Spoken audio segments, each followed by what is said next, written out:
welcome to the stream today. How's everybody doing?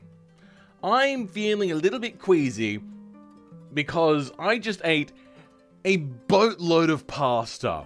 But at least we're back to do another week of reviewing viewer cars. How is everybody? We've got so far in here. E-Dragon, quite chatty. How you going, bro? We got Ringo in here. Welcome, Ringo. Swagbucks, Skibadoo, Sneaky Mr. Wiggles, Dr. Eurobeat, Nicholas de Pascali? Is that right? I hope it's right. Matt, LPR, how's it going? You have just arrived in time? Seems that you have. Pasta good? Oh, pasta's so good. Pasta is so good. Ah. Love pasta. You're a little bit hungry, to be honest? Well, I have more pasta left over. Welcome. Fluoxy? Flauxy? Unsure on how to pronounce that one. Chromatic Schnitzel, welcome. Hate cornflakes. They make me want to stop masturbating. You didn't upload anything this week? That's entirely fine. Canadian Sam Squanch. My brain failed me there for a second. How's it going, bro? Hey, bud, watching while playing Forza Horizon 5 with Ven's Ruined Corn. Alright. Milk for the cornflakes. I mean, I'm lactose intolerant, so I try not to have milk. Milk is a problem. A very big problem. Milk is an issue for me. Especially if you're in the same house as me. Oh dear, that's not a good time when that happens.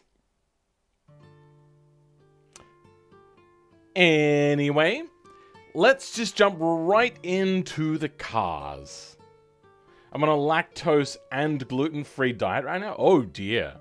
I'm on very much a gluten diet at the moment. But gluten-free, that means that no pasta for you. That's disappointing. Very disappointing.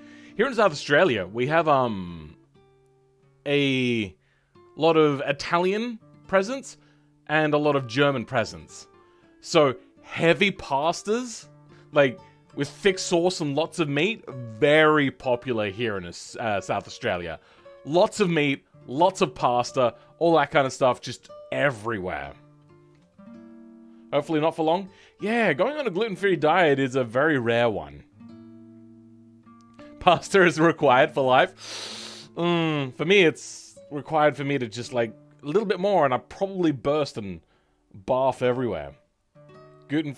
Yeah, I know. What I should have specified is no good pasta. Because I've tried gluten-free pasta. It's not a good taste. In my opinion, at least.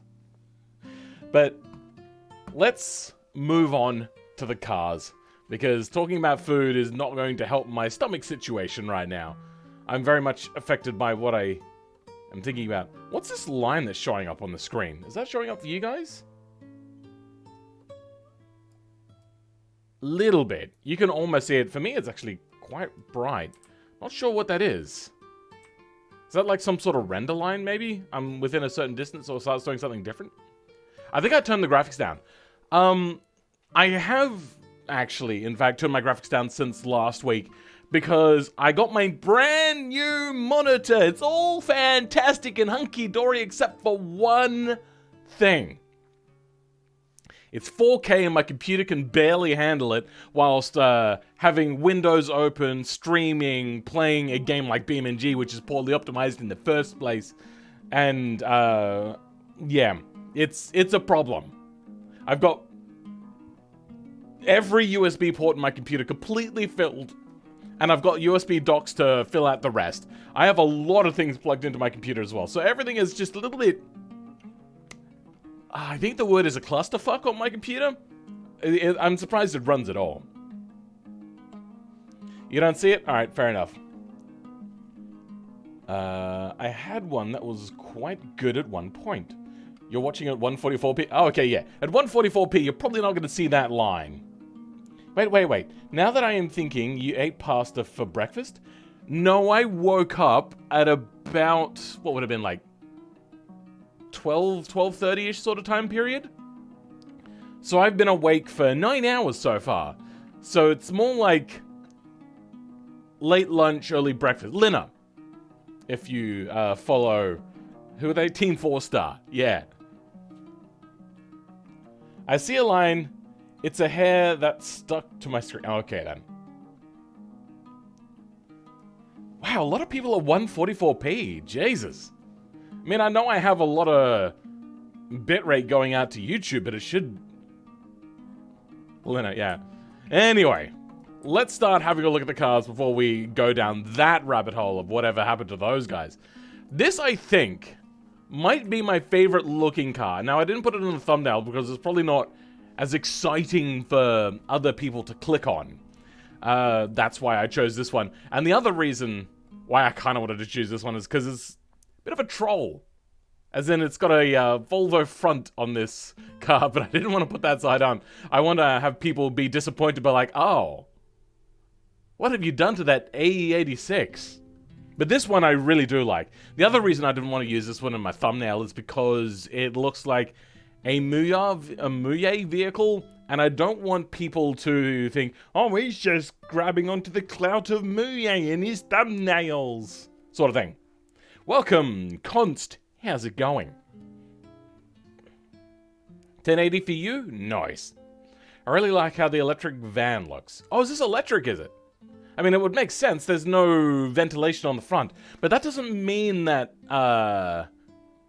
vehicles that are electric vehicles don't need cooling. They still do need cooling. But maybe they're hoping for, like, flow underneath the vehicle, which would cause drag, which would be not beneficial for EVs. So I'm a little confused as to why there's nothing. But I suppose they could be going for a low power sort of system. A little less efficient, just a little bit more stylistic. 480p luxury? Fair enough. Love the crest-like headlights on that van. Crest? Crest headlights. Is there something I'm not picking up on that? Anyway, let's have a closer look at this thing, see what we are running. So we got some lovely low drag looking wheels, even though I believe that's just a hubcap. Yeah, as you can see, it's got the steel wheel underneath. Then we've got conventional brakes, 2-piston, front drive. What is that?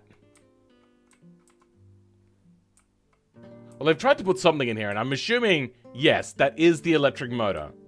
That's pretty cool. I know exactly this fitting that they've used now as well.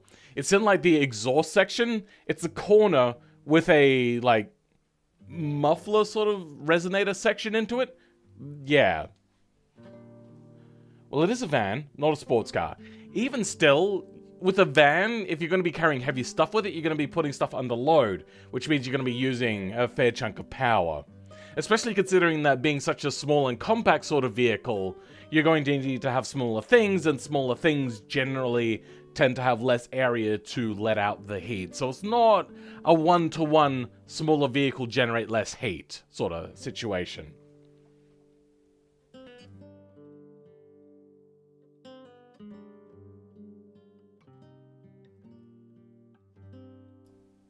Almost forgot to unmute myself after I had my sneeze. Jag. There needs to be a repair engine option for all vans so I can put a Jag engine in there.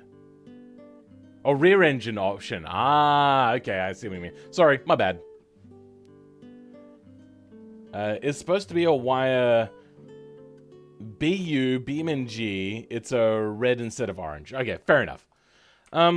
I do like the fact that you've actually put together yourself something that looks akin to an electric motor. I think that's kind of cool. Got other things underneath the hood here. Some lovely cabling. Unfortunately... Oh, okay. Got even an axle here for yourself. Interesting. Unfortunately, it's, a little messy under there with fixtures. Let's actually have a look at the front here. Why is it so messy inside there? I'm not seeing a lot here. What, like, you've got this line here. What even is that? And then this line here? Then all of these things? What? Oh, I see now. I see what you've done. Fair enough. Good use of, bits and bobs. Unless the hood lifted up, I probably wouldn't have seen most of this. I probably would have just left all of the electronics here sitting on top of the engine, which is usually what a lot of companies are doing nowadays. So then you could still have like a very flat back area, even more flat than normal if you've got no rear drive.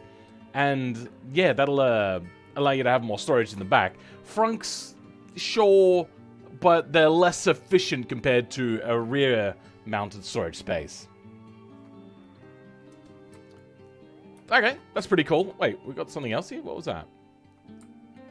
Oh, just little... Nice. They've even gone to the details of just adding in little, like the plastic things. Is there... There's probably no, like, door open option, which would have been cool, but anyway. This is pretty freaking cool. What do we got inside? That's pretty monochromatic, but still, there's a lot of detail in here, and the small screen here, and then the climate control, all of that sort of stuff, I'm assuming goes there. Once again, the problem with having a dash-mounted screen with no shield on it is reflections are going to be an issue. Now, this is a van, so there's no real light coming from the back, except from way back there, and you're probably going to block a lot of it. But still, when it's really bright in the cabin area, even though this is a black interior, you're going to lose a lot of... Oh, sorry, you're going to have a lot of light bouncing around and reflecting off the screen. Having that shield, and then having that perspex, usually some sort of plastic, angling the other way to get rid of a lot of reflections, really helps with being able to see a screen in day-to-day driving. You like the checkboard texture inside of the headlights? I didn't see that. Oh, yeah. Nice little detail. I didn't really think about it much, but yeah, that's pretty good. Give me some skill, damn it. Fair enough. Granted, you can make good-looking cars too, just don't discredit yourself too much. Okay, let's go have a look to see what we got out to the rear. Got ourselves, I'm assuming that's meant to be a battery back and not a fuel tank. We have, oh, some low-slung, but not the lower slung suspension. This is semi-trailing arm, which is fairly low boot line, lots of extra space, not as much as a torsion beam though, but torsion beams are not very good at carrying heavy loads like a van, so this is a pretty decent compromise. Bill is correct, yeah, those screens are going to get glare on it a lot. Yeah, not as much as if you had like a coupe or a sedan or whatever, but still it's going to be a bit of a problem. Then we got 2 pistons in the rear on a solid disc. Okay, let's go. One other thing I'll also point out is we got ourselves a spare tire put there, which on a lot of vans is actually where the spare tire goes. But I feel you could have mounted that even lower. And you know what? You'd probably actually have a flat under tray on this as well. Completely flat for extra range, which everyone is getting range anxiety for with EVs. This being a a cargo sort of vehicle, even if it's a small one, range is going to be even more of a thing that you're going to need to work on.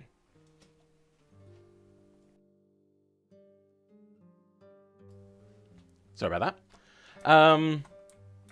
But still, I do like the look of it. It's a very subtle, nice car. The shading on this, though, is not very friendly today. Have I got, like, graphics turned up weirdly or something? I don't know. Anyway, let's go and have a look to see the rest of the interior. Wow, this thing is fully lined. We've got even ourselves a little cubby hatch. Usually in there you would put extra little tools. Oh, they don't actually have anything in there. All right. So you'd have things like the tools to lower the spare tire down, which is usually a long screw bar type thing. And then you would unscrew and a chain would undo or something like that would undo lowering down the tire. Or you'd have maybe some jumper cables, your tire iron to undo the wheels and everything. Really cool. Little bit of a cabin net hook area thing. If you want to put a hook over things, you got a little bit of a divider here. So yeah, overall, quite functional. Well done. I'm hearing an engine still. Ah, it's this one. There we go. Now I've turned it off. Okay. Next vehicle, a little less impressive. It's very flat and missing detail. I feel it would have been a lot better if you had made the front bumper much more, like, vertically expanded. That would have helped fill in some of the big vacancies that we have on the front grille here. Usually they like to fill up the front area of the car with loads of detail, and then whenever there's photos of a car, there's only ever photos of the front. And that's something that I found out. So let's go have a quick look at an example of that. We don't need that no more. Let's just go Ferrari, was it P90? Yeah. So here's an example. Front, front, front. Mostly back. Front, front, side, front. Kind of the back. Front, back, back, side, back. But like most of these, all of this line is almost entirely front shots everywhere. There's very few rear shots, and you'll find that with most cars. They just don't have many pictures of the rear because the front is where a lot of people will look and stop looking at a car. Gotta say, I love the taillights and the headlights and the rest of the last car was pretty cool. How can you make an interior look so good? Asking for a friend. Lots of time, effort, and actually like taking the time to think about things. Welcome, Beam Breaker. How's it going? So, on the front of this car, I feel that a lot of the stuff is just unfortunately too flat, but mostly you've not really utilized the entire area of the front. Let's go have a look. And also, on older cars, cooling is a big issue. They just weren't very good at cooling back then, so they would have had a much bigger grille area, even on smaller cars. Let's, for instance, it's very compact, so there's much of a less of a front area. Let's have a look at, like, a 1970 Mini, for example. Oh, no, that's a small picture. You can see here that a large portion of this area is taken up. I would say that's almost 50% of the front area is grille. Let's have a look at a 1970 Ford Escort, since that's probably the closest one I can think fits here. So this one has extra detail on here, which actually reduces the frontal area. But you can see it goes straight into grills and lights, and then straight into a number plate area. Then underneath that, they've got extra vent areas. This area here is filled up with light, filled up with bumper. And then this is the only less detailed part, but that almost plays into the rest of the design. What else should we look at from this sort of time period? 1970 car. Let's just go any car. Here, mostly grille, and then the rest of it is filled up with a massive bumper. Jaguar, mostly light and grille, massive bumper, and then little bits of extra details down here. What else we got here? I mean, this one comes to a point, so it's a little bit cheaty compared to yours, but that is also another thing to keep in mind. A lot of these older cars, underneath the bumper, it does recede a lot, like go back towards the front wheels. They're very rarely actually flush. So if there was an option to morph the bonnet to go down, that would help. Make the bumper bigger, and then recede that backline down back if there is morphing options. If there's not morphing options, maybe consider even cutting away using some patchwork, and then putting in your own like area back there to recede with some more patchwork. Morris Marina? Alright, let's have a look at Morris Marina. I've forgotten which one. I can't remember much about the marinas. Yeah, okay. So this is the entire upper half is grille with lights inside of there. Then a very small bumper, but then the bottom area. Okay, this one's got a extra lip. But that's not what I'm talking about here. No, that's the same issue as before. Can we have a slightly lower one? So you can see how much this recedes, by the way. Except for that one that had, like, the plastic bumper, which I'm assuming was probably an aftermarket thing. But you've got extra vent down here and lights. So there's not very much area here that is not taken up by stuff. But on here, they've even got extra accent details. Freaking cables everywhere. You've got this here.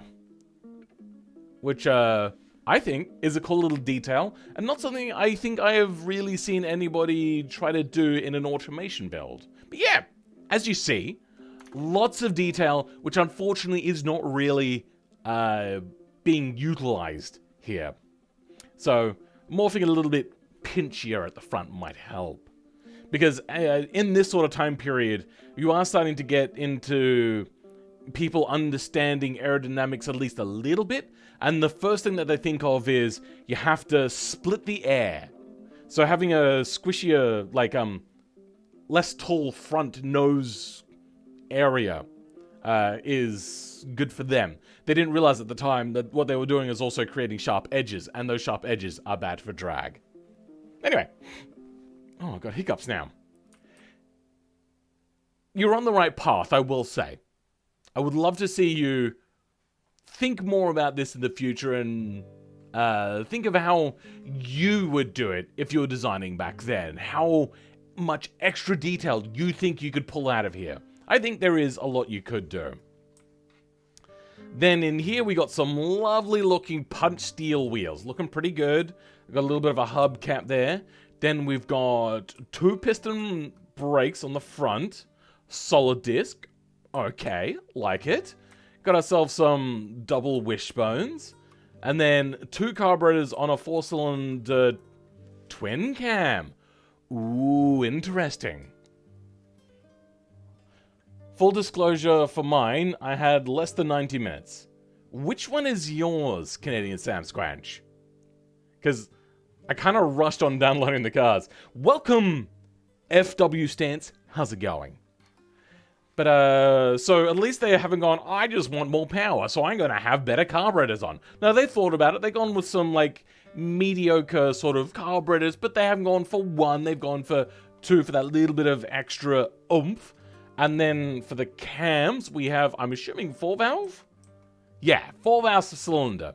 Lovely little power plant. Got ourselves a little short cast exhaust. Mwah, good work. I love that we had planes like the submarine Spitfires and 40s. And yet it wasn't until the 70s or 80s that aerodynamics became a thing for cars. The thought patterns were very different between cars and planes. That idea of aerodynamics had actually been around for quite a while, as you saw like the old steam trains. Like the final ones of those had like fully cladding that added massive tonnage onto the steam locomotives themselves to get that extra aerodynamic sort of stuff, even though for steam trains it wasn't really going to be doing a huge amount, considering there were other limitations there on those cars. When it came to cars, people just thought they were much slower. And they didn't know that the roundedness was so important. They just thought maybe the wedge shape was more important. So they went down the wrong path. If they had have invented the plane and invented aeroplanes in the 70s, they probably would have been sharp, jaggedy edges on everything. Potentially. Yeah. The bright green one on the end, the beam... Ah, that one? Oh, no, that one, the bright green. Okay. Welcome, noob enthusiast. How's it going? It might be 1:03 in the morning, but I made it. Ah, cool. Oh, I know this, Phil, but I find it funny. Yeah, no, I understand. Let's see what we've got on the rest of the running gear here. Probably a manual, I'm going to assume. You know what I've not seen anybody do yet? Is hook up a gear shifter from the transmission and put it into the cabin for where that would go. That would be funky. Oh, they've gone for a flat floor. Oh, that's why you don't do a flat floor. You don't get a lot of leg room. Flat floors are very, very uncommon. I think the only ones I know that have it are EVs, for the most part. And... it's the original, I think it's E-Type Jaguar or something like that. Jaguar? I can't remember. It's one of the Jags. And they came with a flat floor, which apparently was quite bad, but they were starting to move away from weird designs back in the day. It has no interior? Ah, okay. Do you ever talk to Automotive Flux? I don't remember seeing him doing collabs. I do have a collab with Automotive Flux that we did probably 3 months ago? Maybe 4? Can't really remember. But yeah, we did actually a video together. He's very hard to pin down. I get the feeling that he stresses about a lot of things. So he just likes to be chill and do his own thing. And we pretty much all just have agreed to respect him. It's disappointing that he doesn't join in on more things. Also, he doesn't like racing and whatnot, which is really the only way in which you can easily, in these sorts of videos, really compare a car. I was able to come up with an idea of how we could do a collab that didn't involve racing, and I tailor it towards something that he might find appealing. So, yeah, we did that.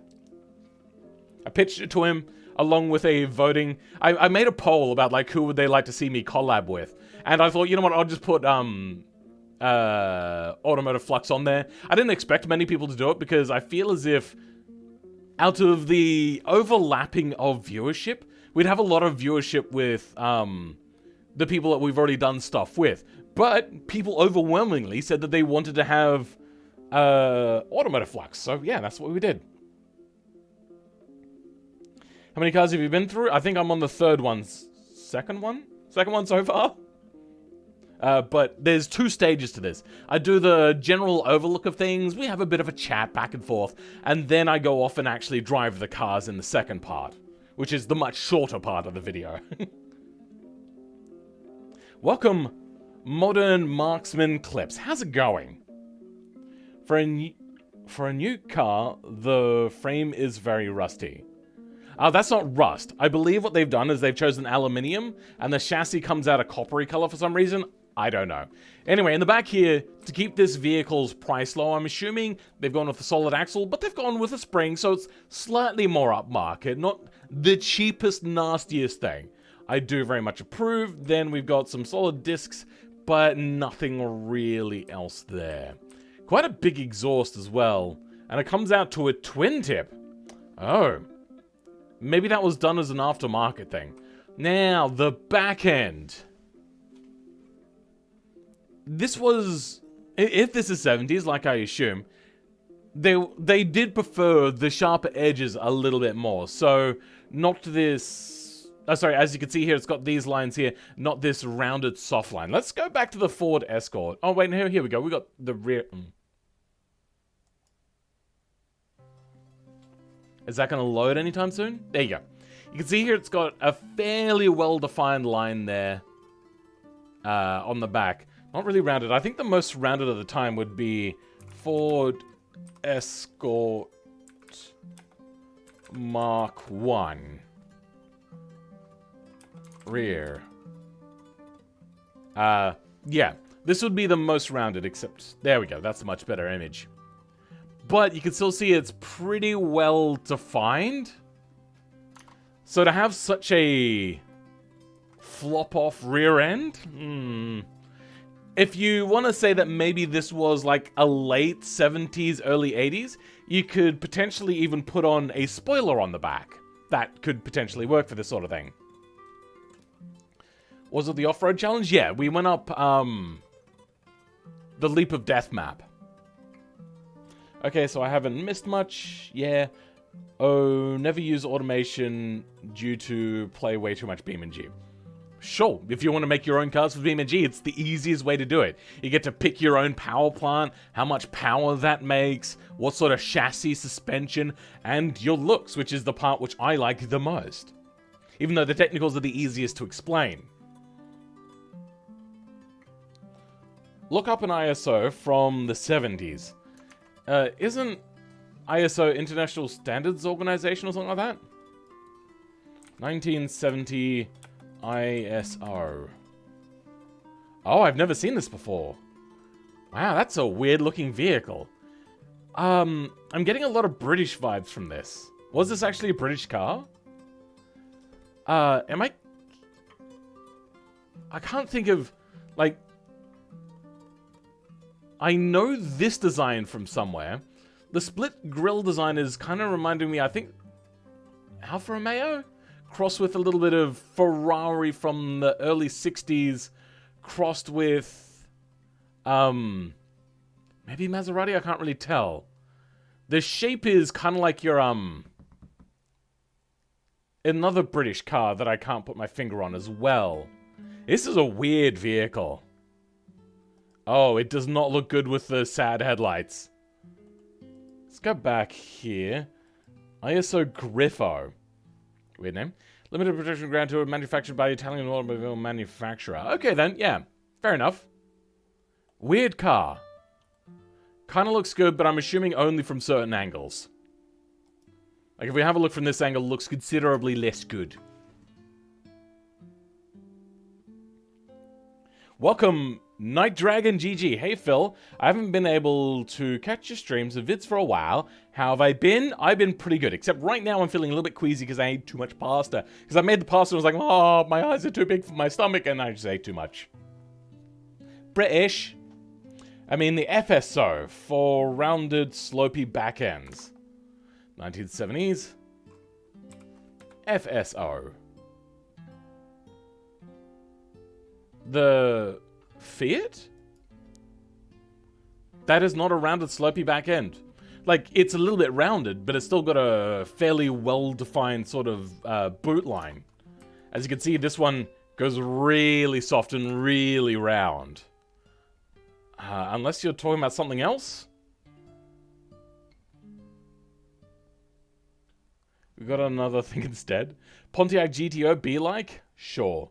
Italian cars with American engines. Fair enough. Welcome MV Design Custom Works. How's it going? ISO originally made the Isetta, which later licensed by BMW. Oh, okay. I always thought that the Isetta didn't really seem like a BMW sort of vehicle. So that makes sense. Then we've got this. I'm assuming made by a very fresh-faced kind of player. Really the first thing is there's no defining lines on this car at all. It is like a basic shape of a car with a few things slapped onto it. Nothing really bringing depth to it. Shapes and lines. Let's go over leading lines again ever so quickly. Leading lines here, completely horizontal. That's it on the only matching leading lines, really. Then these leading lines go directly up and down, kind of in line with the headlights, but they're not really leading anywhere. Then these leading lines are leading down to here and then just end here. Nothing is really starting there. What you could have done is maybe taken this all the way down and then cut away the bottom part of it and put in something different. That is something that they do sometimes. Maybe also make this grille a little bit deeper. These leading lines coming in from the body themselves don't lead into anything. These headlights come and they don't really lead towards that same point. They kind of just miss a little bit. There's just no real continuity in design here, unfortunately. And it's ended up looking very basic. There's also a badge on the grille itself. But then that means that the bonnet is entirely blank. Nothing up there whatsoever. You haven't even put on like body fixtures to kind of like add extra lines, bulges, anything. It was made by an Eastern European licensed by Fiat or Renault. Okay. Welcome, Ryuko. How's it going? 7 fixture wonder? A little bit. Welcome, Mr. Cheese. Yellow British plate on the front. Blasphemy. Especially since it's got the steering wheel on the wrong side then? Alright. You're right, that is Great Britain. You could say it looks generic. Yeah, I think generic is probably a acceptable term for this car. Let's go in and see what running gear we've got for it. Okay wheels, not my favorites, but then we got 4-piston brakes. Okay, very overpowered brakes. Not many cars are going to have brakes that big. Double wishbone suspension. Acceptable. This doesn't look like a standard fixture to have in the front. Did they put that in themselves? Interesting. But yeah, no front engine. This means that it's either mid or rear engine. And there's no front drive either. Okay, so they've gone for the harder one. It seems you've got some overlapping things happening here. Then we have a flat 6. Very Porsche-esque. Except mid-engine, so modern Porsche-esque. 4-valve per cylinder. Pretty simple stuff. Fuel injection. Individual throttle bodies. I would have expected not multi-point, but direct injection. Maybe that's just the way in which automation exports it to look like that, but yeah. I'm noticing that a lot of your stuff here is duplicated for some reason. And I'm unsure why. On a scale of 1 to 10, how hard is it to make a animated steering wheel in J-Beam? I've gotten pretty good at it. For myself, it's one of the easier ones to do now that I've gotten really good at it. But for a new person, it's going to be one of the harder ones to do. Unless you go like down the simple route of using other people's mod add-ons to automation, which I'm assuming still works. I'm not sure. I can't think of... No, that was for a dash, not a steering wheel, I think. Anyway, scale of 1 to 10 for a new person, it's probably going to be somewhere around a 7 or an 8. It's going to require you to know and to have a bunch of different programs. That's the biggest thing out of that. Renault 12 GL, that's what I was thinking of. Okay, let's have a look at that. The Renault 12 GL. Good luck, I suppose. Hey! It does slope down a lot, yes, but it also does still have a defined line. Can I get a good picture of this? Oh my god. Tools, size, large, rear. Oh wait, no, there we go. That one says... That's not a large picture! What are you on about? Oh my god. Alright. There we go, a big rear picture. So yes, it is sloped off quite a bit, and I will say that that is quite the thing to look at. But as you can see here, it's got quite the defined boot line. Part of the chassis, you think? Okay, yeah, I can see that. That car is old automation. Is it? You know what? Might be. It is old automation. Interesting. Anyway, on the rear, we've got two piston brakes. They clearly didn't watch my video on how to tune brakes. What they've got here is a mid-engine car with all the brake force at the front, but the weight's at the rear. So this thing is probably, unless they've overcompensated with changing biases and stuff like that, is going to understeer, underbraking, and wash out pretty badly. I do strongly suggest, if you don't know how to do brakes well, it's a very simple video to watch. Go watch it when you have a free moment. It'll really help your brake game. Welcome, Silver Moonfang. How's it going? I don't believe I've seen you around here before. Sloped FSO, sorry, that has a sloping back. Okay, let's have a look at the FSO, whatever that is.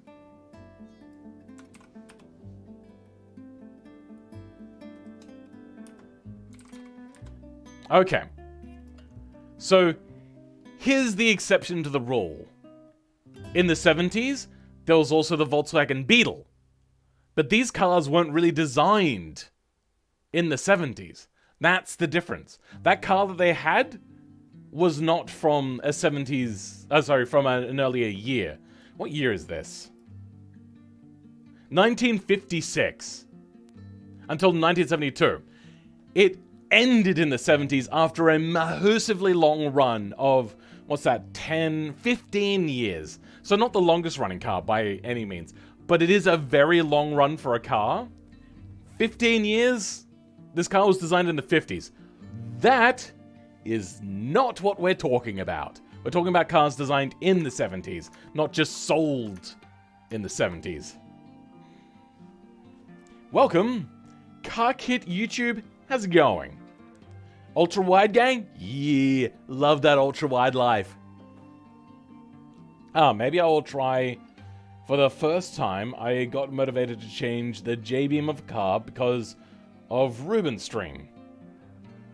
I already changed something, but I wanted to animate the steering wheel too. So I've got the video on animating steering wheels. It goes step by step.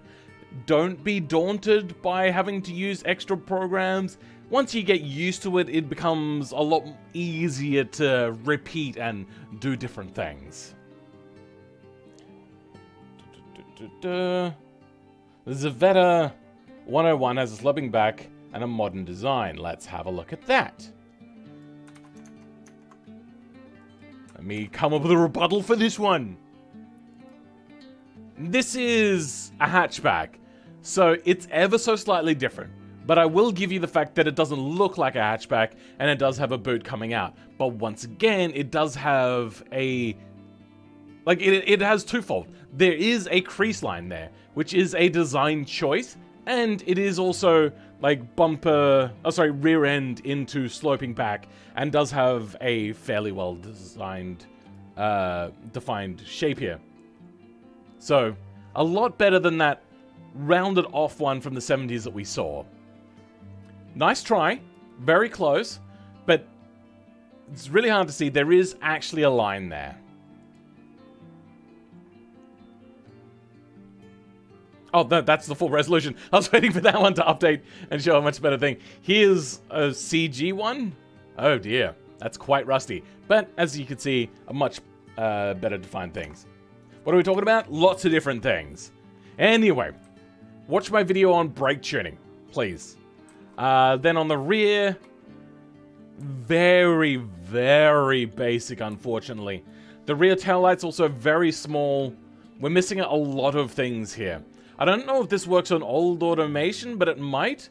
What you should do also is my trick on placing things differently in automation. So that one's going in at like a weird angle into the back cabin area. What you can do is if you got something placed in automation, you can set it to 3D, change the angle of it or the rotation of it in whatever way, and then switch it back to 2D, and it should give you a different angle and give you different design options and stuff like that. You can also do that for taillights as well. If you can't move your taillights out far enough, you can switch them to 3D, move them out a little bit, angle them in just a smidge, and then set them back to 2D, and they'll wrap around from that angle in which you set them in 3D.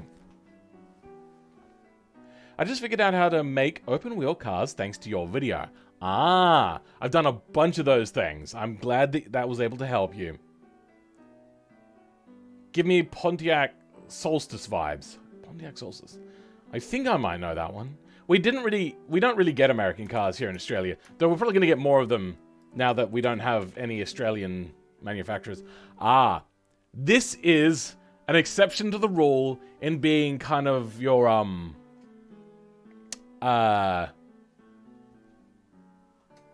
out-of-the-box design choices. I personally would have one of these. They look really cool, in my opinion. One of my more favorite cars, actually. Never seen one in real life, though. Never been in one. Which is really disappointing. Because I think, even though they do look weird and divisive, I like it. I like weird cars. So as you can see, there is a lot of open area here, but they got leading lines everywhere. There's a defined line here. There's a defined line here. Really only this section here on either side is where it's missing stuff. This has a massive area and then another smaller area down there. Is that just reflection? No, there is actually a defined line here. So very, very, very open. Can we take anything from here? Yes, okay. Rear diffuser is not actually a rear diffuser on this sort of thing. Like most diffusers on cars, they are all just cosmetic. To the point where they don't even bother making them into looking like rear diffusers. It's just people have gotten used to seeing that sort of two-tone back-end area on vehicles. Sometimes they're not even colored. Sometimes they're the same color as the body, and there's just detail down there. It's just an extra way to add detail in here. You've got a diffuser here, but it is so low and so small, but also not really the sort of diffuser that you can make bigger because of the strakes that are on it. Looks like a modern BMW? I wouldn't. No. Rip Holdens, yeah, and Rip Ford. I mean, I was more of a Ford Australia fan. I've got an XR6 Ute. So, they were just more practical as well, the Ford Utes compared to the Holden Utes. But everyone only ever talks about Holdens, because everyone thinks that Holdens was the only Australian designed and manufactured cars. No, Ford did it as well. The Saturn Sky looks better IMO. Okay, let's have a look at whatever Saturn Sky is.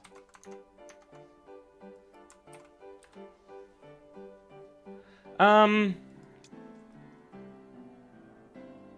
don't know what it is, but it looks like it's been bent here in the middle. Like, all of the lines are fairly sharp, but it looks like it's hit, like, the ground too hard after a jump, and it's just creased down a little bit. I'm not really sure what it is. But, I'm not a big fan of it. Something about it doesn't quite look right. The leading lines don't work very well. The badge looks unappealing. You know what it looks like? An ugly VX220. That's what it looks like. And then the back end, what the hell is that, a Mercedes taillight? Wow, they've just taken some of the ugliest Mercedes taillights and thought, let's add that onto our car. What were they thinking? Wrapped in satin. What a funny. Yeah, no, that's not a good looking rear end. I also would like a Vauxhall VX220, even though that I think the VX220 hasn't aged particularly well. VX220. Yeah, the VX220, when it came out, looked really, really special at the time. But hasn't really aged particularly well, in my opinion, I don't think. What do you guys think? Oh, it is a VX220. Ah, so they went and took a good-looking VX220 for the time and decided, we can't have this. We need to make it look like our own. And they balked it. In my opinion, at least. The Saturn Sky makes me think of the Test Drive Unlimited. What a game. Okay. Welcome. How's it going? Oh, Phil, I know a car with a slope back from the 70s. The AMC Gremlin. Or if that doesn't look like it, the AMC Pacer. Let's have a look at the Gremlin first. If you look hard enough, you'll probably find it. That, you're wrong actually. That has a very well-shaped boot line way up here. This, however, is a hatchback. Once again, not the same thing. But the well-defined line is well-defined all the way around the boot area. I don't know what you're talking about. What was the other one? The AMC Pacer.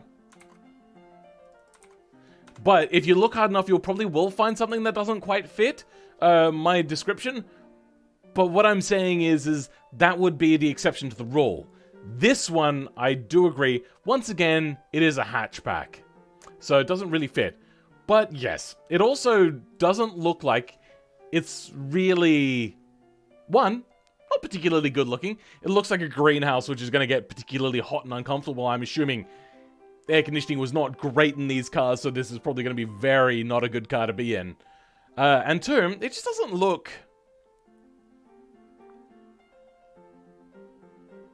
normal. That is the minimum thing I could say. And oh my god, that front end, that is looks that only a mother could love. Like, there is a lot of cool detail in there, and I think that's pretty cool. But it also is just a bit ugly. Also, the gap from the bumper to the body, that is huge. Huge! Look at that gap. My god, you can see it like best over here. That is a huge gap. Saturn Sky and Pontiac Solstice is the same car. Oh, that is... Yeah, I thought they might have been. But the Sky looks worse. The Sky was actually sold as an Opel GT.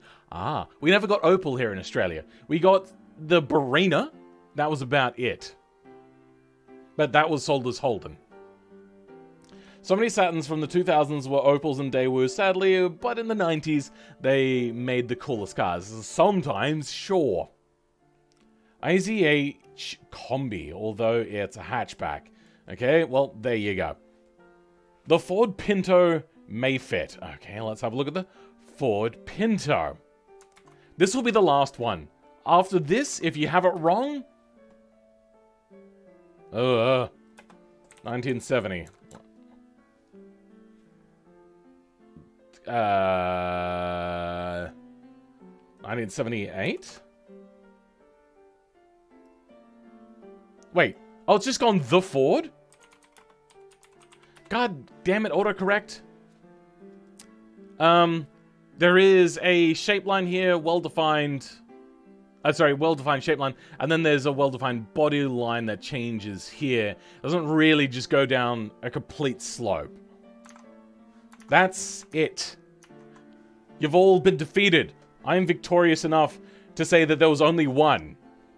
The AMC were a quirky company in the 70s and made one car with 4 body styles in the late 80s. Ah, so I'm assuming a lot like the K series chassis? Was that what it was from one of the American companies? I think it was like Chrysler or something? No, not Chrysler. I can't remember. It saved somebody. That one is modified.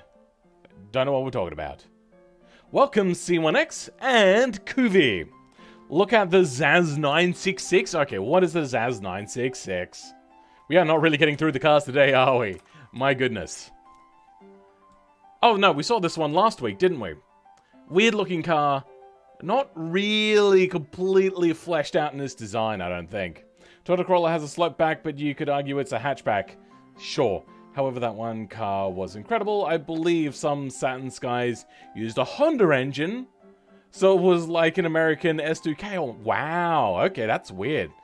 AMC Edge had a Jeep 4.0 i6 and a full 4x4. Okay, I don't know what that's got to do with anything, but let's move along.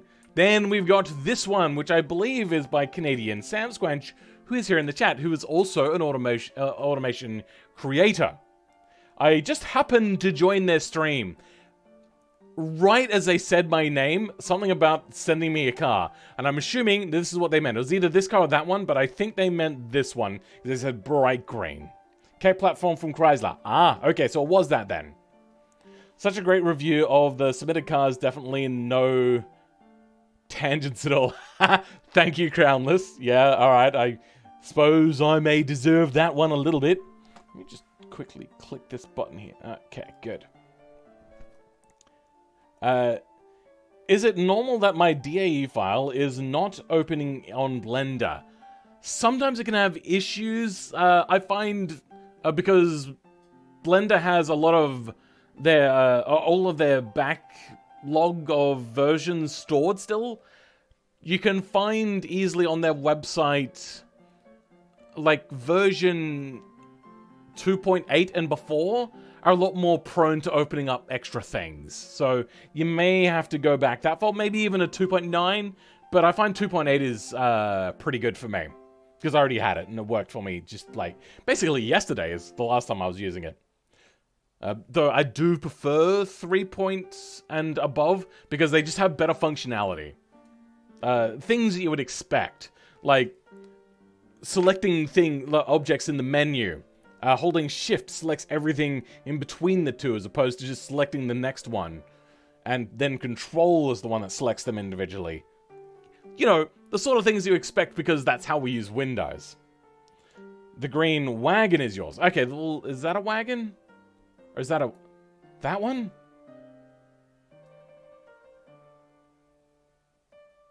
Noob Enthusiast, yours is the wagon. Okay, yep, alright, cool. That's mine. You should put a tangent counter on the screen. Welcome, Const, if I haven't said that to you. I think you're a little bit of a const. Yes. Sure. Alright.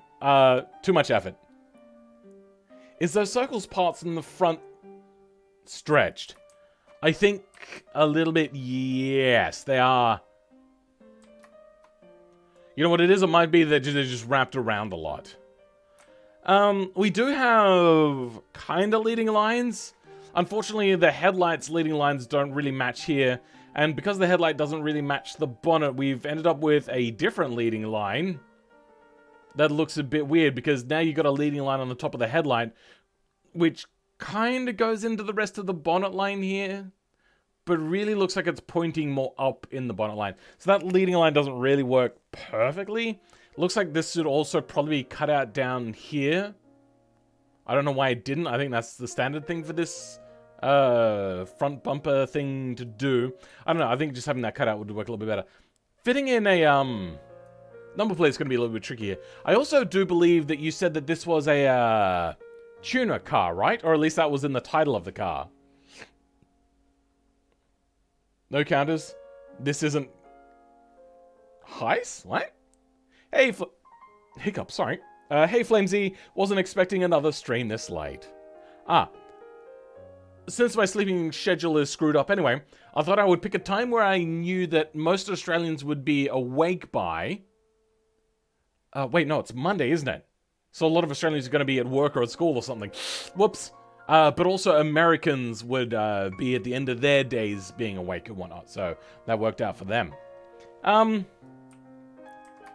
Much like most tuners, there is a lot of taste coming into these sorts of things. As in, your personal tastes coming into effect here. I personally don't like the spiderweb sort of grill thing. I've seen it on a few different builds, but I'm not a big fan of those personally myself. But it is a tuner car, and there's a lot of questionable tuners out there, and I think that this one is on the low end of questionable, so I'm not going to complain about it too much. Welcome, Harry Hedgehog.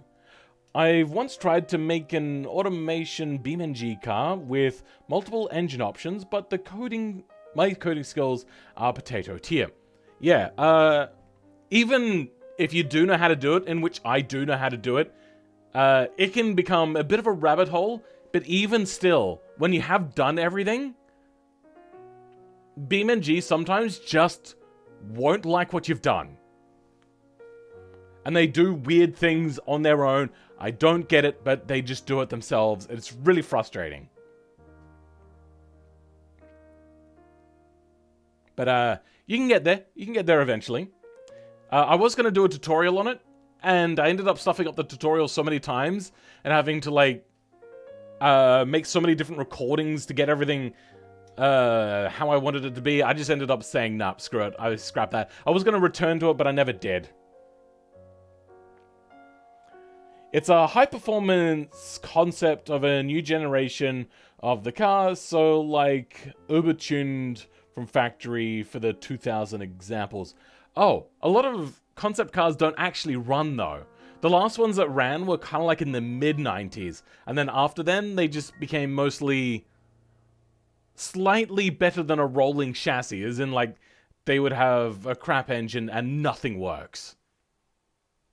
I think the last one that actually ran that I'd ever heard of in a concept car would have been that Volkswagen Golf W12 thing that looks fantastic. Hey Phil, I should probably go to sleep since I've got SQL tomorrow. Catch you next time, bye. Okay, see you later, FW Stance. Welcome, William. Europeans are here too. Yeah, but I don't know what time in Europe it is. I'm not a fan of the spiderweb grills either. They did say from the year 2000, so this would have been right in like that zone of odd design choices from tuner sorts of things. And here I am in the middle of both Australia and America, and it's 2 AM for me, and I'm trying to make a steering wheel. Oh dear. Couldn't agree more.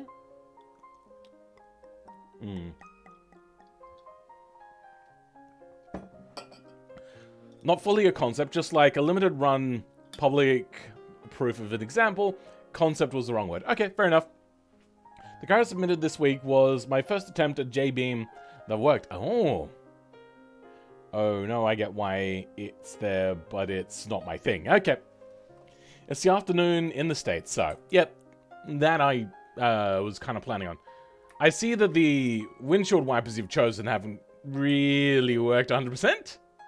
Weird. Let's go have a look. No, that's the wrong button. That's the right button. Our wheels. Oh my goodness. In this time period, wheels would have been a lot chunkier and a lot chromier. Having colored wheels didn't really come in until like 7 or more years later is kind of like a fashionable sort of thing. In here we've got some vented disc brakes with 3 piston on the front. Wow, that's excessive for that time period and pretty much anything. Our tire compound looks to be a sports compound. Fair enough. Front wheel drive with double wishbone suspension. Lots of extra tubing in here. Is that... Does automation actually do... Oh! Okay. This car from automation is exported like a full intake. So, you've got the air intake filter box all the way back here for some reason. I don't know why it's over there. Comes all the way down here, goes into the turbo. Then from the turbo, it comes out, it snakes around, goes into here. And then it's the sort of intercooler which will have a small little baffle in here, but not on the other side. So the cool air goes in here, comes through here, and then out through here. Realistically, though, it probably would have been a much smaller intercooler, and the routed air would have gone from the other side, so then it doesn't have to, like, twist and turn around and lose a little bit of power. Usually having the one side sort of thing is if you're really, really limited on space. I don't know, maybe this vehicle would have been if it had been a real car. Well, none of this is aftermarket. It's more pulling from the 90s sports rims with colored accents. I don't know if they had many cars like that. That wasn't really in fashion, was it? Until later on. That be some turbo. It is a pretty massive turbo for this time period. I will agree to that. Also, being... Wait, is this the 3-cylinder? Huh. Weird. Also, being from this sort of time period, the 2000s, a twin turbo setup probably would have been more common still, as opposed to a big, giant single turbo like that. Though I don't think that was an option in automation for a 3-cylinder. The car has over 400 horsepower. Oh my god. It needs them big brakes? Sure. I can't design the engine specifics like that? Yeah, I don't think so. Yes, an i3. Yep, we've got 4 valves per cylinder, individual throttle bodies, and a big, beefy looking manifold. Okay.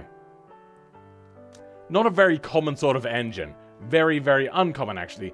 Oh, it's all-wheel drive. Okay. Before the all-wheel drive hot hatchback started to really catch on sort of thing. Like, I think there would have been the Golf came a little bit later than this one. But yeah.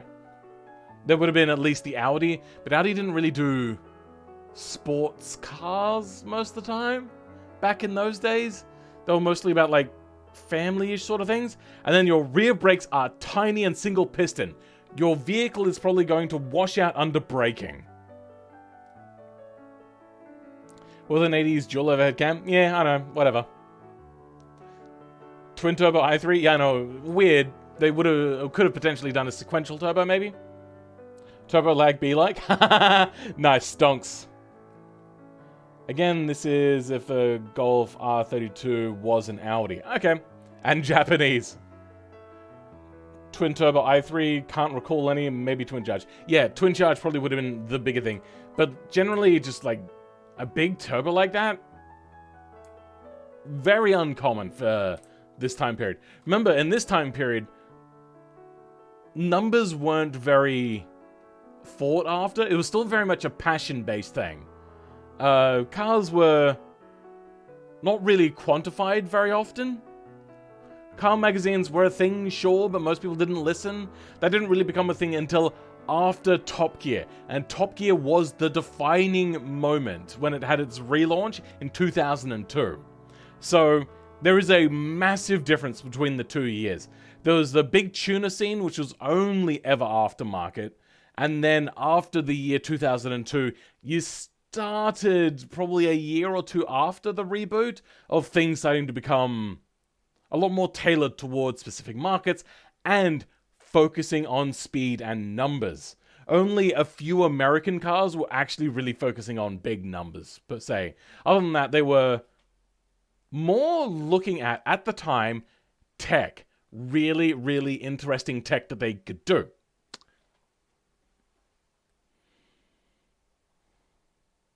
Even if Audi and did all-wheel drive at that time, the torque split would have been 60-40 to the front. Yeah, sure. Top Gear, woo, yeah, I agree. Have we run out of music? Have I been waffling on that much? Wow, it has been quite a time, hasn't it? And streaming now for 1 hour and 50 minutes. I should really get a little bit more of a move on. The back end. Your leading lines are all mismatched. You've almost got a leading line here. Well, not a leading line, just a defining body line that almost lines up with your number plate, but it doesn't really. Also, your number plate sticks out weirdly. I know you probably could have 3D placed that better. Also, your tail lights look like you've tried to match them to the leading line, seam line here. Unfortunately, they look sad. At least you've filled in all of the gaps. There's no empty gaps in here, so that's a fairly decent thing. But rear diffusers still weren't particularly popular back in the day. So, a rear diffuser like this probably wouldn't have existed. Top Gear was a top 10 show for me until they relaunched it without the old cast. Yeah, Top Gear was one of the biggest shows in the world for cars, which was seen as a niche even when it was still out, but they did such a good job of storytelling and making you excited about what they were talking about. This is a tech example of the for the company in Canon. Fair enough. Big diffuser probably would cause air separation. Yeah, being actual functional wouldn't have been a thing. If it was even useful in the first place. Probably wouldn't have been. I don't think I saw a flat floor on the bottom of this vehicle, which wouldn't have existed for a very long time anyway. Meanwhile, I'm bored, so I'm trying to rip off Briggs & Statton's 6-wheel hybrid from the 80s. Interesting. Sad brake lights? I tried to keep design consistently front and back. Okay, I see that. Unfortunately, I'm not a big fan. Jeremy Clarkson, rubbish! Clarkson! Trust me though, I tuned this, it drive good. Okay, we'll have a look. I get the feeling your brakes are unbalanced though. You should have pronounced in the world. In the world. But then again, doesn't he like say that there's a bigger gap than what he usually actually puts a gap in? That is the biggest diffuser I've ever seen in the world. Hold on. The biggest gap, that is the biggest diffuser I have ever seen in the world. Yeah, back to the cars. Making a 1970s US subcompact to send in next week. Interesting. I do like the idea of failed cars. Next is this one. Really rounds off on the side there underneath, but then the front comes very flat. That is a juxtaposition in styles which you don't often see in real cars. Usually it does come a little bit more defined down the side. Nailed it? Glad. Very glad. What is happening here? There's like a circle I can see. You know what? I think there was something in the middle here, and they added a circle. Wait, no, there's... weird. They put a circle over it anyway. I do like the sort of design, very well defined sorts of things. Leading lines seem to be working fairly good here. You've got these leading lines here, not quite angled 100% perfectly, but pretty darn close as to it not really making too much of a difference there. I like the lights also leading into this leading line here. Pretty good stuff. It's a little bit bulky in the borders and everything. Personally, for just my taste, other people may agree or disagree. That is their prerogative. I personally just think that they're a little too chunky, but I do like how you've actually... Sorry, why have I got so much hiccups? Honestly. And burps a little bit as well. But yeah, it works pretty well. A lot of thought has gone into how you're wanting to present the front end of this vehicle. I'm also noticing there is no lip on the headlight. Which this looks like, yes. Okay, they wanted the shape that they wanted, so they cut out the headlight and then put in their own pane in its place. Which I think is pretty good. Well done. I've done that a few times myself, and I very much agree with wanting to have the right shape sometimes. Well done. Once again, though, with edges that come out jagged like this, oh god. If you ever want to be even more anal retentive, cut it back just a little bit further with the cutaways, then use the inset conforming no cutout thing, and then scale it to be as flat as possible before it goes inverted, and then just make that line there yourself, and that does a really good job. Can you convert automation engine into diesel? Yes. But there's a lot of knowledge that'll have to go into that. Also, to be honest, the car I made wasn't necessarily for your stream. I made it for a cover picture and decided it was fun enough to drive and aesthetically good enough for me to send. Okay, cool. Let's have a look at the running gear on this vehicle. First of all, what is this? That looks like an automation, one of those rando glitches where it just puts a hole in the vehicle. I've just never seen one on the hood like that before. Weird. If you ever do see that, I've heard other people having luck of using cutaways. Scrubbing over that area might be a good definition. Just like basically moving a cutout over that area, then removing that cutout and then bringing it back into BeamNG. The other thing you can do if that doesn't fix it, which I find most of the time doesn't fix it for me personally, is I will put in the inset conforming patchwork no cutout air thing, doing the same thing, conforming it to be just as flat as possible before it inverts, and then placing that under where that is, and then re-exporting it, and that usually fixes the issue. I managed to do just that. What? Yes, that works. Cutouts are good. Fitting wheels, for the most part, I do like it. Usually there's like some sort of chrome on here, but okay. 6-piston brakes. This must be a big European car. It is front drive at least. Double wishbone. Okay. Is that an aluminium chassis? I think it might be. Is this old or new automation? This is new automation. And that is a sports compound. Big intercooler with, I'm assuming, twin turbo? Yeah. On a race tubular exhaust. Oh, not a race tubular, just a tubular exhaust. It's a big no-no in my book. Tubular exhausts are incredibly rare. Unless this is like a smaller production run, top-of-the-line sort of car, which it might be. Even still, most of the time, they'll still use cast. Unless this is like brand spanking new, 2022, they need to just eke out every little bit of emissions targets whilst maintaining high power for the EU regulators. Which, if it is, sure. It's just very uncommon. To the point where it just seems like you've just gotten lazy and gone, I just want more power. Automation. Makes holes somewhere random. The cause of the hole, UV unwrap issues. Yeah, not necessarily. It's weird. The hole that happened with my van too, I just re-exported and it worked. Okay. Some people also find just re-exporting works. But I've never had that work for me. Managed to turn an automation engine into a diesel. Okay, cool. I just tune them to be like a diesel and just pretend. Because otherwise, the only thing to really change is the, stuff. Then the names of things. Which isn't too difficult, I suppose. Anyway, twin turbo into a massive intercooler. Love the fact that you've decided to put an engine cover on top.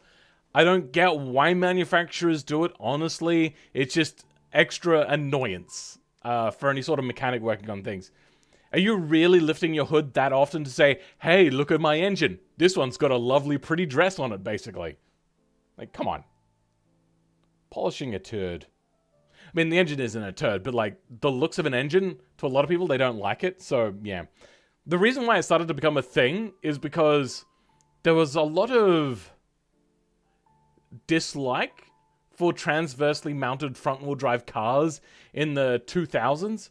So what they did is they would put what looked to be a longitudinal front cover on those sorts of things, or they would put it on a smaller engine to make it look as if it was a bigger V8 or something like that sort of engine, just to trick the customer to make it look like a bigger thing. But most people aren't going to know what the engine is supposed to look like. They could have done it in other ways and not basically lied to the customers.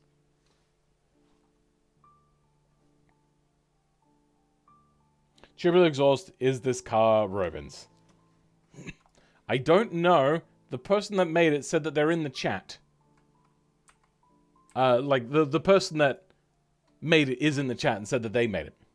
Another guy that made this car, it's not Ruben, it's another automation YouTuber. Oh. Really? Another automation YouTuber? I'll have to check them out at some point.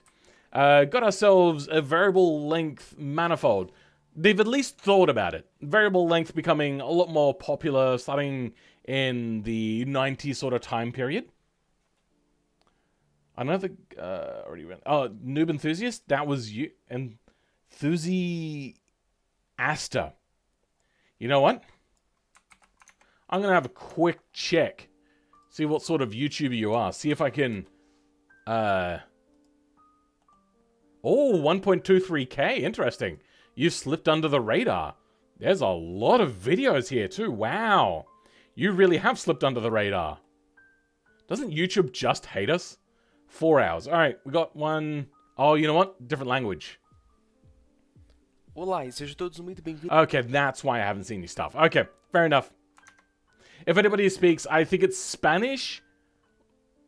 Or, I don't know, really, honestly. We're not really close to any Spanish countries. It just sounded like it was Spanish to me. You can go check them out.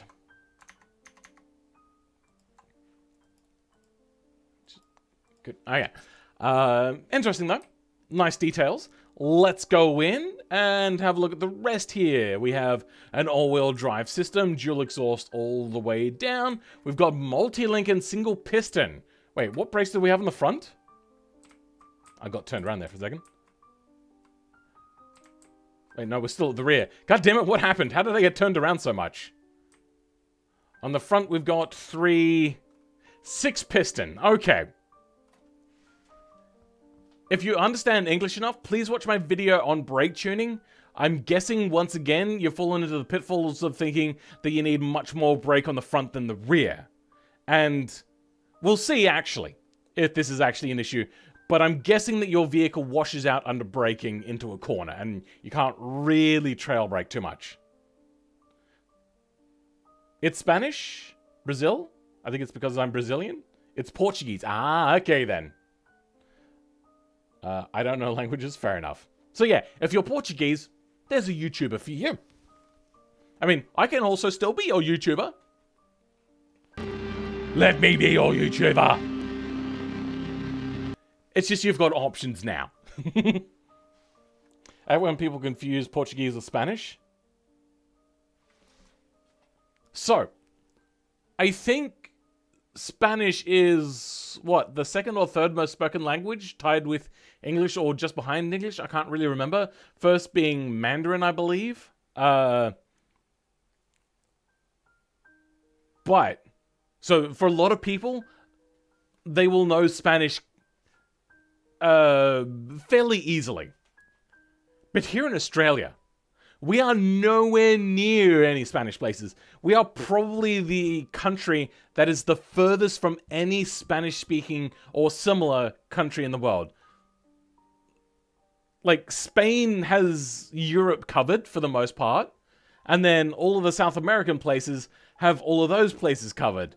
Most of Asia doesn't really get any sort of Spanish influence, and Australia gets even less. Since really the languages we learn are English, because all of our trading partners are a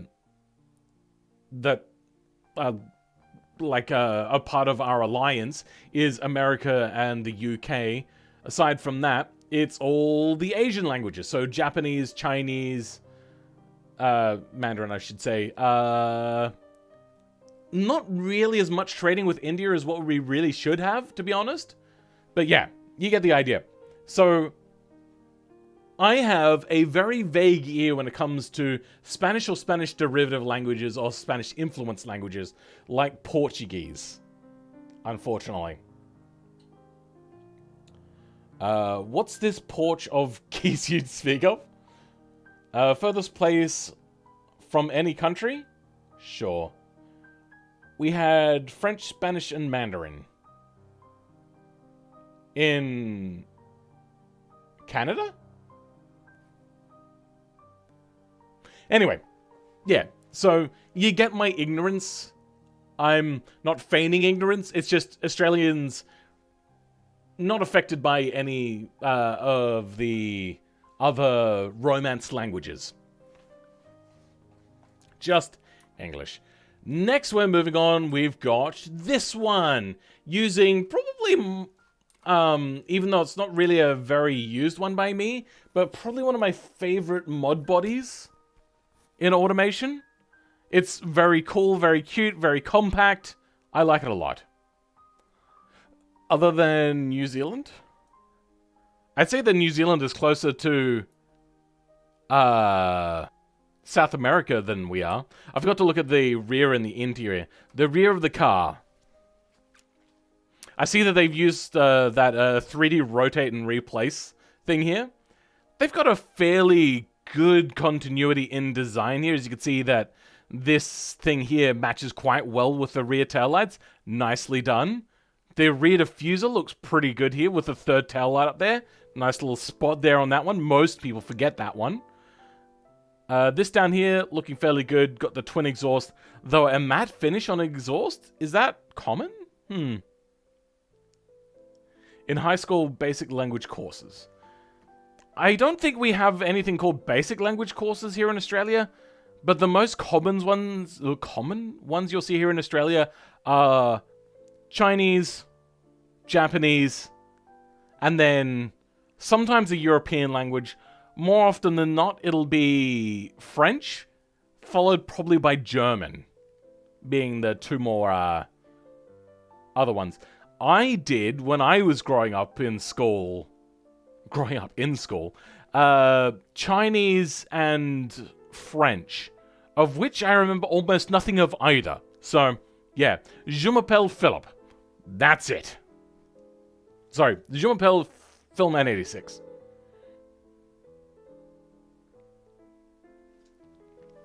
White British plate at the rear.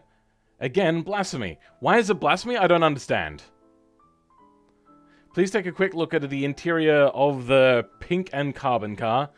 That is main focus of the car. Alright, well, let's go quickly through it in order. On the front, the leading lines are a little bit all over the place. This is actually a mess of leading lines and doesn't really have much matching at all here, unfortunately. I'm going to have to say that's a bit of a fail on that one, though not the worst, but it doesn't really match very well.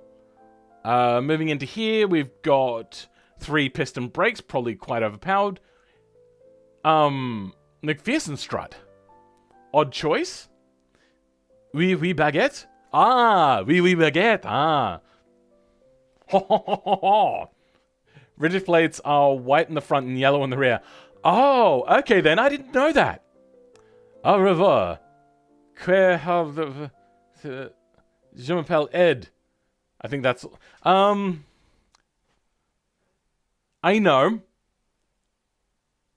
Je ne sais pas. I don't remember what that means. Je m'appelle, which my name is.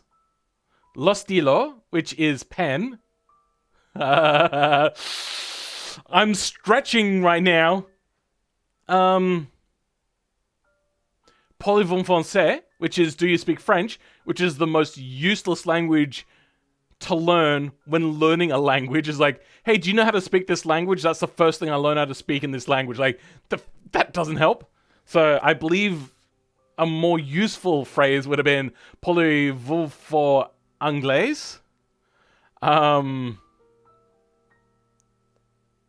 La fromage is the cheese, or fromage is just cheese. Oh, yeah, nah, I'm not remembering a whole lot more than that. Hon croissant. Oh, yeah, I know the croissant. Croissant. British plates are color-coded. White is for the front and yellow is for the rear. Why? Now that I've gotten over that, my next question is, why is it like that? Also, I'm noticing no front drive and no front engine, which means that this vehicle is probably prone incredibly to oversteer. I'm also noticing a medium compound tire. This vehicle is probably going to handle like garbage. Why are people saying hon, hon, hon, hon? Like, why are people saying hon? Like, I get ho, ho, ho, ho, but there's no real N there. I love how French count from 70 to 99. I have no idea what you're talking about. Oh, yeah, also je ne sais quoi. Which means I don't know what. Omelette du fromage. Is that like a cheese omelette? Alright. Let's go in here. I never noticed that this was bent before. That's new to me. Let's move down to the rear. We have a fuel tank in the middle. Oh, interesting design choice. I mean, it is merged with the engines. That's a bit of a problem. Turbo with wasted polygons. Why does automation do that? I don't understand. Then we've got a big, honking, heavy, single overhead cam V8. 4 valves per cylinder. Wait, hold on. That is a single overhead cam, right? It's got the two rocker auxiliary things on it, I believe. Ah! God, I hate this keyboard. Yeah. Single overhead cam. You have made some particularly peculiar choices with a twin plenum. I'm guessing it's a flat plane. Do I see a short cast? Yep, twin turbo. Spaghetti exhaust pipes into rear drive with 3-piston rear brakes. At least this thing looks like it has good brake tuning. Vented discs. Out to the rear. It's a little bit too slanted for my likings, gonna be honest. That's not a fuel tank. That's just a sump extension. Ah, good one. Donde es casa de Pepe? That sounds Spanish to me. Is it something about Pepe lives at your house? Donde está? No, I don't know what. I don't know. No 70 have 6010. Oh, I think I remember that. But my memory is bad. I had a bit of an deception with European V8s while building this. Ah, okay. Still quite uncommon to have a single cam run 4 valves. Usually they get a lot weaker the bigger a camshaft is, and a V8 is not usually a big engine. Unfortunately, one of the big problems you're going to have is automation has the engines really, really far back, which means your weight is shifted unnaturally towards the rear. And you can't move it forwards even with its slider, because that slider is a lie. 70 in French means literally 60-10, 80 is 420. Oh, I love it. And 90 is 420-10. I think I remember seeing that. But that's kind of like how, if you wanted to be old school during Abraham Lincoln's time, what is it, was a 4 score and 20 years ago, something like that? Like, that was a way of counting years. What was it? Score was 40 years or something? Can't really remember. Yeah, you get the idea. Can I have a blue spotlight? Is that what that was? Weird. That's very weird. I think the most uncommon is a V8 in a K-sized car. Has there ever actually been a V8 K car? I don't think I've ever heard of one. May Mambo dog face to the banana patch. Sure. Two of the most Portuguese word. Fodaça or Carolho. I don't know what either of those means. Scores 20 years. Ah. We use decades quite commonly here in Australia, which doesn't often get used elsewhere. The other one that we use quite commonly here in Australia is fortnight, which is 2 weeks. Gets used very commonly here in Australia. Which is why it's so irritating that they have a game called Fortnite, which spells it wrong. So annoying. I hate that. There has no V8K car because it's dumb. Makes sense. I would have still loved it though, personally. Let's go and have a look in the inside. I don't know what that's meant to be. It's just kind of in the middle of nowhere. It's a latch. Sure. Oh, you know what? It might be for like the rear clamshell, and it's not just attaching a bit of bodywork to bodywork. It's just like there's a latch underneath, maybe? Who knows? In here, we've got quite a bit of detail. I feel as if the seat is a little bit too far up. Yeah. Feel like that could have gone a little bit lower. And then the... like... pedals are too close and dash is too low compared to the seat. But still, a lot of cool detail in here. I love that you've filled this out. Welcome to... Carbon Edition. And is that a, Selena 7? I think that's what that is, right? Now playing... Sharkatazor by Megan Necker? I don't know. That font does not come out particularly well here in BeamNG. Got an old school analog clock, which apparently a lot of Zoomers don't know how to read analog clocks nowadays, which makes sense because they're not really that necessary anymore with digital really taking over. Like, instead of having to like decipher what the time is, which you get pretty good at if you have to learn it, but digital just telling you literally what the time is. I'm liking this music. Oh, never mind, it's over. Oh, okay. You didn't saw the interior of my car. Did I not? Alright, let's have a quick look. Ah, okay. Fairly good. Looks very claustrophobic almost, might be the word. But still pretty good. Back area has a lot of legroom. Well done. You know what? I think it's that the dash is a bit low and a bit too far away. And the seats are a bit high? Yeah. Your seats are very high. Let's have a look at the sill line. Okay.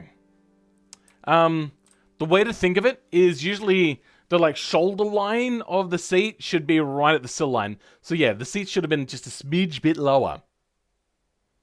True that the two most used at least here in Portugal. Okay, cool. I can read an analog clock. Good. Rip analog clocks? Yeah. They really just went out at the end of my lifetime, really. I think we're probably like really the last of the generations to bother having it taught to us how to read an analog clock. This car uses 400 horsepower. It does use 400 horsepower. It weighs 2,200 pounds, which is a ton with luxury everything. You mean this car? Because there's no way that that thing would be luxury and weigh only a ton. The rest of the interior in here. Fairly good. You've done a good job of most things. Odd choices have been made here. That looks uncomfortable to knock your elbow onto. And I'm pretty sure you would knock your elbow onto that multiple times. Yeah, so seats lower. This looks like a nice cool accent. Doesn't really match anything though. But sure, fair enough. That looks like an elbow hazard. You filled in most of the back here. Pretty good. The back of the car, yeah, a little bit sloped, but at least it looks like it works fairly well. You've got some nice lines on here. No real leading lines. but it does an okay job of just looking okay on its own.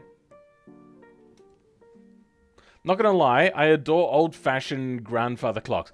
I would like one, except I don't really have the room for it in my house. I know how to as well. Seems it wasn't taught after 2005. Okay. I know how to read one, and I could be considered a Zoomer. Okay, fair enough. So, maybe like younger Zoomers, then. What is the next generation after Zoomer? Because Zoomers are getting quite old now. The Green Wagon have more than 600 and nearly 2 tons. Fair enough. What even is a Zoomer? Was it 1995 until 2005? So there would be 15-year-olds in, like, technically the next generation. It's just we've not really bothered to name them yet or something like that. I'm not sure. Or maybe because things got really weird at the end of the Millennials generation that the Zoomer hasn't really defined itself well enough to be brought down to just 10 years. And it might go for a little bit longer because the Zoomers are being raised in a very, very different type of social way than really drastically any other generation in the past. Now, the invention of the telegraph changed things a little bit. The telephone was really slowly implemented, very slowly, because it was so expensive right up until the internet, and then they went, shit, we can't keep overcharging for these things. So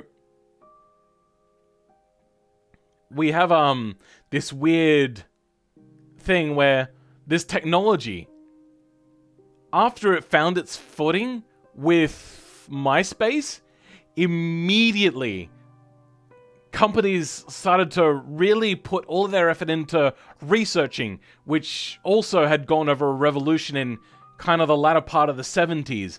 So matching that minimaxing of everything required to get the result that you want from your user base or customer base or client base or whatever base is particularly important for your business has meant that the Zoomers have not only come in at a new dynamic of social interaction and just a dynamic in general. It's how do we talk about this as parents and adults and teachers and all that sort of stuff if we're already well developed before this comes along and we can have ways of coping? Like, we still do have issues with it ourselves, causing us things like depression, but these kids are born into it.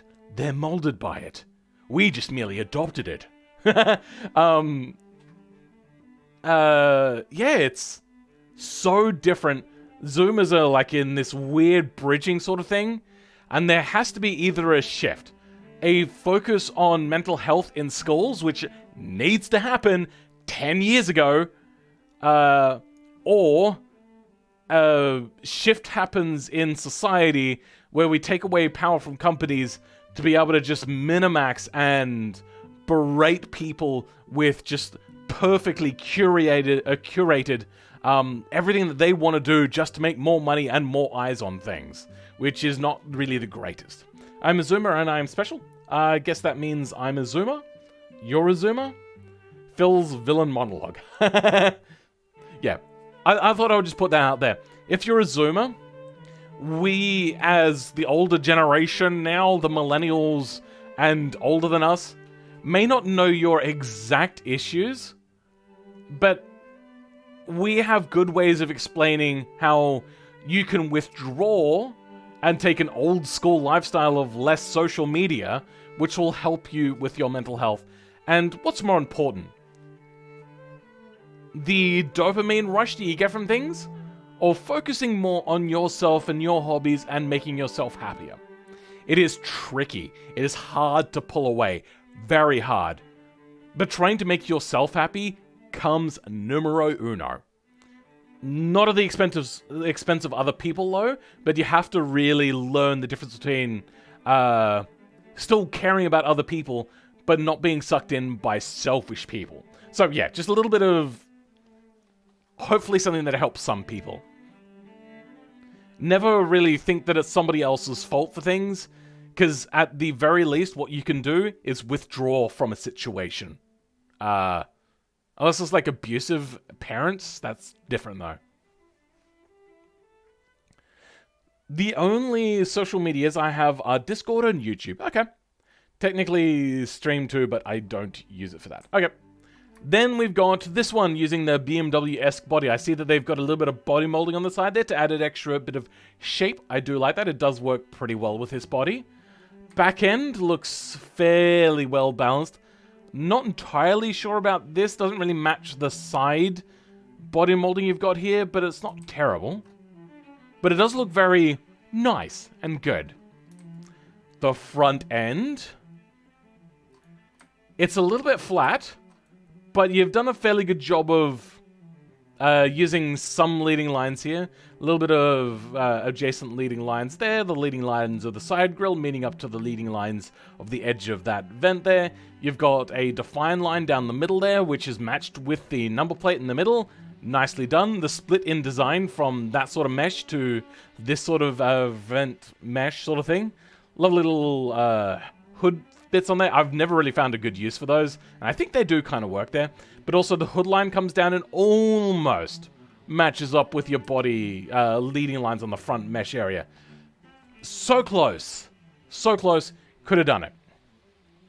My parents have put me into an oldish lifestyle because I don't have any social media besides YouTube. Okay.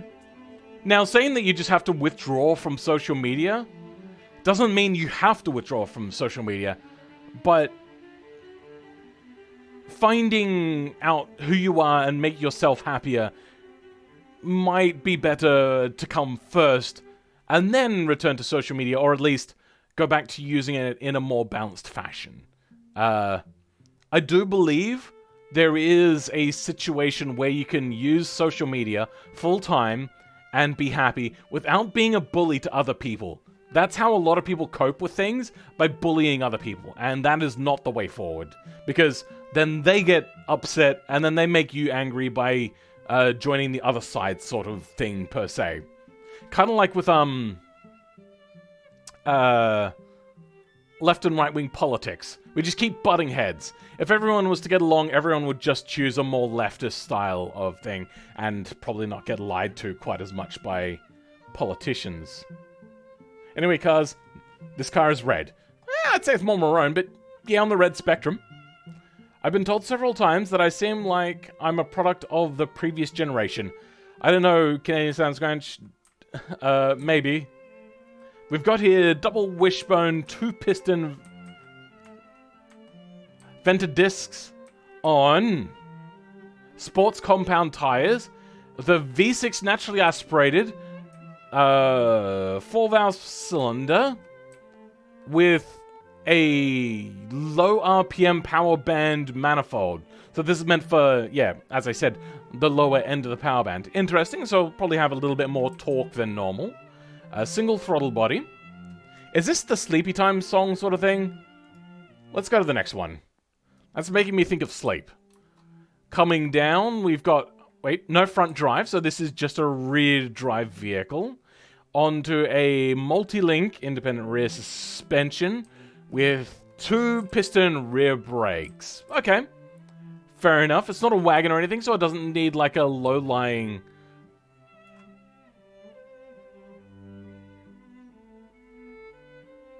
Star Spangled Banner? We're not American here, so let's skip that one too. I had to think there for a second about that song. I was like, I know that tune from somewhere. Full Man, Remember Me. Indus Brit? I'm sorry, not really. I'm sorry. But there has been a lot of new people recently, so yeah, not great on the names there. Well, I need to go to sleep now. Have a nice stream, see ya. Okay, see you later. Skip-it-a-boo.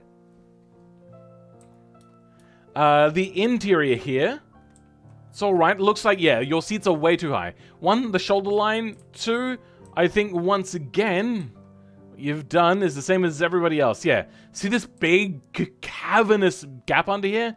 Yeah, you should probably fill that in. Why is it 2 body lines? Anyway, lots of multiples of things.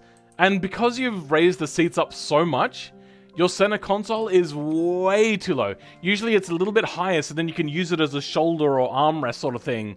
This, way too low. That's down by your hip. Does your elbow naturally touch your hip without having to, like, contort a little bit? No. So that unfortunately hasn't come out quite right. Not so bad. You're okay. Hopefully nobody saw that snowman. Your dashboard probably doesn't come out far enough. I feel your steering wheel is just a little too far. No, maybe that is in the right place. Maybe your seats are just a little bit too far back. But you got a lot of rear legroom. Nicely done. I've noticed a lot of good legroom in these cars today. Usually people really suck with rear legroom. How close are you actually here to interfering with the wheel fender? No, you're actually got a pretty good gap here. Nicely done. What's this shift that's happened? People are just doing a really good job of making legroom. Then in the back here, it's a little bit weird, but at least you've filled it in. Nice. Oh, has that got a full roof liner? Oh, it does too. It's got a little divider in here. Nice. It actually looks really detailed here. Nicely done. And yeah, automatic. Got an iDrive.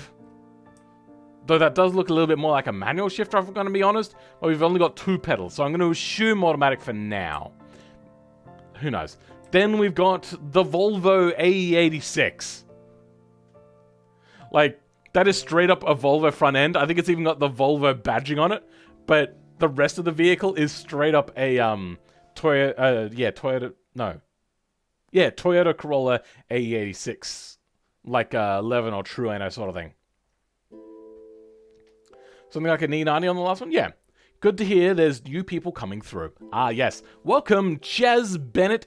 How's it going? If I haven't said hello to you yet. Oh, an Epic Demand. I don't think I've said hello to you yet either. Looks like the front end of an Alpha, rear of a BMW. Yeah, a little bit. I see that.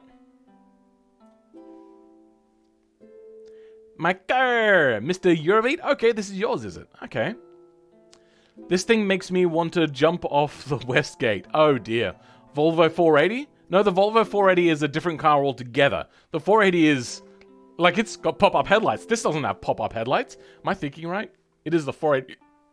Sorry, the 480 with pop-up headlights, right?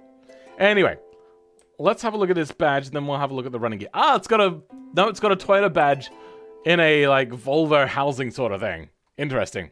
This will upset a lot of purists, and I love it. Same. That's kind of why I made it the thumbnail for the video. So then when they see the front of it, they're like, oh, come on, what the hell is this? We got very not Volvo wheels, I feel. I mean, they did have a lot of interesting mag wheels, but not really that. We've got 2-piston vented disc. I feel this probably would have been single pistons, honestly. Anyway. Actually, no, it might have been 2-piston. Who knows? McPherson struts. Interesting choice. Then we've got an inline 4-cylinder. At least it didn't go to a 5-cylinder. Goddamn. 4 valves per cylinder. A short cast manifold. Good. Nice engine. I wonder if this is actually a... No, it's not a red block because it's not painted as a red block. You can actually paint your blocks now. I love how he destroyed the one thing that makes me hate JDM. My hero. Wait, what do you hate about JDM? I'm confused. Its specs are close to the real 8086 as possible. Ah, cool. It already has, as you could see from my message. Huh? Sorry, I meant 343. Ah, okay. Yeah, a little bit of a 343. I myself have a 360 in the garage. It looks like a Volvo 300 series. Yeah, I will agree to that one a little bit more. Moving down to the rear. I mean, I've made one of those as well myself. We've got... Ooh, that looks really bent, but that's just an automation exporter issue. Solid rear axle. That is very much what they have on these things. And a solid disc? I can't tell. Why does automation fail to export rear things? Then on the rear, yes, it looks so much like an actual Japanese car here. Pretty cool. I like it. Rear windshield wiper, nice, but no rear windshield squirter. Wait, are we missing a fuel? No, we're not missing a fuel. We're missing windshield wipers? No, we do have windshield wipers. Damn, There's nothing to really nitpick here. Then the interior. Oh, you know what? The interior does look very... that sort of 80s sporty sort of look. That's cool. Fairly nice in here. Good seat height, good seat position, decent enough leg room, even if it looks a little bit cramped underneath, still looks fairly good. You've got everything, including a key in here. Nice. Probably a manual. Coming into the back here, very weird back seats, very Japanese. If this was a Volvo, it would have had a rear headrest as well. Then, moving on to the last car. This one. Very utilitarian looking. Doesn't make sense without crownless message. Okay. Phil, have you seen the Volvo 240 with a 16-valve red block? The 240 series never came with the 16-valve. The 7 series and newer did, but I do know that a lot of people have switched 16-valve red blocks into it, yes. Why did you even add the AE86 Trueno livery? Also, interior is fairly accurate. I enjoy the interior. Yeah, the interior was pretty good on that last car. Ah, and this is your car now. Can I just call you Era? Your whole name is so confusing. I made the interior for this one. Wait, this one here? Oh, cool. Like the look of this car. Prepared to get Yugo. Is that the American real car? Or is this the knockoff that, what's his name, Automotive Flux made?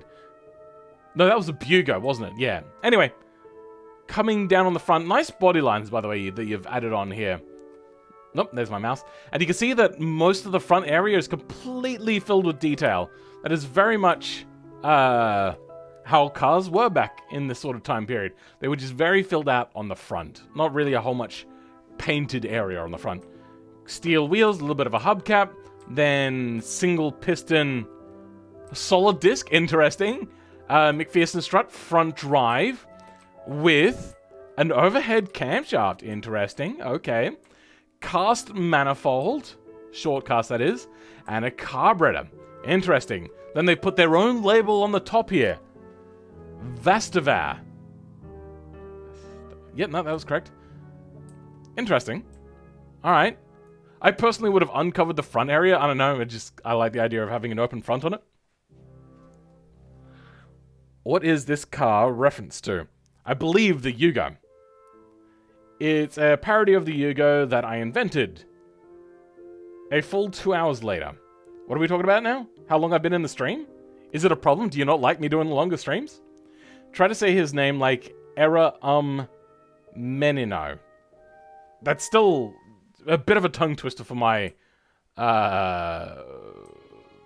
tongue. It's also really long, and I have terrible memory problems. Oh, sweet. They've got a bolt here, and it comes through the bottom. That's cool. Anyway, coming out to the rear, we have, hey, torsion beam rear suspension. And is that a drum brake? Yes, it is. Surprised this thing doesn't have drum brakes all around if it's meant to be super duper cheap. But at least they've got only single piston, and it's solid. Nice.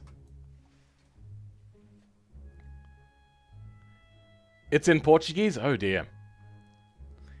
It has a custom chassis? I thought I kind of noticed that. Into the interior. Oh, interesting. The smooth dashboard didn't really start to... Like it, what, left in the 60s sort of time period and didn't come back until the 90s? I feel that this dash doesn't really match the era of this car. But still, pretty decent. Got lots of details in here. I love how the pedals don't fit, so you've just offset them like a lot of car companies used to do. The other thing that they would have done is they potentially just moved everything backwards a little bit. I see that you got a little bit of bulge here from the wheel well. Is that required? No. You just tried to add the padding in there. Alright, fair enough. But yeah, I really love this detail. That's a pretty funky little detail that I would have almost missed if I hadn't seen it when going down through the exhaust area. Got a keyhole in there and everything. Interesting. Got ourselves whatever the hell that is. Maybe that lights up, I'm not sure. Got ourselves a speedo and a temperature gauge. A fuel gauge, but no oil Maybe they just have an oil warning light, which would make more sense. Cool. I feel the dash doesn't match, but everything else does pretty freaking good in here. Like, you've even got little extra vents in here. You've got door handles, all that sort of stuff. You don't have full door pockets. You have, like, sort of either just the outline of it or what it often was back then. Sure, why not? Like a material sort of one with elasticated brim on it. So you just, like, pull it out and then you would slot something into this door pocket. And a window winder, which is just a little bit of extra detail. But yeah, nice. Let's have a look at the rear. Again, I forgot to look at that. No. Yeah, this looks fairly good. Most of the areas are filled in that need to be filled in. The open vacant areas are fairly few and far between. This looks like it's pre-third light era, so that's fine, I suppose. Wavy dash? Yeah. Welcome, Turbo Duck NG. How's it going? It looks incredibly fuzzy. Yeah, the interior did look fuzzy. It was weird. Very 70s, 80s sort of shape. Yeah, I agree with that. Late 70s, early 80s sort of thing. This car will fall apart in 1 year. If you say so. The price was $4K since the 80s. Interesting. What's this line under here? Oh, that's suspension. That's the steering rack. Okay. Interesting. Wait, hold on. Is that a beam? That is a beam from the, I'm assuming steering column? Yep. Nice. It's semi-collapsible steering column. You probably could have tried to put a steering box in there, but I get that you didn't want to do that. But you've done everything else. It feels as if that wouldn't have been too much extra work to put a steering box in there. And probably have it painted black. But yeah, these are the cars this week. I am going to go do a poop, and I will be back.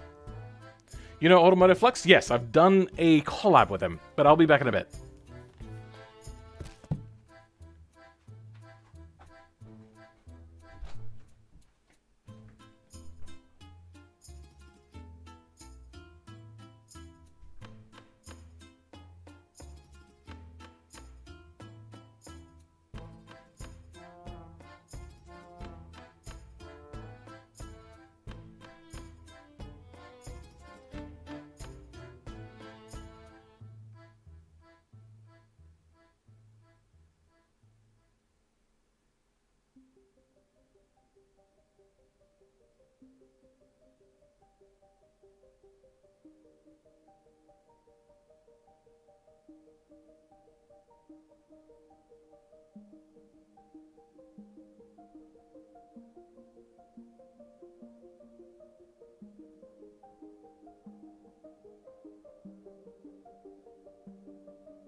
I've got a bit of an upset tummy now. I think way too much pasta. And because it was pasta, I had cheese on it, which is lactose inclusive. I don't know what the word for that is, but yeah. Let's quickly load up a new map. So we got the van here. I think it's right to take it to a test track for testing a van out. Hugo Shitbox vanished? Vanished him? What? Oh god, imagine it was the streamer at the door. Huh?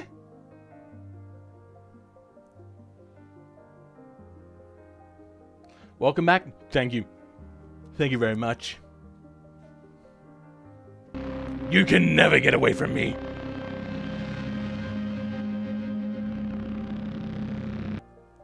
I'm sorry if that scared you. Let's bring out the next car. God, I have to do something about, like, cable management sometime. First, this one. Check the Reddit post. It describes some features of the van and the J-beam editing. Also, I feel like you rushed the first part. Really? You feel I rushed it? The first part took 2 hours. I spent 2 hours just looking at the cars.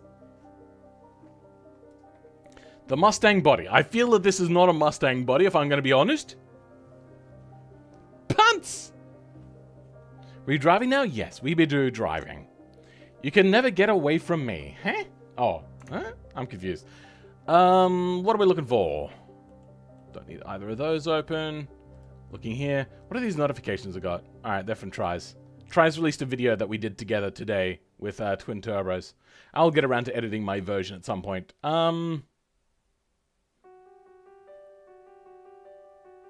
Reddit. That's what I'm looking for. There we go. How can this van rev to 14k? Because it's electric.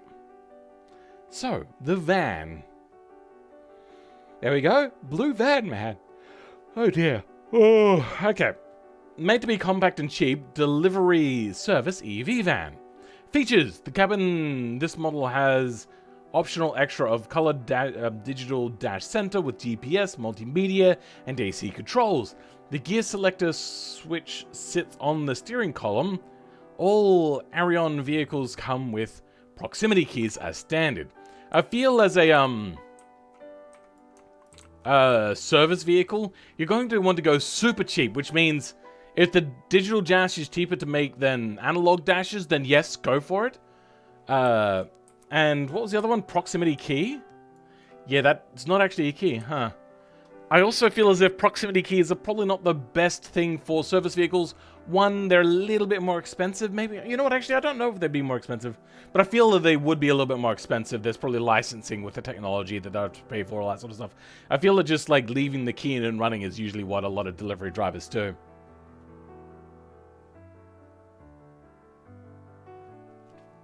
It took 2 hours, but both of these hours were talking about things other than the cars. No, I talked a lot about the cars. 2025, by the way? Oh, interesting. Main storage comes with 2 sides compartments. In one side, you have the car's toolkit. In the other set, electrical outlets to power whatever you want. Consult vehicle manual. Ah, interesting. The tailgate splits in 2 and opens at once. And when closing, you shut the bottom and then the top. That's usually how the split tailgates happen. Front compartments, storage and access to maintenance compartments, brake fluid, blah, blah, blah, among others. Check the description and the pictures. Alright, I personally wouldn't have a split tailgate on a utility vehicle. On an SUV, sure, a split tailgate makes sense if you want somewhere to sit further out than the bumper. It makes it so then you're not going to get like muddy from the bumpers or anything like that. A split tailgate on a van is just going to make it harder to reach into the stuff that's towards the front of this thing. I feel also as a service vehicle, you're probably going to want a sliding door.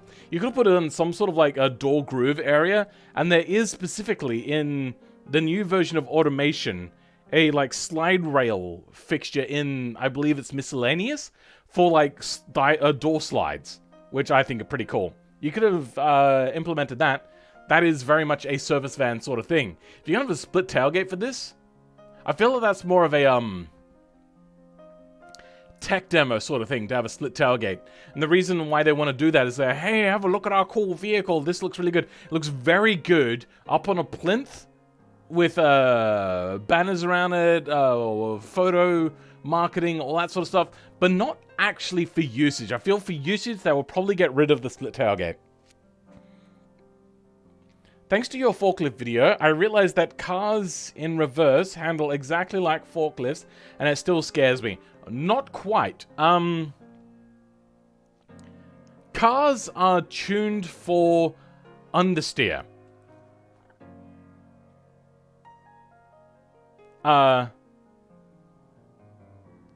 Which means that you have less grip on the front steering wheels. So when reversing in a car, and you want to turn all that sort of stuff, you usually get a little bit of understeer, but things are dynamically different because you're also steering from the rear tires, meaning that you do get a lot of whip around, which is why it's usually so easy to do a reversey, of which I've actually done a few reversies myself in real life. Just don't ask where. Proximity keys can also be hacked easily, so yeah, but I don't think they're really worried about keys being hacked if somebody's just running up and usually leaving the key in the vehicle. That's not really the big thing here. I'm so sad that this EV engine is not working as intended. Okay. It's tiny compared to the Pigeon. Can't really bring out a Pigeon right now. I can bring out a Widgeon. How many cars can we post for this? I'd rather you... Okay, so one car per submission. If you do multiple, I'll pick one, and that may not be the one you want me to pick, but that I will just pick one randomly. Even if you tell me which one to pick, if I miss that or I don't read it this time around, I'll just pick one. When it comes to how many cars you could submit in a week, it'd be great if you didn't flood it. Other people do like to have their cars viewed as well. Other people also might get annoyed because they're the ones voting on it to put it to the top of the list sort of thing. But it's up to you. You should make an S550 Mustang body. I don't do requests. Pick a price for this car and if it's made real life. A price for this? 35,000 if it's in a fleet. You need to buy automation? That's entirely up to you. If you think it'll be the sort of thing that you like, then go for it. Okay, it's very slow, but it is a service vehicle, so that makes sense. Lots of understeer. Oh my goodness, that's a lot of understeer. Now, I know if you put more in the rear, it'll make it more weighted to the rear and want to slide more, but my goodness. Okay, there we go. At high speed, this thing gets a little bit more oversteery. But not terribly. It's just like slow to mid-speed, this thing likes to really run itself wide. I do like the taillights on this a lot. And I also like the fact that you've made them running taillights, so they're just on. Which was the thing popularized by Volvo after they did a few studies. This thing is actually... Maybe I just took the corner wrong. But this thing feels... actually quite darty. Like, chuckable. I need to buy automation. One car per week. Got it. It's up to you. You can, like, some people do quite often submit 2 cars per week. But not, like, a huge amount per week. If I see that there's, like, an overabundance of cars, I do like to put in beginner cars sometimes. And... if you've got a lot of cars and there's more cars down below, I will only do your better ones and then probably just skip and then do the lesser cars. If there's an overabundance of choice. Again, check the JBM editing. Yeah, I was actually about to go back to that right now. So, JBM editing. EV conversion using the Filman 89? What? Engine file as the base. Fix some stuff too. Removed combustion engine nodes. Interesting. Did you make it lighter then? Because, okay. Customized no way to simulate the battery position of the electric motor. Ah, okay, now I understand. Custom DRL and headlight functionality.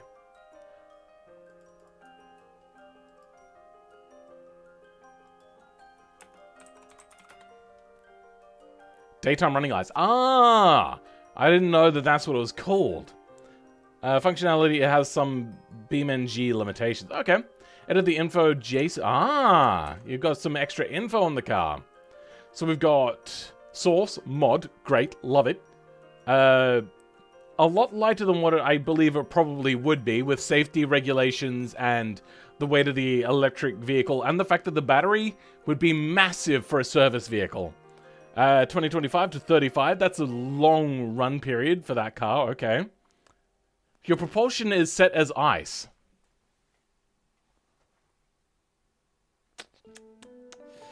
Ooh, that's a bad right there. Transmission automatic. All right, let's have a look. You could have also changed that to direct drive.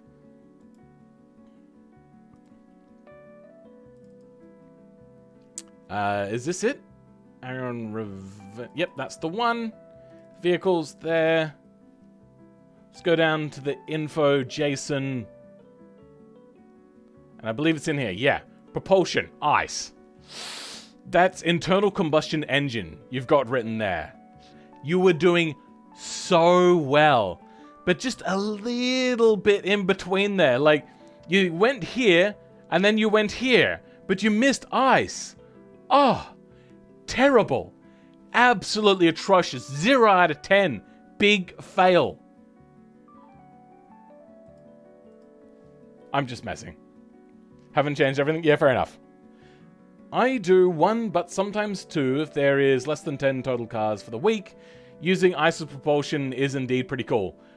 I mean, if you're using ice with the driver, that's a different thing entirely. Can I add you on Steam? I don't add people I don't know outside of things on Steam. Alright, let's try this thing out of the slingshot, because I feel this thing goes quite fast. I'm also going to turn this off. Drive mode sport, off. Okay, let's see how this thing handles now without any of those on. Check the blinkers at the front. Okay, I'll check that out in a bit. I just want to see how this thing first goes around here. What's its limiting top speed? It looks like if it wasn't downhill, we'd probably limit somewhere around 120 kilometers an hour, which is well within van sort of speeds. No, it looks like it'll actually go 140 on flat. Okay. Usually these things will run out of torque as it gets into the higher rev band. No, it does go down. Okay. Yeah, so about 120-ish is where this thing would run out of steam.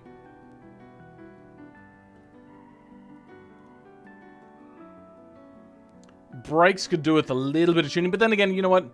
It's unloaded at the moment, so I don't actually know.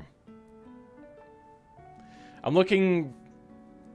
Okay, I'm looking for BeamNG friends. None of my friends have played if they do not BeamNG. What? I'm confused as to what you're trying to say there. Where's my breaking point? Just before the 50 board? Alright, that's alright. It did okay on the off-camber corner. And these tighter corners would probably do pretty well on the moose test as well. Except for the fact that this thing is prone to understeer. Yeah, okay, your brake tuning is okay. Could have a little bit more tune to the rear if this was a sports vehicle, but this is not a sports vehicle, so that is entirely acceptable. They don't have PCs? I don't really play with people outside of, like, video creation. I just like to play single-player chill games a lot of the time. So, that's what I do. So, you said, check the indicators. So, the indicators are working like indicators on the front. Side's working like an indicator. Ah! Interesting. What I've actually seen for indicators on the fronts of vehicles is the... What are the DLR or something? The driving... RDL, sorry. What was it?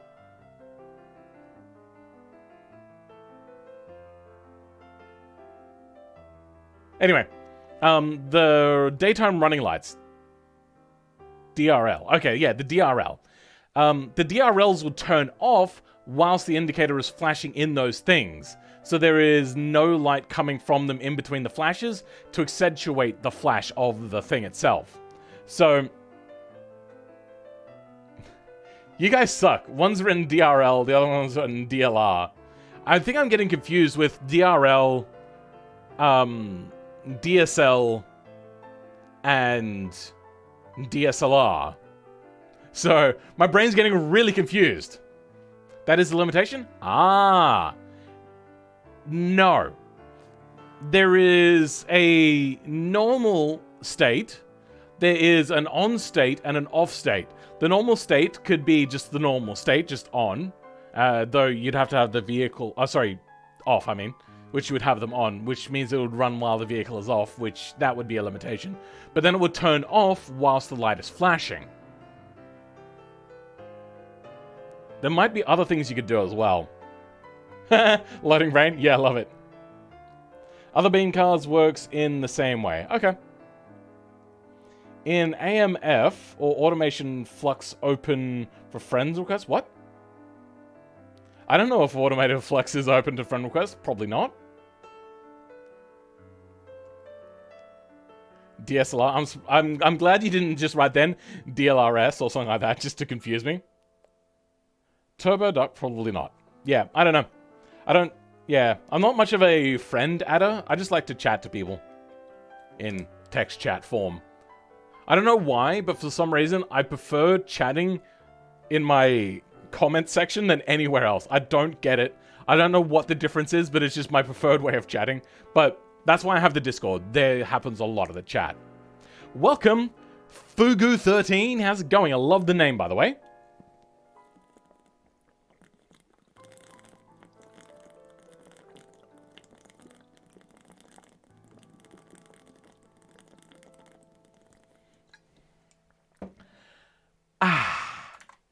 That was a lot of water I just drank this then. That's not what I want. What I want is this. What else have we got here? No, that's it. Okay.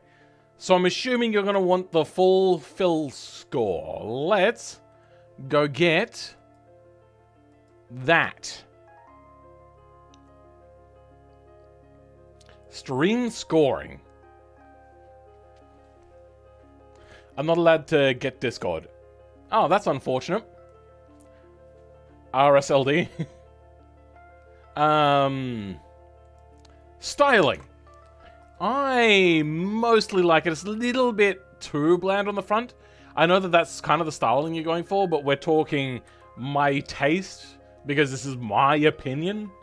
A little too flat. The back end, even though big, broad, open areas, does kind of fit the overall design of the vehicle.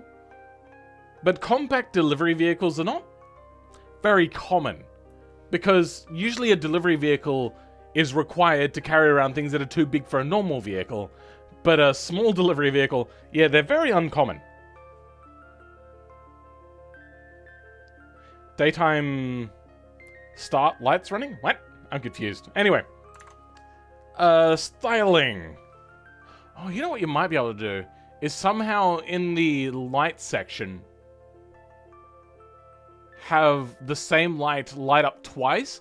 One for the daytime running light, and somehow have the blinker over. I don't know. Well, no more green screen today, because that fell down on its own. I need to find a way to, like, properly prop that up. That's the third time that's fallen down now. Hey, Kyle Hammer. How is the Making Spin Tire Mud Runner mod going?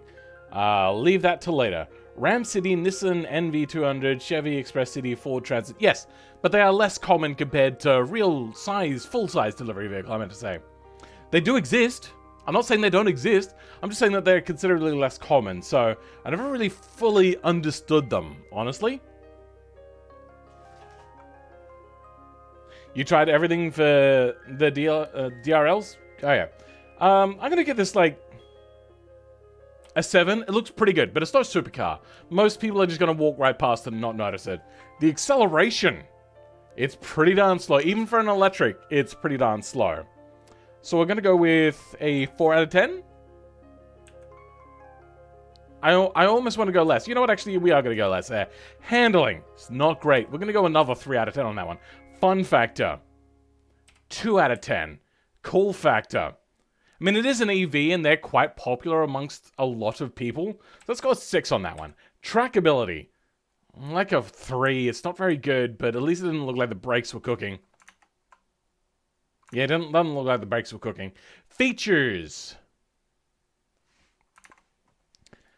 I mean, it doesn't look like it has a whole lot in here. Also, being a service vehicle, they're not going to be completely decked out with everything. Probably going to have a few safety things in there, like the automating braking system to make sure you don't rear-end other vehicles for insurance purposes and stuff like that. It looks like it has a screen there for removal of dials. Probably it's mostly capacitive touch, stuff like that, I'm assuming. So like a 6 maybe? Probably less for the like full service vehicle one, which is like stripped out, bare minimum everything. Comfort. It's probably not going to be the most comfortable. You're very close to the person if you've ever got a passenger in there. It's very tight fit in here as well. Even your pedals don't like fully fit in a normal place. Music has run out. Next page. I'm going to say the comfort in this is not probably all that high. So, like a 6. It's modern, so it's mostly comfortable, but probably not the best. In my country, there is one delivery van that is basically the same size of this van, and the other which is like a big truck with a big trailer, and they overload by a lot. I don't know what you're talking about there, but okay. I'm making a car with a 5-liter Civetta V8. Ah, okay. Grumman mail trucks. Grumman mail trucks? What are we talking about now? I don't know. Why are we talking about diesels? What? Welcome God Tempest to the stream. I'm getting so confused as to what's happening in the chat right now. It looked like a great for a van, especially. I think it looks great for a van, especially. Yeah. Hey, I've been thinking about sending in a car. Is there a video made on how to do that? No, it's fairly self-explanatory. You can look at other people's examples. Just make sure you submit a .zip and not a .car file, and that the link that you've shared from the Google Drive is set to viewable by anybody. And yeah, you should be all good, basically. How do you hide the HUD? Alt-U. I added the text saying Civetta for more realism. Quality. Quality. Is it quality? I don't know. What country is it from? Does it have that? Compact cheap delivery service van. It's fairly design agnostic in terms of area it's from. It kind of looks Asian. But it could also be European. Could be American, but I doubt it. I don't think even chat is confused on what's happening. What? I think I'm confused by what you're saying. I think you've done a double negative there by accident. You don't know the country? Alright. Quality, ambiguous, 5. Practicality. I mean, it's kind of practical. Unfortunately, you only got seating for 2. You might be able to make it into a minivan if you want. But in its current trim, there's not really a whole lot of storage in the middle sort of area, stuff like that. Getting into the back with a split tailgate is going to be annoying. So practicality is not really huge, but it is very easy to get into tight spaces and good for parking. So with the upsides and downsides, we are talking about a daily category here, so keep that in mind. We're going to go like a 6. It's got its practicalities, but it's got major limitations for any other daily use. Value of this. You didn't put in a price. So we're going to leave those blank. J-beam editing. You've done, what was it again? The EV conversion, which you're taking mostly mine. There's a little bit of troubleshooting in there apparently for you. Remove that. Customize node weights. Fair enough. Still would have been much heavier. Custom DRL functionality and edited the J-beam. So the DRL would have been one of the more things to get correct. I'm going to get that like a 6. Pretty good. You know what? A 7. That was a lot of editing you put in there. You know what? This doesn't have any 8s. There we go. 8 out of 10. Perfect score. Would I buy it? It is electric. And I basically only ever use 2 seats anyway. But it looks very cramped. Like a 3? Probably out of my price range. The je ne sais quoi factor. It is pretty cool.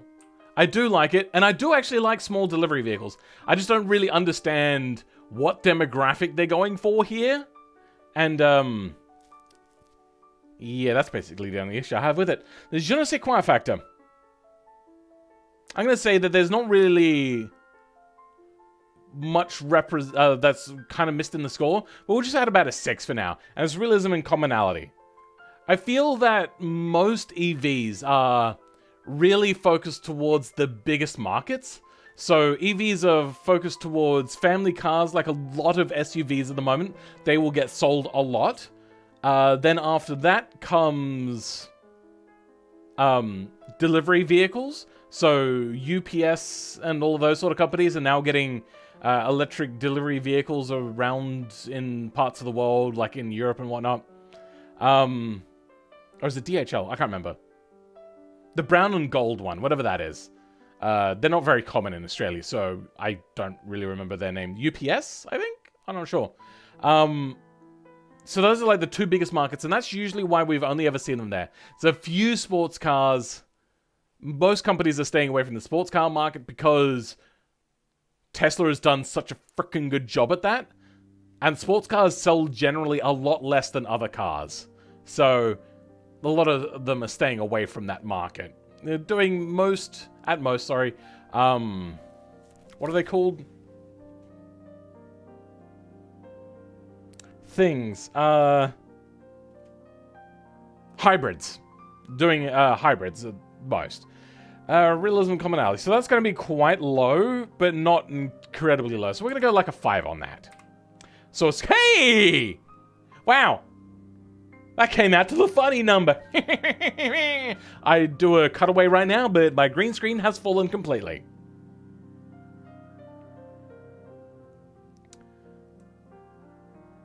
Chinese almost? Yeah, they are known for their EV utility vehicles. Kind of, yeah, a little bit. Grumman was an airplane company that won a contract with the US government to make mail delivery vehicles and its semi-ish delivery vehicle. Or smallish delivery vehicle. I think I remember something about that. Like, there was a lot of controversy around, like, corruption there. Am I too young to be here? I don't know. There may be some swearing sometimes. But that comes down to you and your parents. Depending how old you actually are, I don't know. You might actually be like 40. Am I too young to be here? That would be a weird question to ask. We have no idea how old you are, so yeah. You haven't given the car a value on ongoing cost scores. Yeah, because you haven't given me how much the car costs. Nice, by the way, any suggestions for the next EV I should do? If you want me to give you a suggestion... do like a Gen 1 that has overheating problems, like the Gen 1 Tesla Roadster, that weighs too much, but has like really good straight line acceleration up to like a certain speed and then just drops off rather quickly, like the Gen 1s. And yeah. Do something like that, like a flawed car, not great in cornering, really noisy tires. If you could somehow turn up the noise on the tires, I don't know if that's a thing you can do. Might be able to. Actually, you know, you should be able to, but it just depends how deep you're willing to delve into Lua if you can't do it simply. Nice. By the way, I need to already read that one. Nice. He chose not to. What? You're 11? Who knows? You may be too young. That comes down to you and your parents.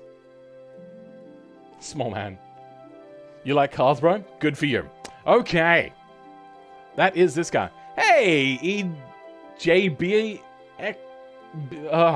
EJBMX. Welcome to the stream, buddy.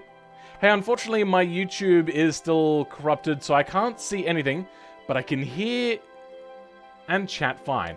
Weird. I don't know how that works, but okay. Should be able to turn up tire noise since the chunky off-road makes more noise. Yeah, I'm guessing that there's probably a simple way of doing it. I just don't know it. Anyway, you got your score of 69. Well done. Next car is this one. The Continus Kortzen 1800S. What is the story behind this car? Probably not high on the list. Oh yeah, I'm not doing a review of this one because they uploaded a .car file. Let's go... Oh, no. This week. Where is it? Same with this one, I think? I'm not sure.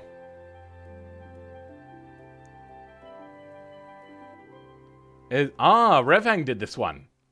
Revhang, you know better than that. Do we have extra details on this car? £15,000. I don't understand. Alright. That's a no-no on the price. What year is this? Does it have a year? Early 70s. And it is not as light as what you might expect such a small car to be. Where do we take this? Do we leave it on this track or do we take it somewhere else? We could take it... You know what? It feels like maybe you'd see a lot of use in a place like this, maybe?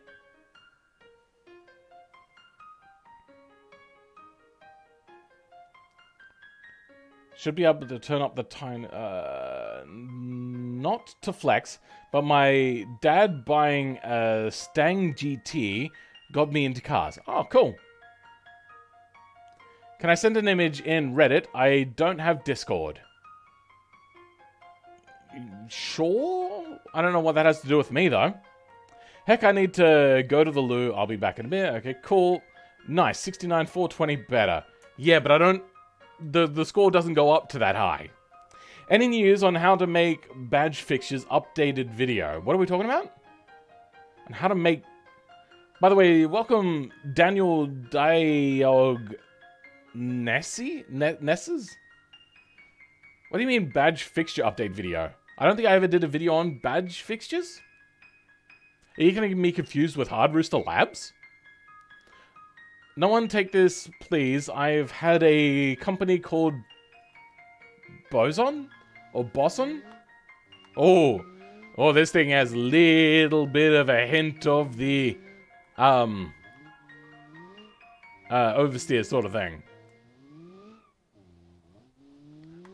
Beam and G not knowing what gear to be in.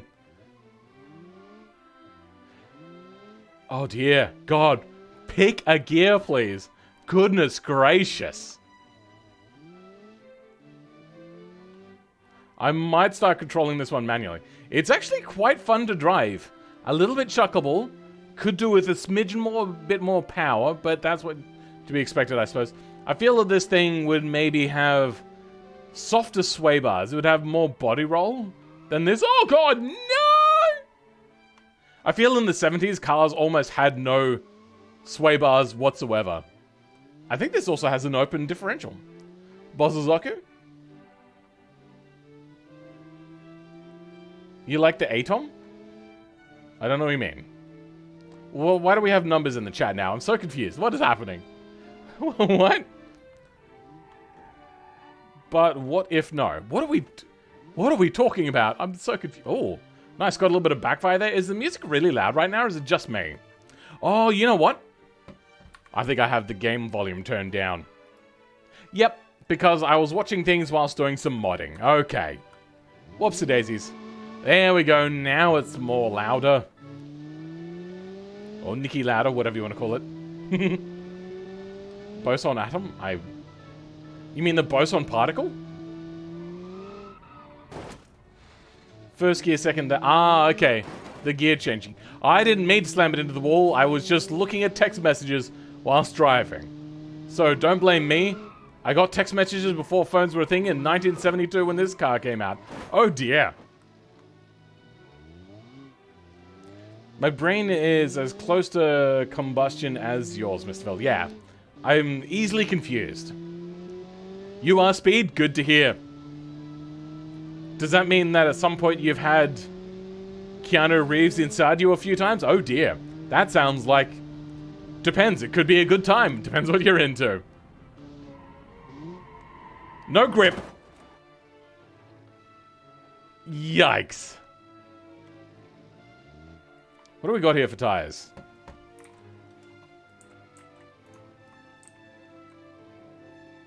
Sports compound. Interesting. It somehow doesn't feel like a sports compound tire. You are on Speed? Okay then. SR38DE engine concept? What? Oh god! Actually, can I fit in there? Oh, I think the collision mesh. I think there's a collision mesh there. Damn it. Also, open differential? Big no. I mean, it probably would have had an open differential, to be honest, but I would have loved it to not have. Okay, posted on Reddit. Can you check it? Check what out? What are we talking about? You like this color? The paisley green? Sure, I see that. It is very much of its time sort of thing. I feel it would have been a little bit darker while still being faded, though. Brake. Oh. Way too much front bias on the brakes, meaning that you can't trail brake in at all. But, once again, this is a family car. Oh, you know what? Actually, at speed, it's not so bad. But then, yeah. Maybe just... It depends. This is probably not a sports version of the... But it is a sports engine. It's so hard to tell what to... Oh, God. I don't even think I was going that fast, particularly. What the hell? SR20 Plus, VR38, RB26. Yeah, I know. I got the idea. I'm going to head to bed and now. Have a good stream, everyone. Okay, catch you later, Flamesy. Thank you for showing up and being a channel member. Auto locker is the only thing till 1977-ish in automation. Sounds about right. I imagine... The image of my corrupted YouTube is now on Reddit. Oh, that's what you were showing me. Okay. Let's have a look.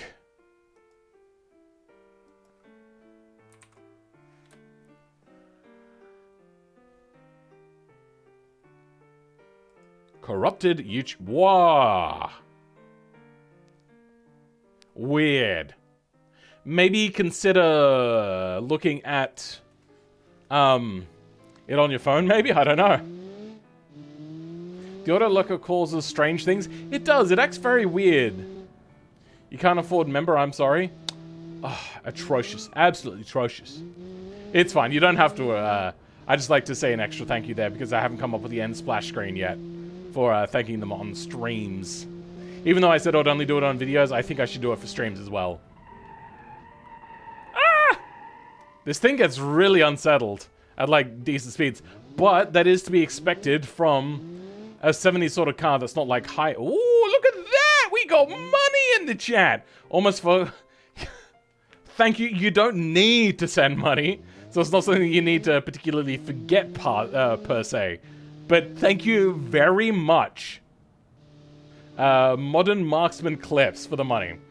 I guess it's green because it likes crashing into trees. Camouflage? A little bit.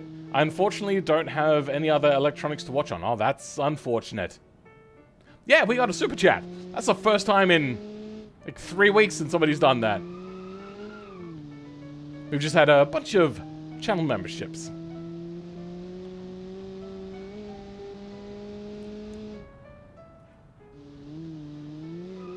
Oh god, going over a rise in this thing becomes super sketch.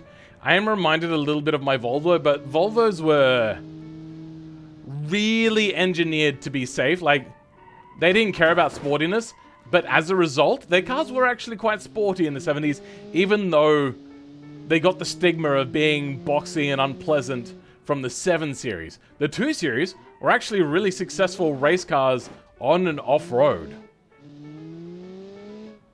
You should make a Mustang GT... I don't do requests, sorry. I've been gifting money to streamers cause I got refunded 20 bucks. Ah, nice. Sweet. Cool. Thanks very much. Let's go ahead and give this thing a fill score. Oh god, camera's going haywire. First, the design. Second, the acceleration is actually not too bad. Let's go a 5 on that. Handling.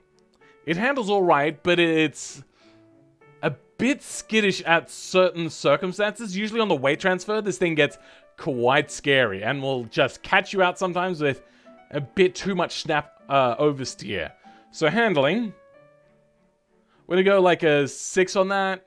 You know what? No, a 5 on that and a 7 on the fun factor. The cool factor, probably not very cool, this car. It's old 16 valves, so a lot of people are gonna like it, but a lot of people are gonna know a lot about it. It wasn't really engineered perfectamundo like the old Ford Escorts were for the day and age. There's only a few car companies that actually fully put in the full effort back then of making really, really good handling cars for regular drivers. One was Ford most of the time, but not all the time, and Volvo. The rest would rely on other things, but the handling was very much an important thing for those. Oh, God Tempest, thank you there for the channel membership. Fanfare, I'd do a cutaway or something, but my green screen fell down, so it looks like shit. The 240s are fun to chuck around a corner. I have one, but it's been in project status for 2 years now. Oh dear. Oh shit, you can see? Wait, what happened? I don't know what happened to you. Maybe, yeah, did you try a different browser or incognito mode? I'm currently a member. Nice. I like how you put in the Australian accent there. I'm a member. Welcome to the cult. I mean the membership? Yeah. Trackability of this car. I feel on a more flat track, you're going to have a lot more success with this. So let's give that like a 7. It's going to be a fun one to chuck around for a bit. Features. I mean, it's a 70s car, so it's not going to be particularly amazing. On the inside, we have... Wait, what's the shoulder height? Yeah, the shoulder heights are too high on these cars, especially the rear seat. They took out the radio. Maybe because it's British, it was stolen. Does that have steering? No, it doesn't. No J-beam there. Just got a little bit of fan control. Doesn't look like we have actual AC. So, 1. Comfort. Seats look okay. The floor is way too high on this thing. I don't know why. Why are people creating really high floors today? What happened? Did somebody release a video? And then everyone started doing like really high floors on their vehicles? Like, well, there was 4 or 5 of them? That's just weird. Instructions unclear. Joined a cult. Welcome, Luca, to the stream. You like jazz? I was able to see your beautiful face for a few seconds. I'll try a different browser. Potentially, that could work. I don't know. It might just be an issue with the current browser you have. But it could be something else. I don't know. Comfort is going to be like a 5. These cars are not the most comfortable, but they're not the worst. It's not the loudest car either. You know, let's give it a 4. It's got a flat bottom sort of weirdness to it. I don't... like, it's raised up really high, reducing a lot of available room. Quality being probably British from the 70s. Probably like a 3. The plastics are not going to be great, and the quality is also... build quality is going to be particularly low on a British car. I don't know if it's British, but they're British, and it's a right-hand drive car, so I'm assuming it's British. Practicality. We do have a full 4... No, we only have 2 doors. Seating for 5, and a moderate boot. So, go with 6 there? It's not the most practical vehicle in the world. It's only got 2 doors, so that hurts a little bit. But yeah, that'll do. Value. I don't know the price of it because they put it in pounds, which means I don't know what modifications they've done to the prices and whether they've done a modern day conversion rate or a 2012 conversion rate. So many questions. As I always say, just what automation says. And I also don't know if they got it right or not. I also don't work in pounds. I just don't know. J-beam editing was none. Would I buy it? Like a 7. probably... No, it's actually quite ugly. We'll go 6 on that. Rear-wheel drive chuckable, though, sounds like a lot of fun. The je ne sais quoi. I feel like it's fairly well represented because of how wrong that front end is in so many ways. The realism commonality. It feels like there were a few cars like this back in the day, so... Wait. Oops, did I write something just then? Short cast. Let's go like an 8 on that one. It's quite realistic. 7. The design is not realistic at all. And 57 for a car of this era is not good or bad. It's just kind of in the middle. Should rate all car features by how many ashtrays they have? Oh, that's a good one. I love that. Because that was like an actual feature in cars. There's no center console. I don't see an ashtray there. I don't even see a cigarette lighter. Oh, big oof. But yeah, no. Interiors I don't usually put too much emphasis on. Just kind of a general guiding sort of thing. If I can't really get much from there, it'll be on the price instead. Yeah, a score of 57. Next time, do the price right, people. My God. But yeah, Dunskies. Next car. Oh dear. It's the... Well, what does somebody call it? The 8-fixture wonder or something like that? Let's take it to a racetrack. I kind of want to take this one to Spa-Francorchamps. I have to turn on Spa-Francorchamps.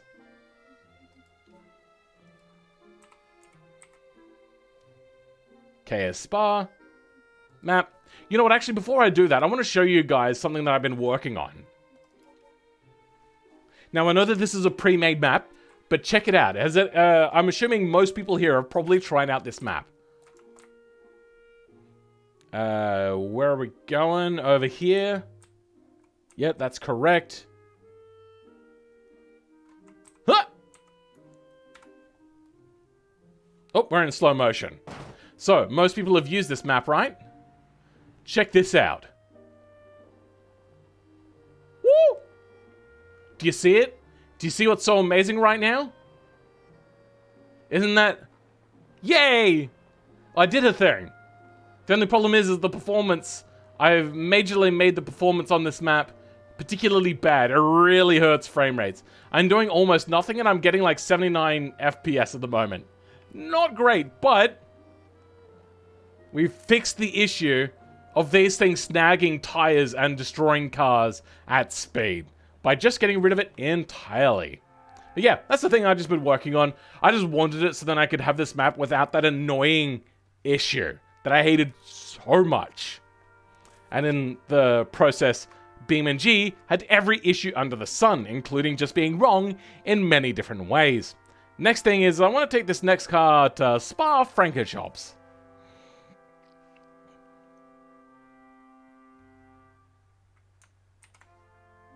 Welcome back, E-Dragon. Alright, the EXR.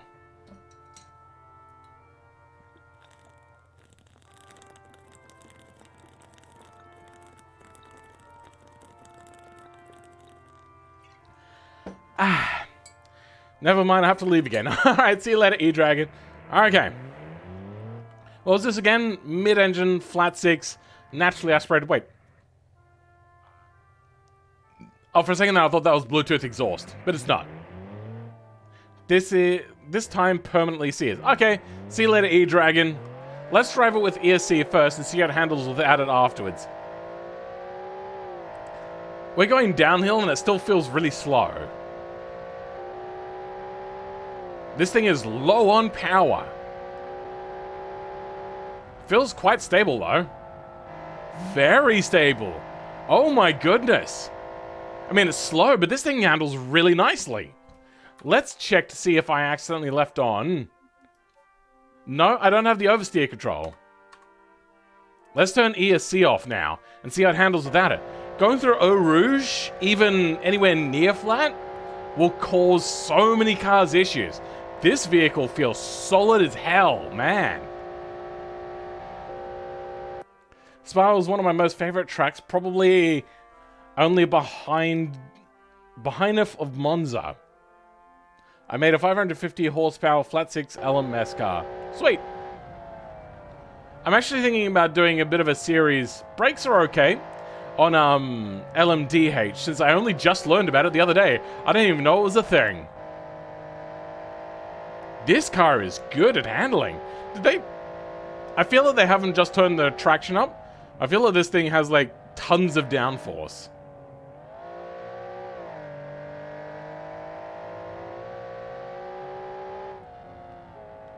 Oh, we're getting lag under braking.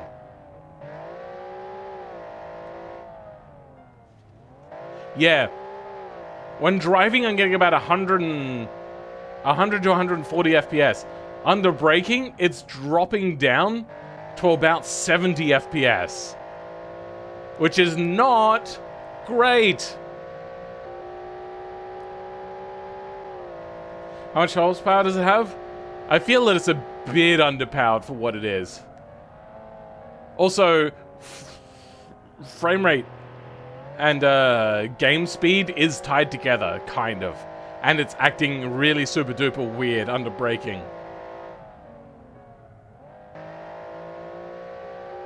Brakes are tuned properly. I feel that they've done some wacky stuff to this car. I don't really know. Let's bring it to a stop. This is a fairly straight section and mostly flat. 525, about 500-ish to 550 on the rear.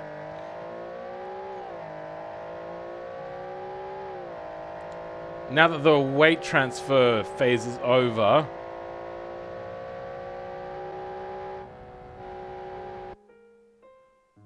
You know what? It's not actually going up much. How does this thing have so much traction? Yeah. It doesn't actually have a lot of downforce. What is happening? Did they just add lots of friction to the tires?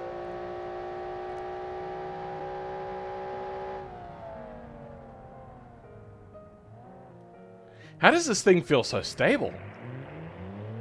I guess it's time to find the LMDH regulations PDF. I'll do that eventually, yes. I'll chat here and see on Firefox for now. Oh, you're working on Firefox.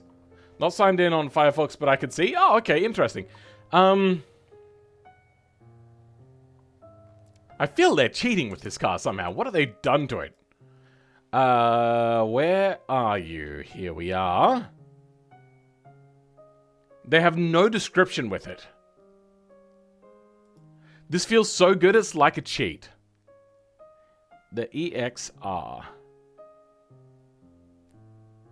Oh, there we go. So they have done modifications to it. Who did this car? This is by Lazy Shifter 12.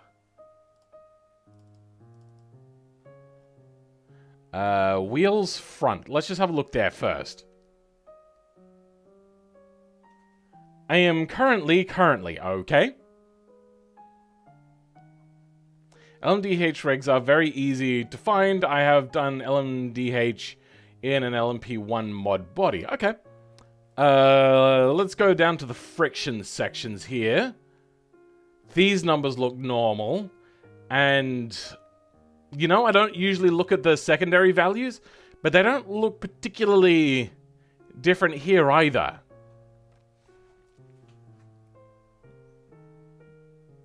Nod and load coefficient, 1.8. Is that normal?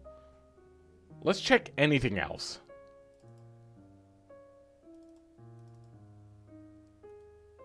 No, that's correct. Tires, wheels front. 1.8 on the front. Oops. 1.6. Okay, yeah, so it's within normal regular numbers. Weird. This thing is special. There is something particularly strange about this car. It handles way better than what it should. Like, a lot of mechanical grip. And my headset's running low on electricity, so we gotta plug it in. Yeah. There's something strange about how good it handles, though. Let's bring up the torque graph. UI apps. TOR. Max power, about 270 kilowatts, which is about 350-ish horsepower. Can't wait for the 2023 because we are getting FM8 in spring of next year. I don't know what that is. Car is a corner sleeper. Yeah, really? Oh my god.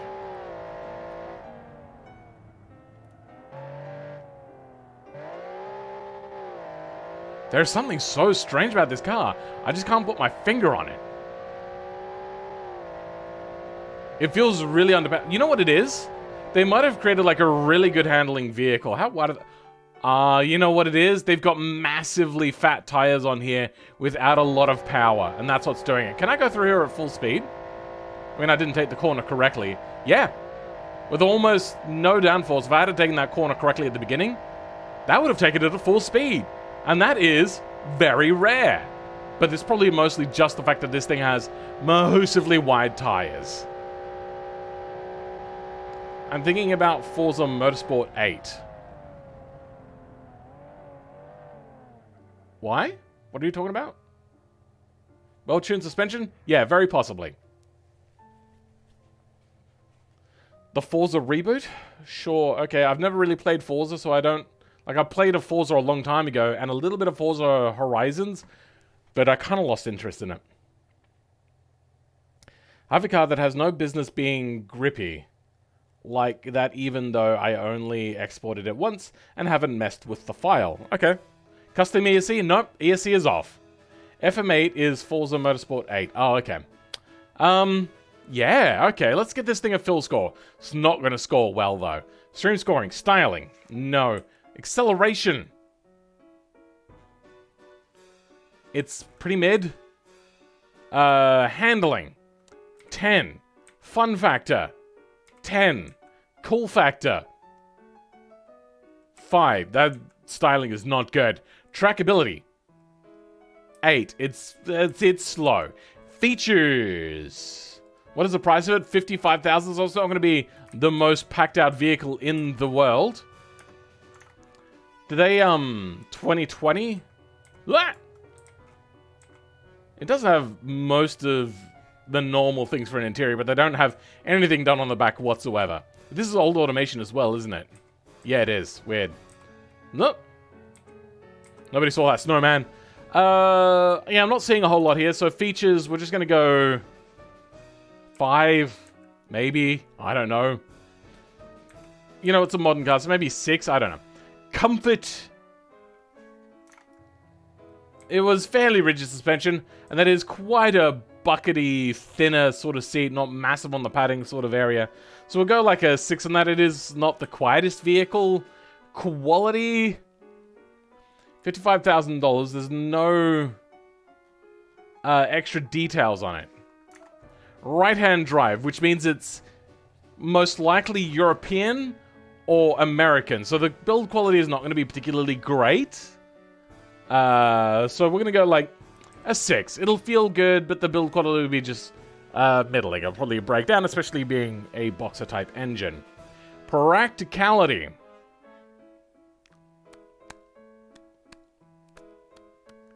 I don't know. It's a 2-seater.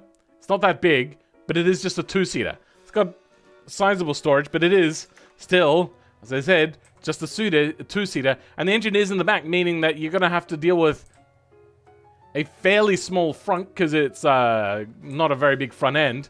And a lot of the back is going to be filled with engine bay, so you can't go like really low on that. Practicality.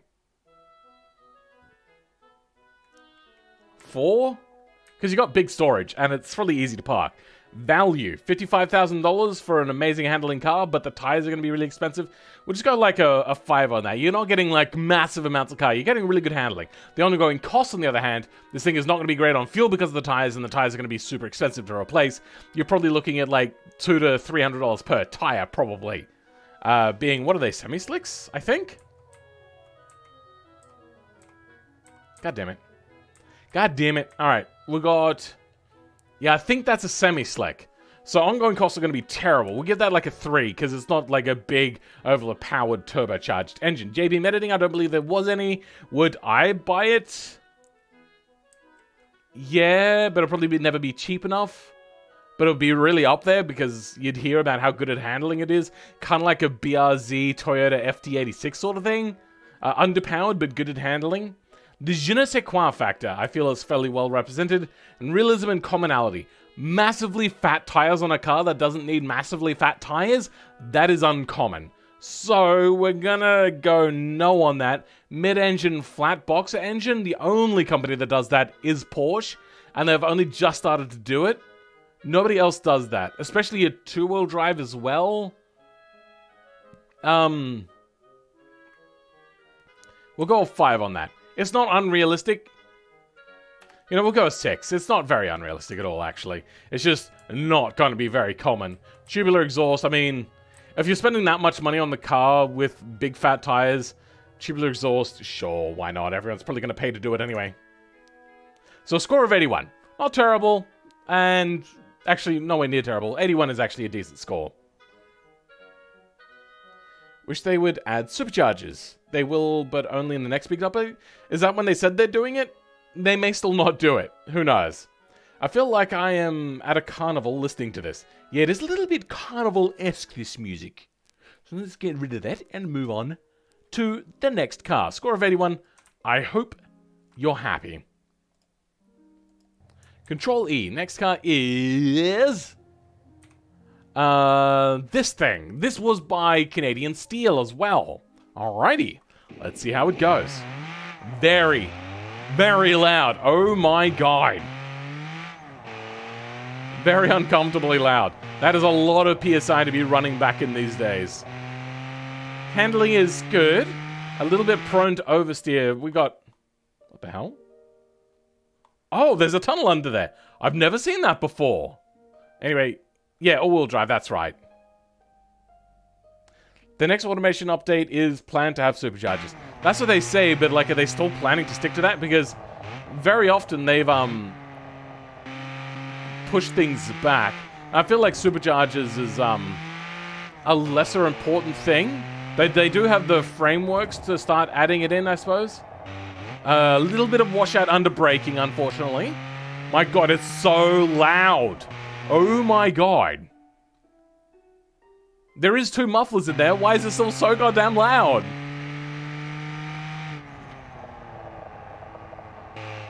It's not great under braking. There's considerably more understeer than what you would like.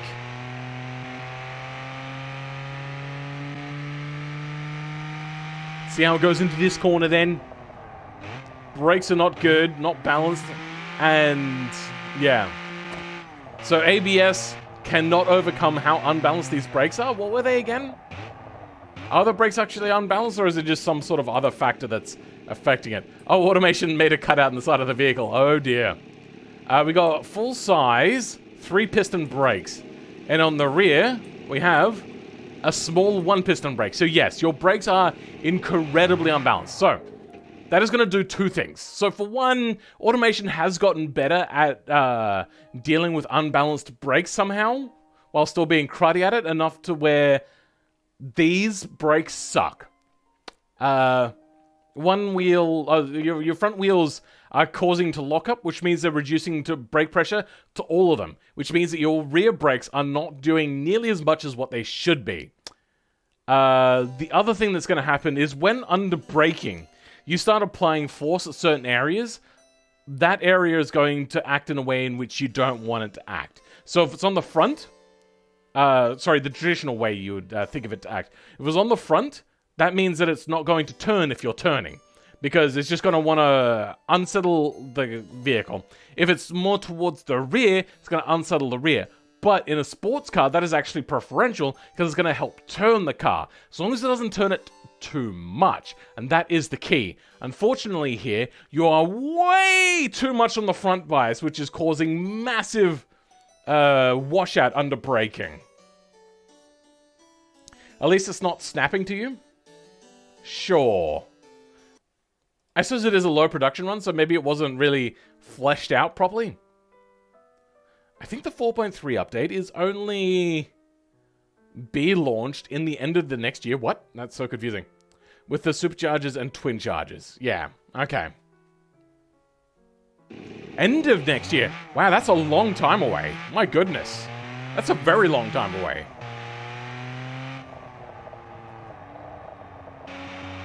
The understeer and then the understeer under braking. So let's say you're going around a corner, you're going too fast, so you have to slow down, which means you have to apply brakes. Its mid-corner speed is actually pretty good. But you're applying brakes means that you understeer more, which means you need to go slower to be able to make the corner, which means you need to brake more to go slower, which means you understeer more. Nope, I had to lift off under blanchiment. That is understeer, unfortunately. And then brake. Oh, I was hoping that this thing was slow enough that that was a good braking point, but no, I braked way too late. That was my bad. It's really going to be sooner than that? Maybe. I mean, the car is giving into snap under oversteer? It's not really. There's no snap understeer, it's just unbalanced handling. Now let's compare the two cars. The last car, Chitty with like the massively wide tires, was able to take this really well. This, on the other hand, I'm gonna expect lots of understeer.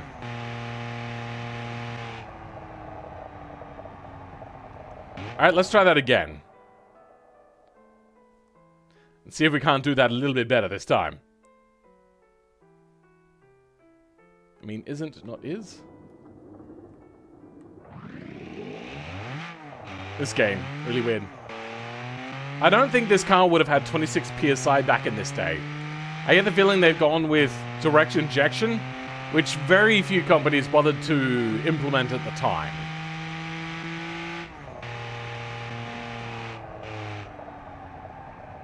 See, this is more what I expect from a sort of car, but yeah, I don't know. The best I could say is the handling is not there yet. Let's turn that off because that is way too incredibly loud. They are 6 months in, alpha beta of 4.2. This is why I think 4.3 will not be launched soon. Yeah, I don't know. Turn the ESC off. It is off. That's just ABS. Which you would have to remove manually. But the brakes are so unbalanced, you don't want to do that. It'd be even worse. I mean, 4.2, the big overhaul, more than 6 months. 4.3 is ideally just some extra bits and logic. I don't know. I believe they have a public document somewhere, or they made it public accidentally, maybe, that shows their, like, workflow timeline. Let's give it a fill score. Styling.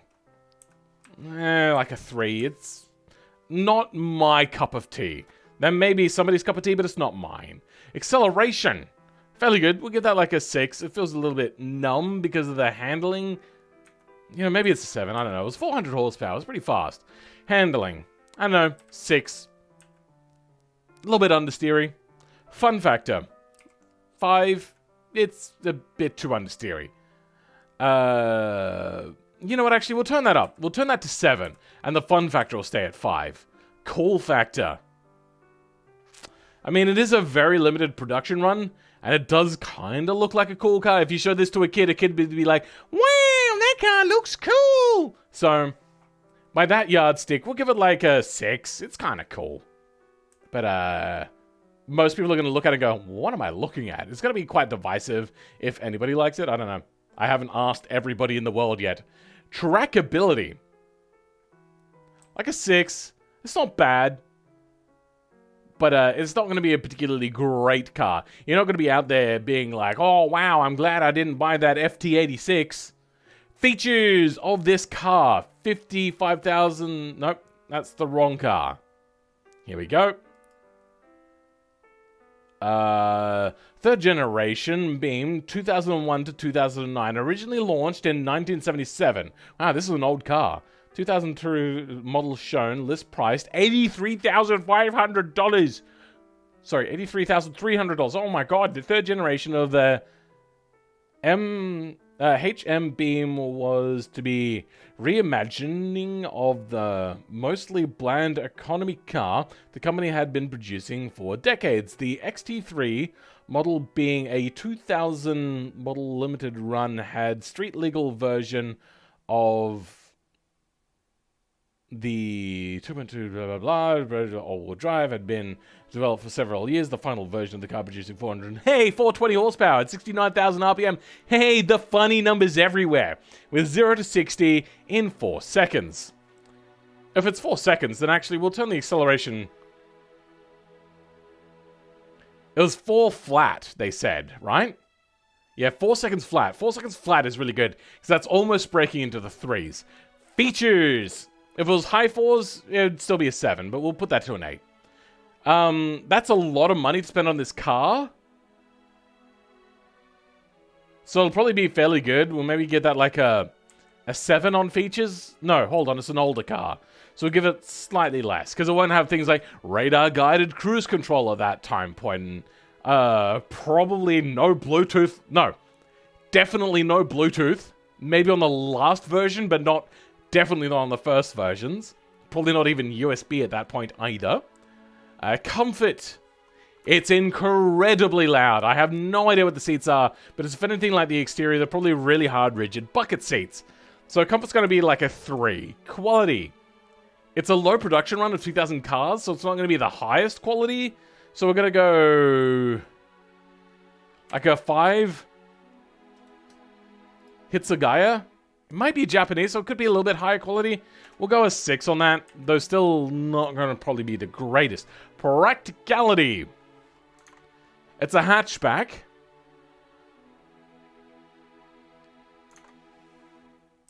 5? Mid?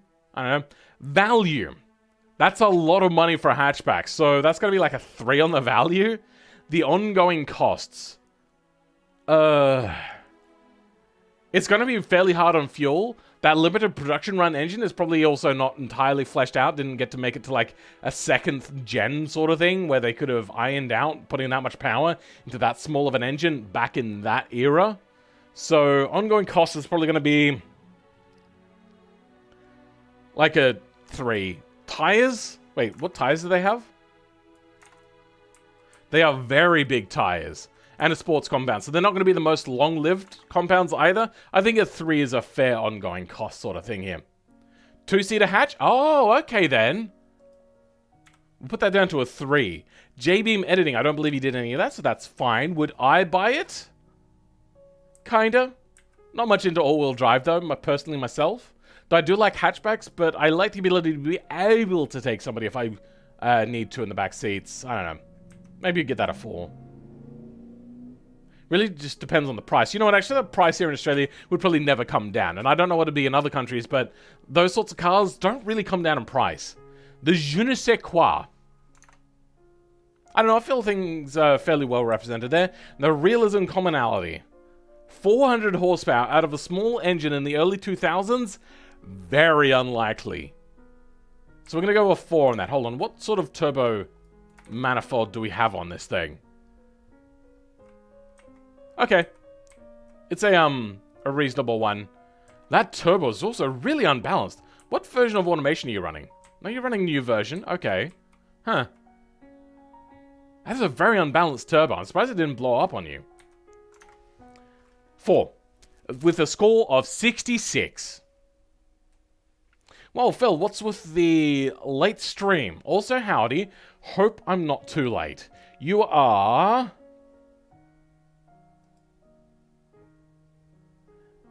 3 hours and 23 minutes late. Tisk, tisk, tisk. Nah, bad boy. But welcome, I loves you. Yeah, no, different stream time. I thought I'd try to catch other people since I wasn't able to be awake at the right time for my normal stream. Welcome, Admiral Obvious. Welcome back. Gameplay-wise, for automation, the tires are scuffed and makes things very misleading for BeamNG, if I remember correctly. No? I'm not sure what you mean by that. Welcome, Sin! Yo, wasn't expecting you to stream at this hour. Yeah, I know, it was a different time. You gave me the keys to the bug reporter, but I'm not a dev. Or they gave me the keys to the bug reporter, but I'm not a dev. I don't know what you mean by that. I'm glad it did somewhat decent. Yeah, I mean, it's not the worst score. It's very overpriced, and that engine is probably not going to survive very long. Small engines with lots of power only started to become a thing later on in the years as the EU regulations really started to crack down on things, and they were working on higher powered, lower volume engines, or lower capacity engines. The grip in automation is not correct. No? I don't know what you mean by that. It really depends on the sort of car you're making. If you're making a modern high-powered vehicle, BeamNG in general is not good at handling that. As per se, their two supercars that they have, they are both abysmal at handling. They are absolutely trash garbage cars on the inside. The outsides, they look fantastic. One better than the other. But that's just, yeah. Okay, well, as you know, the exporter is broken, and my issue is that my headlights are always just white blocks, and it washes out all of the color. Yeah, no, that's just the way in which all the automation exporter is put together. Not enough people are making enough of a noise about it to bother fixing that. I personally don't drive at night in BeamNG, so it's not really an issue for me. But I suppose I could. Like, let's go try out environment right now and people can see what it is you're talking about. So let's go night and turn on the lights. As you can see, yeah. Not great. That just comes down to the way that automation is. There's also other issues as well. The way in which lights work is really dependent on the shape of the light itself. But for automation to know how the shape of the light is really, really tricky. So to get like a perfect one would be very, very tricky and probably not worth their time unless everybody was asking for it. But nobody is going to be that concerned with it, if we're honest. Handling in Beam is agonizing with high power. That's a BeamNG issue, not an automation issue.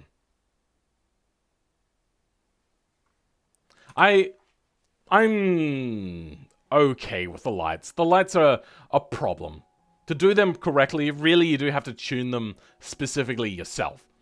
But what you're getting from automation is a thing to make a car in a very short amount of time. If you want to make a full mod, then learn how to make a full mod. You can still start with automation and then work on top of that if that's something you want to do. Which is what I do. As in the exporter won't ever export correctly, I took 20-something tires for Phil to get something to export, right? I don't know what you mean. I see if I can raise it to someone's attention with the lights. Nobody really cares about the lights. Only a few people do, but most people don't. Which way are we going? Which way is the correct way? I think that's the correct way. I never realized. Is that... Wow, this is really uphill here. I didn't know that. Oh, wallowy suspension. Look at that body roll. It looks like it's dancing. That's a lot of turbo pressure, but then again, this is a much newer car with things like direct injection, which would be expected on a more modern car. Your suspension is way too soft. So one thing I'll say is automation cars, like the warning thing saying that your car suspension is too stiff, is way out of line. On older cars, you want wallowy suspension. On more modern cars, having less of a wallow is just normal.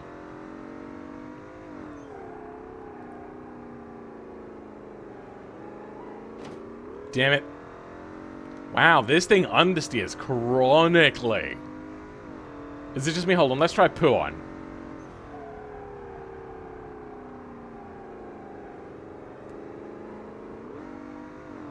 Is this all-wheel drive? It is. Okay. That might explain a little bit of the understeer, but my goodness. The brakes are not good.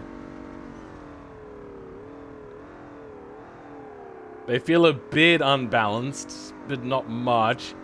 And the handling is prone to understeer. Just copious amounts of understeer. Whilst wallowing about. Is the person that made the car here in the chat? I'll see if I can raise it. I mean, if it could be improved at least, it would be better. To improve it is going to be like massive amounts of extra work. And probably something that they're probably not going to bother to try to crack. Because it also depends on how deep the light is. Which is a problem, because not all light sources are exactly the same. They can barely get a handle on just getting the lights to export correctly in the way in which they're programmed. Car twerking? Hey yo, how you doing? Hey, welcome SBR to the stream. How's it going?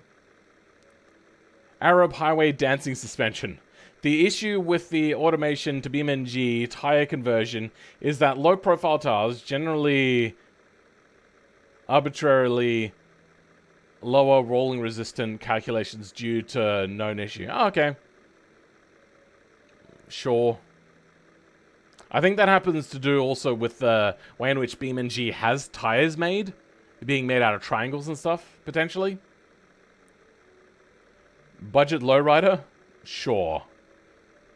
Oh, Noob Enthusiast, you're the one that made it? Please tell me that you don't want a full fill score and you're going to take this back and fix the handling. Automation doesn't know what you're going for, so just ignore the warnings and go off your own knowledge, only using the presets as a base point for reference. Yeah, I think that's a good way of thinking of it. Except, sports preset is generally what we would call a normal setting from about the year 2000 onwards. The warnings are just suggestions? Yeah. I feel as if when it starts flashing red, you're getting close to what would be considered a normal handling car. I'm not getting a response from you, so I think you just want a simplified fill score. Simplified fill score, it looks really good. You've got a lot of detail on here. The engine is not my favorite. Going a tubular exhaust on a turbo? That's incredibly rare and fraught with problems in real life. Sports cars and automations make warning system upset. Yeah, really, honestly. Also, the brakes are unbalanced as well. The interior, fairly decent. Lots of cool stuff that you've made along here. I do like that. I think I recognize this. Is that my vent? Or one of the vents or something like that? A car with no warnings is a boat and beam. Yeah, kinda. You've done a lot of stuff here. Oh. No, okay. Yeah. Filled in the back as well. Is that a seam line? Oh, that is a seam line. Nice. I don't think that was intentional, but it actually looks pretty good. The design is pretty good. I don't have much of an issue with the design at all. It's really just the handling and the wallowiness of the suspension is really bringing it down quite a bit with copious amounts of understeer. I feel this thing didn't need to be all-wheel drive either, unless you're going for a European sort of thing where it may see snow action. Thinking like a 7 out of 10. Yeah. Take in what people have said. You need to be much stiffer suspension. And give me a little bit more oversteeriness. A lot less understeer. And maybe just a smidge of brake moving to the rear. What do we have for brakes, by the way? We got 6-piston and 1 piston. Yeah, okay. I feel that you've got massive amounts of weight at the front, so that means that you can have a smaller brake on the rear. Try putting the rear brakes up to 2-piston and bring the front brakes down to a 3-piston. That should probably fix it. The warnings are useless if you're making something other than a comfort car. If you're going for a race car or anything other than comfort car, ignore the warnings. Yeah. I mean, the focus on the campaign... I mean, I focus on the campaign the most since I don't have a controller for a PC capable of happily handling BeamNG currently. Fair enough. So my knowledge of the Beam side is poor at best. Ah, okay. Are you working off of other people's opinions? That is always problematic. Because people don't just have their opinions, they have their biases as well. The other thing I would like to say about this car is it's incredibly way too loud. What year is this car? Where are we? Is it this one? Yeah, this one. 2020. I'm assuming it's a European car because it's just got European written all over it. Like a twin-turbo V8 with lots of power. Sounds very European. Low 3 seconds to 100? Wow, okay.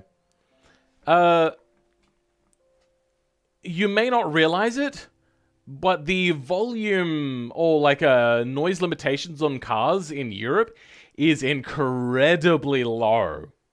So it's so low that even though the Nissan Skyline GTR is actually a very quiet car, its tires alone make it way too loud for the European Union sound regulations.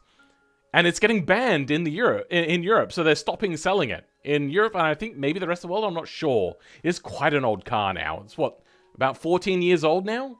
But yeah, European cars have to be very quiet. Very, very quiet. So a nice sound but quiet is generally what it has to be. I can run Beam, but driving with a keyboard is tedious. Yeah, no. What a lot of speedrunners do that use a keyboard and mouse, and there are those that, do that, is they will accelerate and brake, I think, with the controls, but they steer with the mouse. So keep that in mind, potentially, if that's something you want to try. Otherwise, yeah, I get it. I hate using keyboard and mouse for driving games as well. I run Beam, but driving with the keyboard, the oversteer assist thing they added is helpful. Yes, it is probably really helpful for people that don't have that. Anyway, 7 out of 10. Next car is this little one. What was it, like a mid-engine V8? Single overhead cam? Like an engine from the 70s and 80s? No, engine from the 80s, except weird. I don't know, some strange stuff. We're going to leave it on this racetrack. No clutch. DCT, okay. This thing feels very much like it wants to oversteer. Suspension also is quite wobbly. I fear that I should not turn off the ESC because this thing, like, it's just starting to oversteer in a straight line.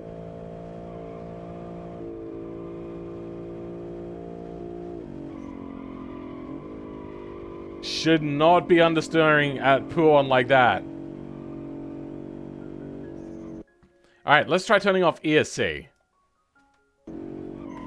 Whoopsie daisies, okay, immediately into a crash. Oh god. Whoops. Let's refresh that and try that again, shall we? What? Yeah, okay, without ESC this thing becomes, oh my god, atrocious.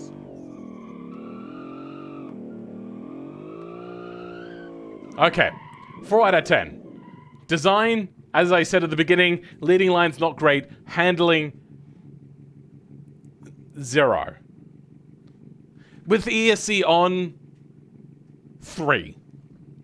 Way too much understeer. So what has happened here is you have a very short wheelbase, which is prone to oversteer, and a heavy rear-wheel and a heavy engine in the rear, causing lots of oversteer. Then you have only rear-wheel drive and not front drive, which is prone to oversteer.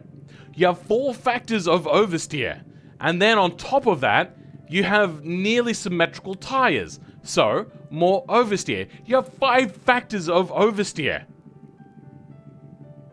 ESC is having to take over so much that it causes understeer. Because anything over a slight angle, and this thing is going to start oversteering. So so say you want to go around a corner like this. But if you start going around a corner, it's going to want to oversteer. At like very shallow angles, it's going to start to go into terminal oversteer status, which means like a point where you can't save it anymore. So ESC is stopping you from turning. So when you want to go around like that, ESC is going like, no, you want to go like that. Otherwise, you're going to oversteer. Which means you have to go very slow around a corner. So, in a short wheelbase car, the way to fix that is 1, make a very small engine. 2, make a very underpowered engine because power oversteer in a short wheelbase car is also a problem. 3, you could potentially make it all-wheel drive if you wanted to. As it stands, this car gets a 3 out of 10 in total. I'm also not a fan of the color, really. I don't know. Like, I like it, but I don't think it matches the front end design. I can't really tell what it is I'm trying to say there. I don't get it. Something's weird. Hey, if you have the time after the Manny cars, can you check out one of my cars? Submit it for next week. Also, Admiral Obvious. One other thing I would like to say about cars from Automation BeamNG. You have to be good at making cars. Otherwise, your cars will come out terrible.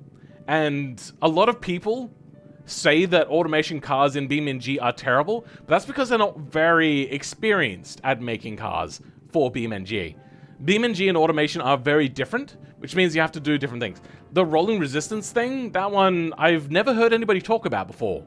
And doesn't actually sound like much of an issue at all. Just sounds like you're probably going to get a higher top speed, and your car would roll a little bit more when in neutral, and no automatic controls, like a little bit of 30% brake, which is on by default when you're not moving. Yeah.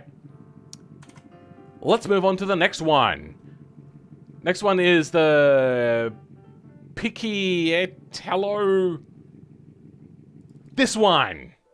Automation doesn't translate well. Yeah, they're very different, but you can do a very good job to make them match. Also, keep in mind that BeamNG is not about high-powered sports cars. Where BeamNG is best is at muscle cars. Old 60s, 70s, and 80s muscle cars. Perfect. That is where BeamNG is at its best. Anything outside of that, and BeamNG's limitations really start to show. Especially supercars. A little note for my car's brakes is that it's tuned for brake drift. Did you just put too much rear brake bias? And is this your car? Is that what you're trying to say? Let's go have a look.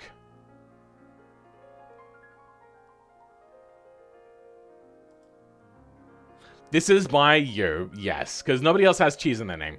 2012, this car sports sedan manufactured by that. Picture the longest running nameplate sedan with a sportier and modern design equipped with their famous V6 engine. Changed brake light color HD example? Huh? Custom drive mode. I also separated the fog lights and the headlights. Oh, interesting. The car weighs around 1,600 kilos in BeamNG. Price according to automation, $55,500.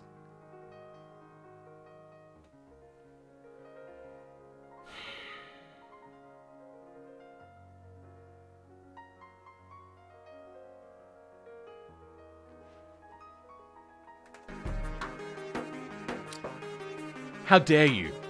Is this like the new equivalent of a Rickroll?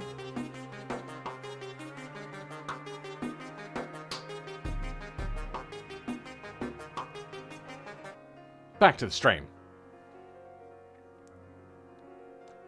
I just realized that automation cars are smaller than Beam cars. That depends if you make a smaller car than BeamNG.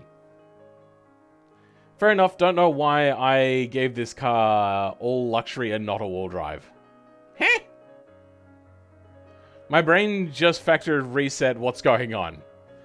Weird stuff is happening.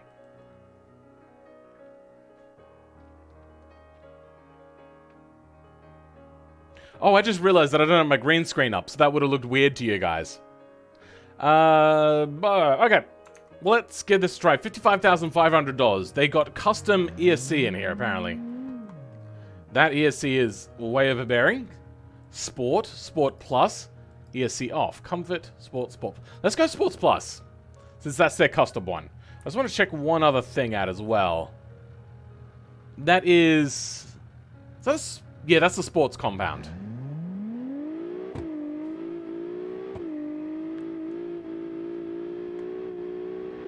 Your Sports Plus is kicking in way too much. Either that or you got way too much oversteer. Braking late.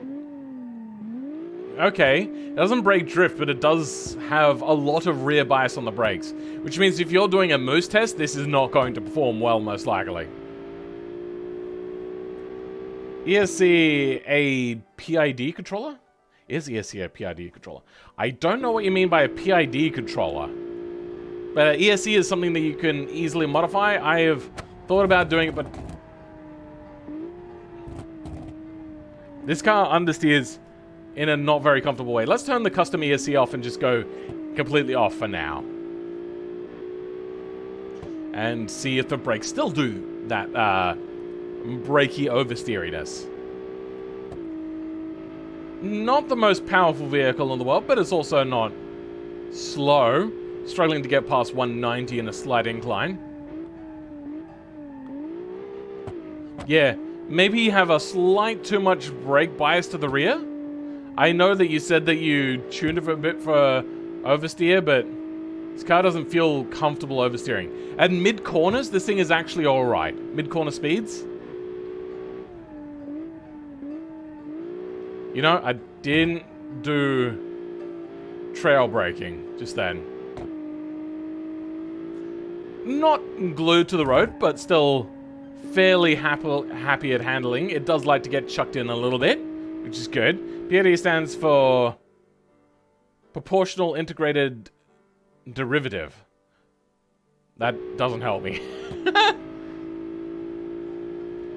Proportional Integrated Derivative, yeah. I don't know what they're getting at there. You know, not a track car. Fun road car, sure. Let's take this to somewhere where this car might excel better. So... I want to go back to East Coast, I think. It might be more of a West Coast sort of car, but there's not really much driving... You know what, actually, there's the... Redwood sort of area where this car might do a little bit better.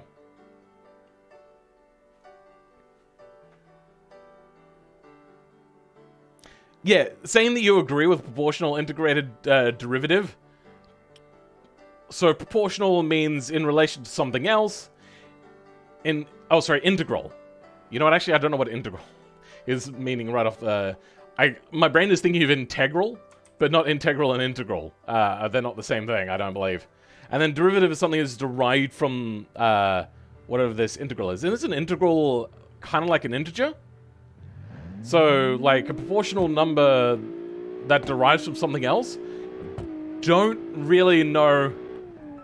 Like, it's not a particularly self-explanatory word to somebody that... The ESC completely stopped us just then. Let's turn that jack crud off. In short, you set a target and the controller checks what's going on in that moment, and the tires adjust the actual output of the car. I don't know if it... I don't remember how it affects things, but yes, generally that is what it does. It affects the car based upon what is happening at the time. See, when I hear PID controller, I think of extra circuit boards, which I can't remember what those circuit boards are used for. Like an integrated circuit sort of thing. Oh, also, it has custom info J-beam. Oh, really? Okay, let's have a quick look at that. Italy. Oh, mid-size car. Performance class 6. I probably wouldn't put it there. Oh, actually, you know what? No, 6 is about right. It is just on the performance side. Sure. Value. Oh, you know what? Actually, no. BeamNG doesn't go on a scale of 1 to 10, so that's not actually... Yeah, I'd put that a bit lower. Value, sure. Piccoletto, sedan, mod, 1600 kilos, 2011 to 2018. Okay, cool. Off-road score, 27? I don't know what a normal off-road score is because I don't usually look here, but sure, okay. We'll drive DCT and induction type, naturally aspirated. Wait, is it not turbo? Oh, it's not turbo. Okay. You can use a PID to tune for looped continuous inputs where a continuously changing output is needed. Okay. Okay, I posted a car from like 2 months ago. I reposted it. I really want you to check it out. I think it's a good car, but but nobody ever viewed it or downloaded it. PIDs work off of the calculations defined of an integer and derivative. Fair enough. That makes sense.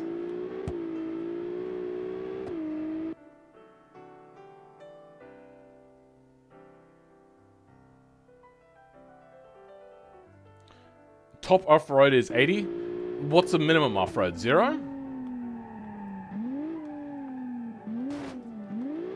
Lots more understeer than what you would want in a car like this. But I suppose that comes down to saying, well, that's your fault for not braking soon enough. Why are you braking really late on a public road? This isn't a racetrack. This car doesn't feel good on a racetrack, and it doesn't feel good off a racetrack. It's like... oh, God. Is it getting oversteer at 100 kilometers an hour at like a not particularly sharp corner? No, it's alright. Understeer, though. Let's take it to the other off-roading sort of area down at the other end of this. Ah! Damn it! Ah! Damn it! There's a reason why I don't come to this map very often. A lot of the roads suck. So road cars are pretty bad. In the 30 or 40s, cars in 0 is the lowest. Okay. But can it go negative? So I doubt that the off-road score is probably particularly accurate then with, what was it, 68? Sounds a bit, wishful thinking, or you're just trolling, which is fair enough. Unless it's like all-wheel drive, rock crawler wheels, all that sort of stuff to get really high scores. Ah! I don't know what this car is meant to do. It's like, it feels sometimes like it's meant to go onto a track, but it really doesn't have the traction for track. And it's like prone to understeer and oversteer. You know, let's rewind to start at the beginning. Oops, a little bit of a crash.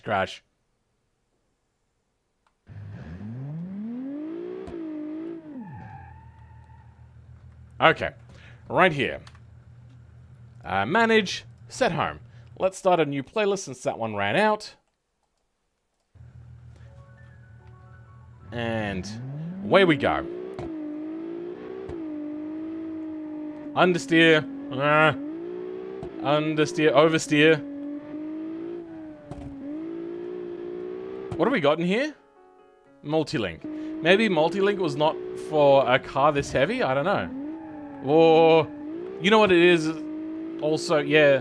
I've talked about tuning brakes for race cars and stuff like that, and performance handling. I also think I did talk about how road cars are going to be a little bit more prone to understeer.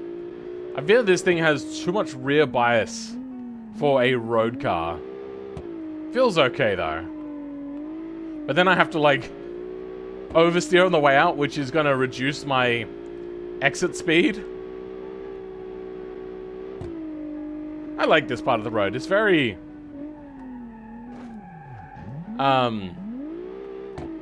scenic. I like the look of it. Even though I do have graphics turned down because I'm running in 4K at the moment. Which actually I'm running much higher than 4K because I'm also ultra wide with a 1080p monitor hanging off the side. Good. Knocking that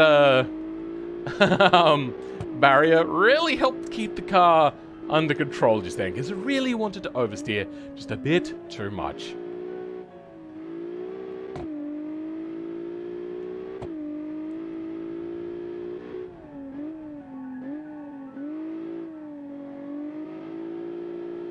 Understeer.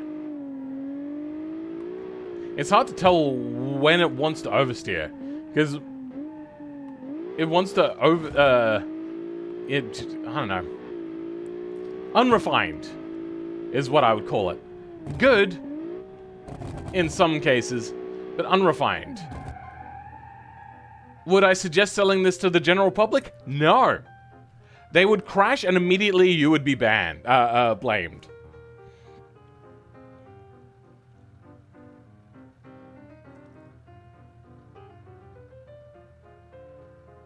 don't know how it works, but it looked... but I did look at the Super Pig config. I don't know what you mean. That's all I did, and it was 80 so. What? I don't know what you're talking about.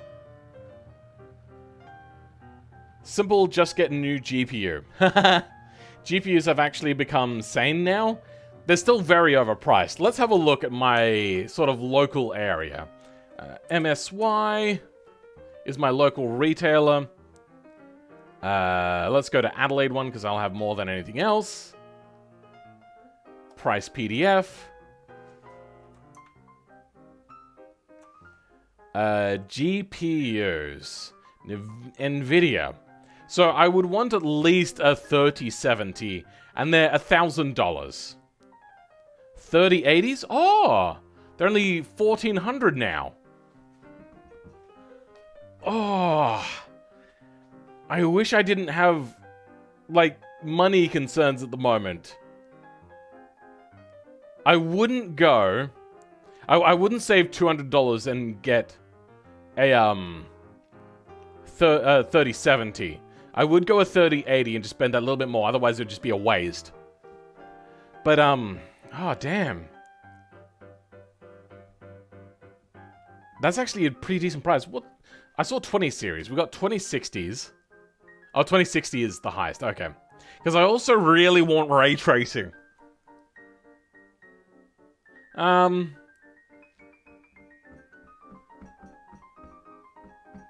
No, I'm not going to buy one. I can't afford that. But yeah, that would be helpful for streaming and stuff. To be honest, Beam Automation V6 is not good. Yeah, I get that. There's a few engine sounds pending revamp. Yeah, I know that. They just need to be implemented. Oh yeah, AUS still probably has higher prices. Yeah. I've heard a lot of used stuff is going onto the market now that the Bitcoin and other cryptocurrency markets are crashing. Actually, what is the Bitcoin price at the moment? The last time I heard about it, it came down from like $50,000 and it was about 30,000 or something like that. So let's go BTC to USD.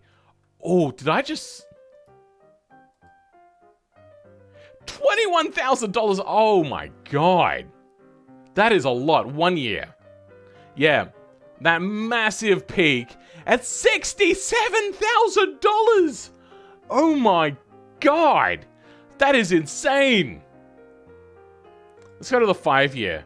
When did it start exploding? Yeah, 2020. Wait, no. The last time that I looked at it, I was going to invest when it was... Oh, that's right. It was at the beginning of 2018, wasn't it, when it started to explode? Yeah, the last time I was looking to invest was when it was about $600. I really wish I had. Oh my god. I think Ethereum is the big one that crashed. All of them crashed. All of them have taken a massive hit. I don't think any of them are safe. 21k on something like that? Yeah, it's coming down. As you can see, it's coming down a lot. Buy the dip! Oh, some people have been burnt by buying the dip.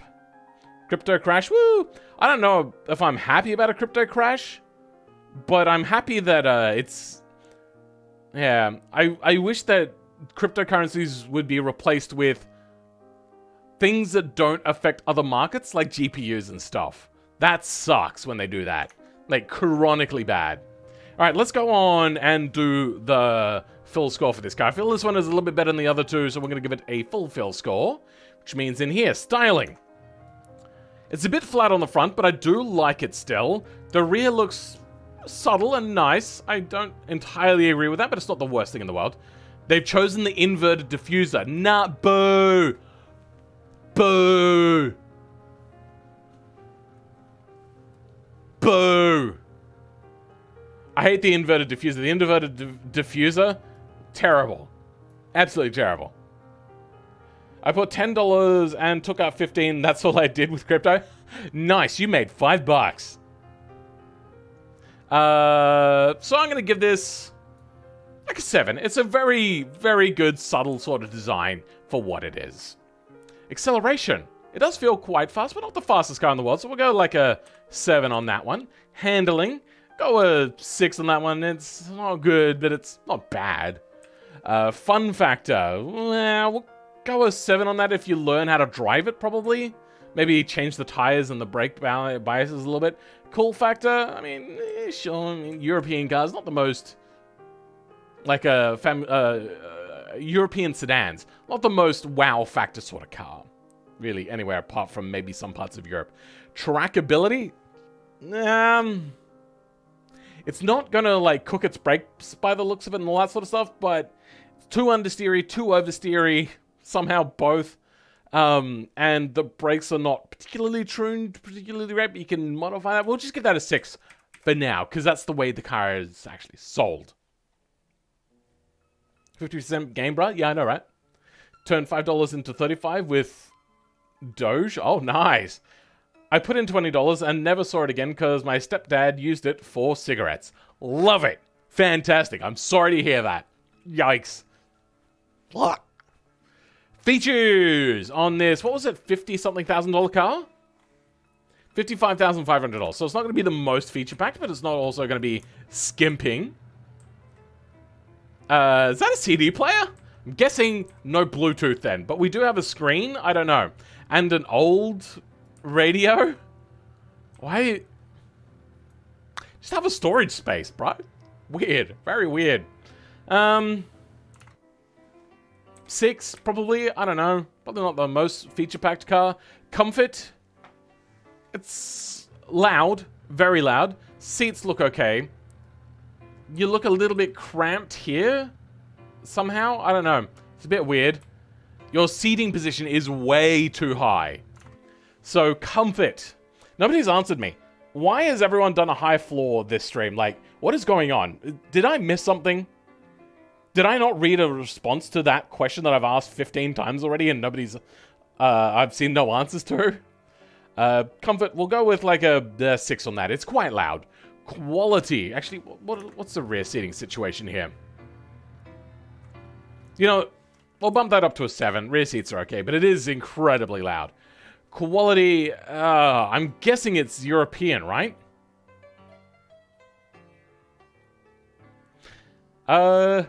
It looks like Italian nomenclature.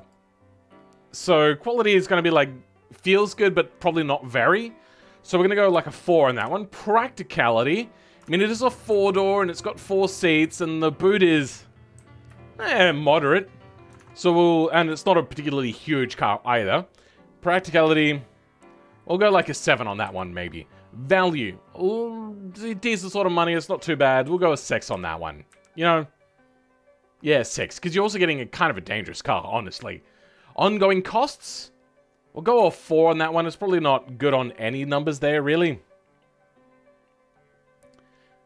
I did not do a high one. High floor because of exhaust routing? Maybe, I don't know. Just paint it invisible and put in other exhaust fixtures that aren't actually exhaust fixtures.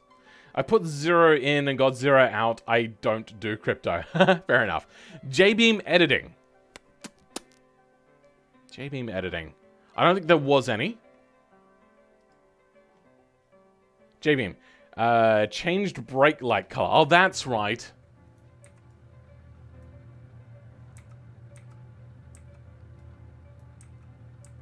You've broken the rear taillights. They don't turn on.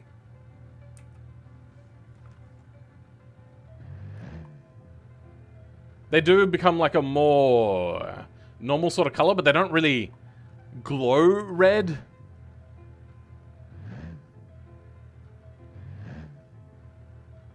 Weird.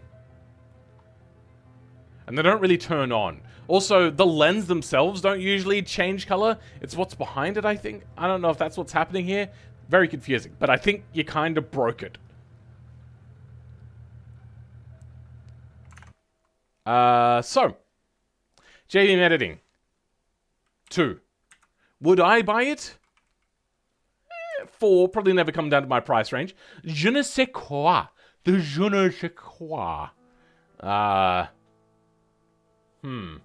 No, I feel it's really quite well done. The engine, what do we got here? It was rear-wheel drive and a V8, was it? Oh, we got a mostly fully clad under tray, or semi-clad. V6 cast, manifold, sure, all that sort of stuff. DCT 8. It's quite realistic, though you're getting into like turbo sort of ranges now, where they're more likely to tune it for a turbo when it's a performance car like this, to keep everything else down. New brake color infrared? It doesn't turn on because you're on arcade mode, so it's 30%. Oh, that's right, you're right, hold on.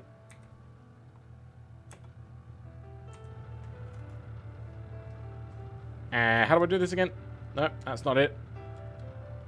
There we go, okay. Oh, okay. Environment. Night. Those are very dim. Very dim. And those are still very bright, but they don't look as bad as they normally do. Did you do something with the front taillights? But yeah, anyway, they're a bit dull. Did you forget to turn glow on or something like that? I'm not sure which the value is. It's been a while. What's... Oh, there's a dome map light. Ah, that's what's lighting up. I love it. Okay. JB editing. You know what? We'll leave it at a 2. It's not the hardest thing. We'll give you a 3. You have to look at 2 different things for that usually. And a score of 88. Not bad. I hope you're happy with that. That's actually pretty decent. Front tail lights? What? Did I say that? Did I say front tail lights? Whoops. Anyway, score of 88. I hope you're happy with that. Let's move on to the next one. And the next one is, the Toyota Corolla 11 240. Let's turn this back to... Actually, hold on. It's 11. Why is the rear on? God damn it. I was going to be like, being that this is part of the midnight, like a racing sort of scene, but it's blowing out the rear with that stupidness. God damn it. Let's go bring it into daytime. And then turn those taillights off. God, I hate BeamNG.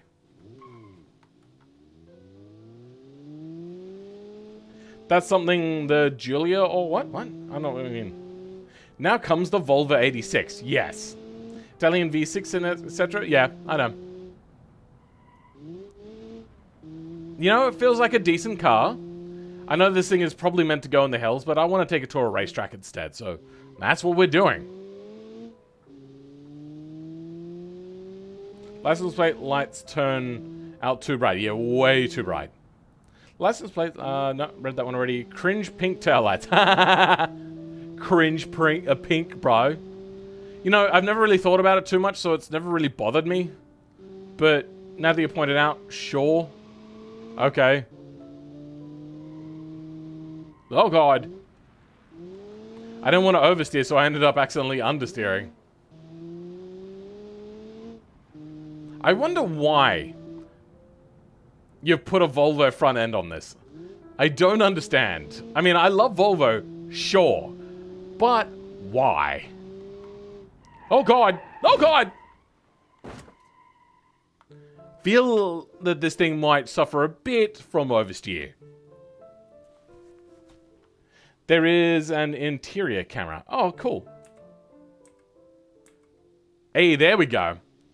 And that's it. Okay, fair enough. I mean, that is one of the more basic things to do. It's not the hardest. I've shown how to do it as well. So, if you're wanting to learn something to mod, that's actually a really simple thing to mod in. It's a very good starting off point. Drift happy, yes, as to be expected. BeamNG sucks, however. I really hate how BeamNG goes, you've locked up the rear tires. That means I'm going to put you in first gear and then clutch dump you the moment you touch the accelerator. Why? Why? That's called pressure locking, and that's not something that you do accidentally. BeamNG is dumb. I don't know how they... Like, other games don't have that issue. How do they have that issue? I suppose BeamNG is a little bit more physics-based. But, yeah, come on, bro. Ah, this is 11, not the Trueno. Okay, so this is meant to have the pop-up headlights. But it doesn't. It has the more Trueno style. That's correct, right? I've got that right way around? Pretty sure I do. I hope. Let's see what the top speed is. Getting up to about 160. Is there another gear? There is another gear. Okay, so it's a 5-speed.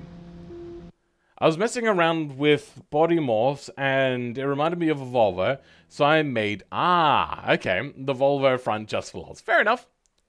Other way around? What? I'm confuzzled. 11 is fixed headlight and the Trueno has pop-ups. Wow, you guys took a really long time to respond to that.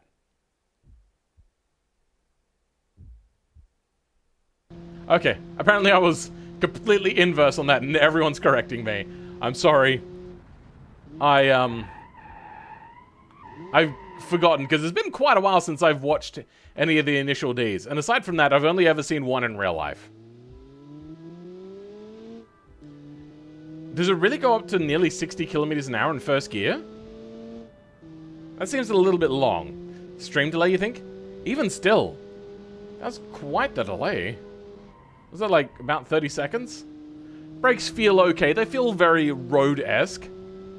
Also, the interior, now that I'm thinking back, does seem quite accurate too. Like that, Play-Doh-y look to the, red interior that I remember seeing. Oh god! Fuck BeamNG, man. God damn.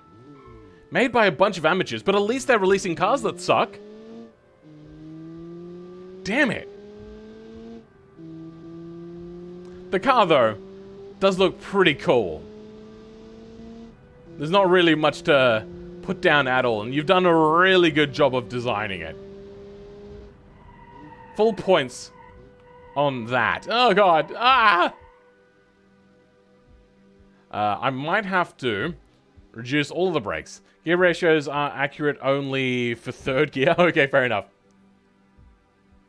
You said no word? What? Control W. Let's reduce brake force so then I don't accidentally constantly lock up. So a little bit less on the front and a lot less on the rear.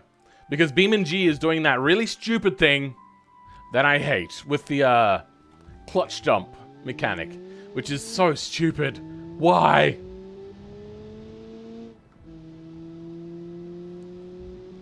Also, I don't know which no word you're talking about. Am I on a bridge and called PewDiePie? Like, what did I do? Oh, a little bit of inertia drift there. Nice. I wouldn't mind seeing something like what Bunta actually made in terms of power out of this car. That would be cool and fun. I know that no word means a bad word. Come on. Nah, that sucked. I said the F word? Yeah? There's no age restriction option for this stream, so... unfortunately, I just can't... Yeah. When I do swear in my videos, I usually edit it out, or bleep it out, or silence it out. The reason why I do that is because YouTube basically requires it of me if I want to make any monetization off my videos. It's pretty abysmal. F-bomb is the least dangerous type of bomb. God, now you're reminding me of that old, Cyanide and Happiness video.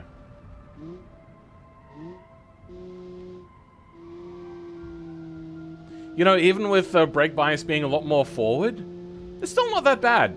And we're not getting that stupid clutch dump thing now.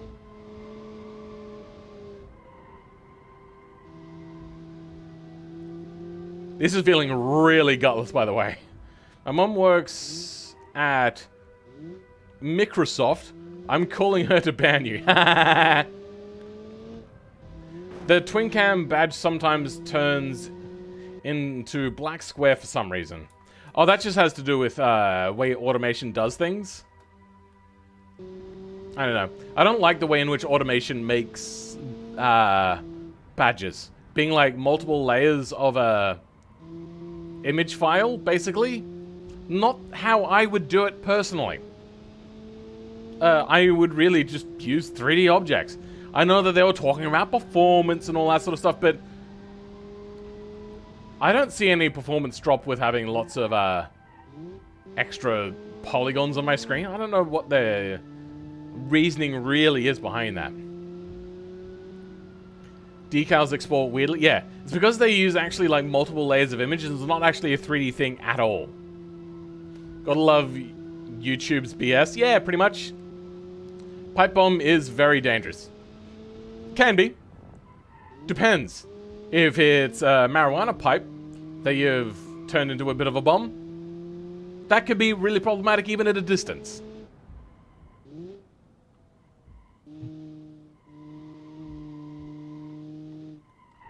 Alright. I like the car. I feel like I keep driving this forever. With a brake tune, this is so pleasant to drive. It actually feels good. So if you want to try something out, I do suggest giving this one a bit of a try. It feels just nice. This is where BeamNG feels its best with cars. Because BeamNG is not a refined game engine or refined game, if we're being honest. The old reason was they wanted the game to be usable on Intel HD CPUs. Ah, okay. Fair enough. Philman bomb tips?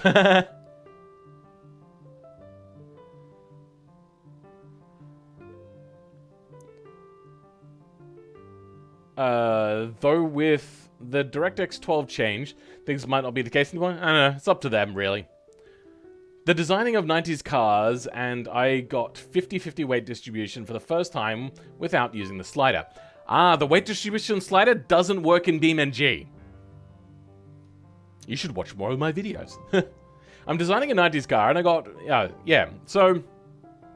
I went to read that one again, didn't I? Let's give this one a fill score. Styling, 10. It looks like a Volvo on the front. Acceleration, 3. It's pretty darn slow. Handling, 7. It's decent once you do the brake tuning. Fun factor, 5, it's pretty slow. Cool factor, it's a Volvo on the front of an AE86, so the best of both worlds. Trackability, it's pretty slow, so we're going to give that a 4. Features, being an old car, I'm assuming a cassette player at most. Yep, got a cassette player with a digital clock on it, 5.5-inch floppy disk for some reason, and probably just a fan. That would be about it. So we're going to give that like a 2. It's not particularly great. Comfort. It's an older car. It's fairly quiet though. Seats are okay. They're not going to be the best supportive, especially being so old. Get that like a... Hold on, actually, what is the legroom and everything? It's very sparing on legroom. Yeah, look at the... Like, you could go all the way down to here, but... For some reason, you made the floor super duper high and you squished the seats down. That's not comfortable. And here's where it's like really noticeable.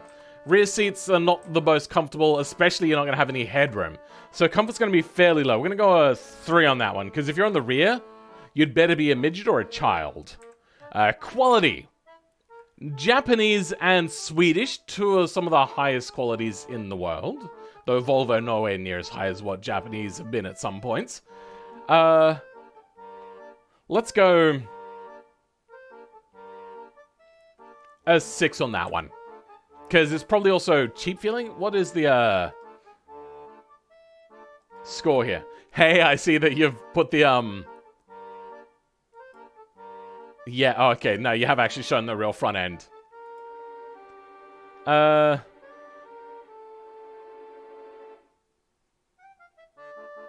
There's no price here, so I don't actually know what to put in. Oh no, here we go, $19,000, and it's yours. Okay, so pretty darn cheap. Quality, yeah, we'll keep that about there. Maybe a 5. The plastics will be quite cheap and all that sort of stuff. Practicality for this sort of car? Yeah, I mean, it's got back seats, but they're going to be hard to get into and also uncomfortable once you're there, though it is a hatchback. We'll give that like a 5. It'll also be fairly easy to park. Value, $19,000? Fairly good. The used market on these is going to be absolutely explosive, since both the Toyota AE86 and Volvo 2 Series cars at certain points recently have exploded in price. So we're going to go like a 4 on that. Ongoing costs, being a Volvo, fairly low price parts a lot of the time, but especially the Japanese, very low prices. So being a 4-cylinder as well, going to be decent on fuel, but it is an 80s or 70s car, I can't remember. Fuel usage on those ones is very relative. Today, not so great. So we're going to go like a 6 on that one. Not be too bad. J-beam editing. Was there any? I don't think there was. No. Oh, wait, no, there was a camera. So we'll put a 1 on there for that. Would I buy it? 7. Totes my goats. The je ne sais quoi. We'll give that like a 7. I feel as if it's not like completely done. And realism and commonality. It's quite realistic. Except I feel you've not really done a very good job with the interior, so I'm only going to give that an 8. Which gives you a score of 87, which is incredibly high. I don't know how you managed to do that. Do the engine nodes actually move? I don't remember if they do when you play with a balance slider. No. No, they don't. It's only visual only. Automation is not implemented right. I turned my bong into a pipe bomb and brought that to a drug meetup. Okay. Best YouTube vid ever? Is that actually a thing? Weird. Welcome Low Hostage to the stream. How's it going? What does je ne sais quoi mean? Je ne sais quoi means... I don't know what. There. Okay. Hopefully you enjoyed that score. That was very, very high. Then we've got this bad boy. Let's go take this to a more worker-appropriate sort of area, I feel. The sort of person that doesn't have a family or a family with them when they're working in these places. So... where's industrial? Oh, there it is. Right in the middle of the screen. Western industrial area. You know, the Soviet bloc of the USA. I don't know why it's USA. That's so stupid. Ah, is this your car, Error? Error?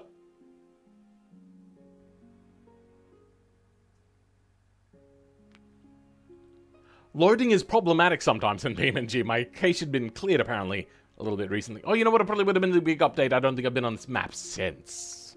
So, new car. There's something or other. Here go.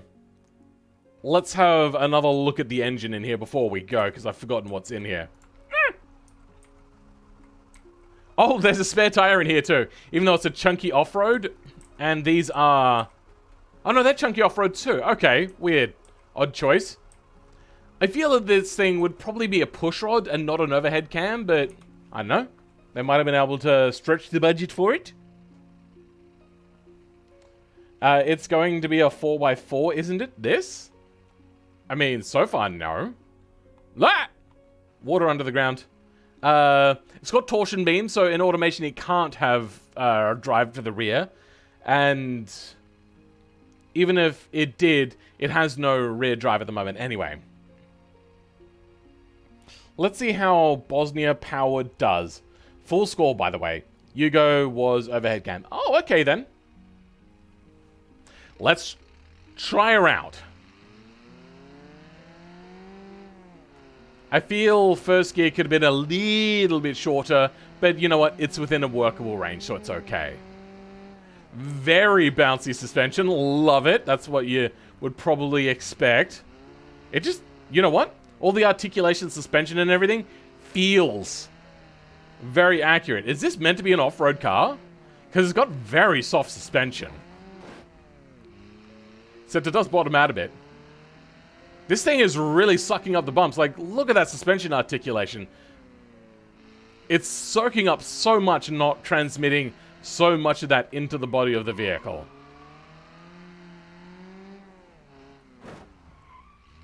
Except it's not hard enough to stop it from bouncing off the ground. Maybe a solid axle next time. Yeah, I saw it and immediately guessed it was 4x4 based on the lift. Yeah, I know, but a lot of older cars were just really tall looking. Yugo was pretty much a Fiat 127 under. Okay. It was not meant to be an off-road, but I did keep in mind the Bosnian roads. Oh, okay. You like that car? So far, I'm actually really liking it. It looks really good. It drives rather nice. There's no way through here for this car. You know what? Let's age this car. There we go. Oh, that's right. Automation taillights don't break. They just, bend. Damn it. BeamNG, I wish, had a better or easier way of making brake fixtures apart from, like, having fixture overlays with fixture overlays. It's rather annoying. This is cool. I like this. This might be my favorite of the day. It just feels fun. Oh, very chuckable for a front-wheel drive. It's very slow. But with how chuckable it feels faster than what it actually is, I suppose. Ah, the lockups ahoy. I have no idea where I am right now. I do not know this map that well. Ah! Yikes. Ah! Damn it. There we go, that's fine. I added quirks to the engine too. If you push it hard, it overheats and has some gear whine. Oh, okay. You know what? It is actually getting hot right now. Let's hope this takes me back onto the track. Yes, it does. Good. Yeah, it's like 3/4 of the way up the temperature gauge. Oh dear. Love it. But that's the sort of thing that would happen to older cars. They would just overheat. They were... Was that from the music? Yeah, I think that was from the music. For a second there, I thought I was hearing engine rattles, but I know that BeamNG is not that advanced to actually put in things like engine wear, apart from just like a little bit of piston ring, a little bit of valve cover, sorry, your head gasket sort of thing. Oh god! Ah!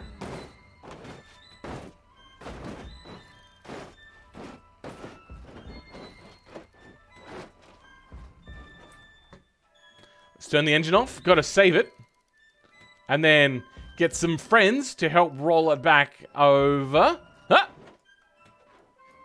And let's roll it from this angle. There, roll it back over. Got 4 big, large, fat men.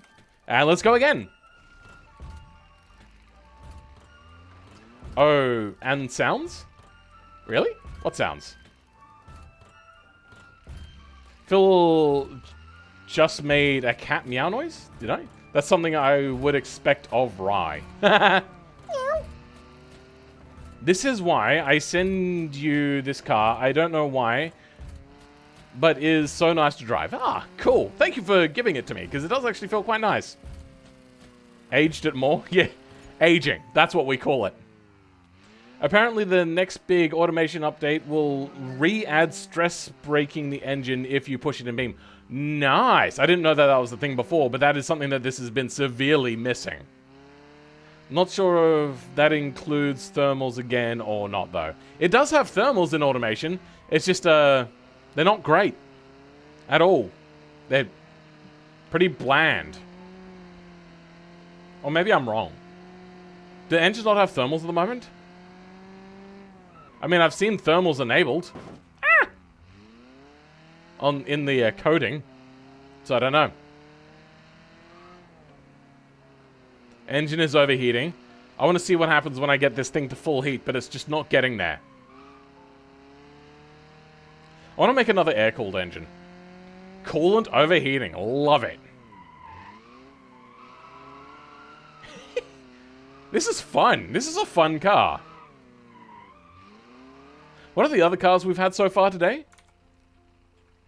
Out of these cars, this one, really good at handling. Quite well balanced. But then again, it's also got like massively fatter tires than what it's rightfully should have. This one feels fairly nice to handle. Actually quite good at handling. Once you do that little bit of a brake tweak that I showed, take like 10% of brake force off the front and 20% off of the rear, or maybe 30% off of the rear. But this one just feels good. Like, it's slow, so keep it on a slow track. Don't take it to a high-speed track. And it just feels pretty decent. This is pretty much a genuine pick of mine to learn how to do some stuff with engine sounds. Is this not default automation? I can't really tell. I know you can overheat the turbo, but I don't believe you can cook your engine. Ah! One thing I'm sad Beam doesn't have is tire flat spotting. Yeah, all that sort of stuff would be just fantastic. I can do the GNX version with a 1.3 engine with 20 more horsepower. Sure. This car feels like you earn your speed, though. It feels rewarding to drive. And I do like that about cars. Unless your car is like a handling beast, having a car where you feel like you've earned this, like, the feeling of good handling, I think is the next best thing. I would argue it's probably a better thing since you're not going at, like, dangerous speeds.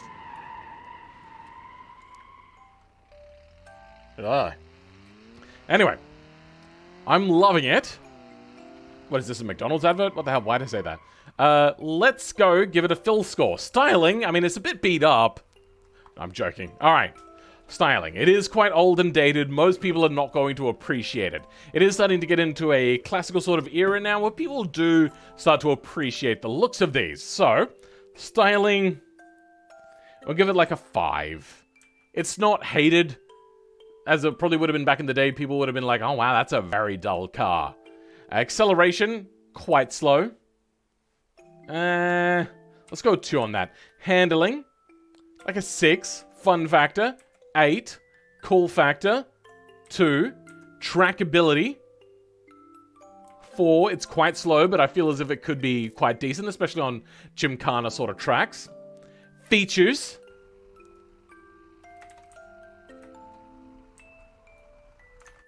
no. Comfort, it has okay seats. Back seats, very cramped. At least you've got like a proper floor that goes all the way down to the floor of the car, unlike a lot of the other people, god damn it. But comfort is not going to be great. It's also not the quietest car. It's probably also a little bit wallowy at higher speeds. So comfort's going to be like a 4. It's also probably very cheap plastic keys. That's going to come out of quality, so we'll go a 4 there as well. But being like a salt of the earth sort of car, the parts will be easy to come by, but you probably will need them occasionally, being more of a Soviet bloc sort of car. Practicality. It's a 2-door only. It does seat 5, but you're going to have to be quite small to fit in the back, but at least you got headroom the same as what you do in the front. So, and it's a hatchback, so you get a little bit of stuff there. It's easy to park. 6, just kind of middling there. Value. Very cheap, but you're also getting a very cheap car. So, like, a 4? Ongoing costs.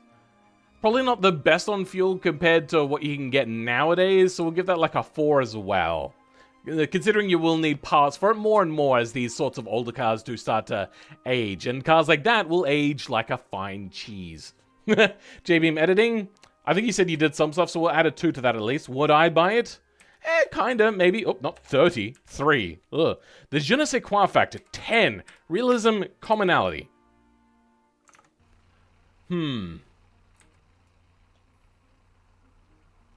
It's quite realistic, but not very common.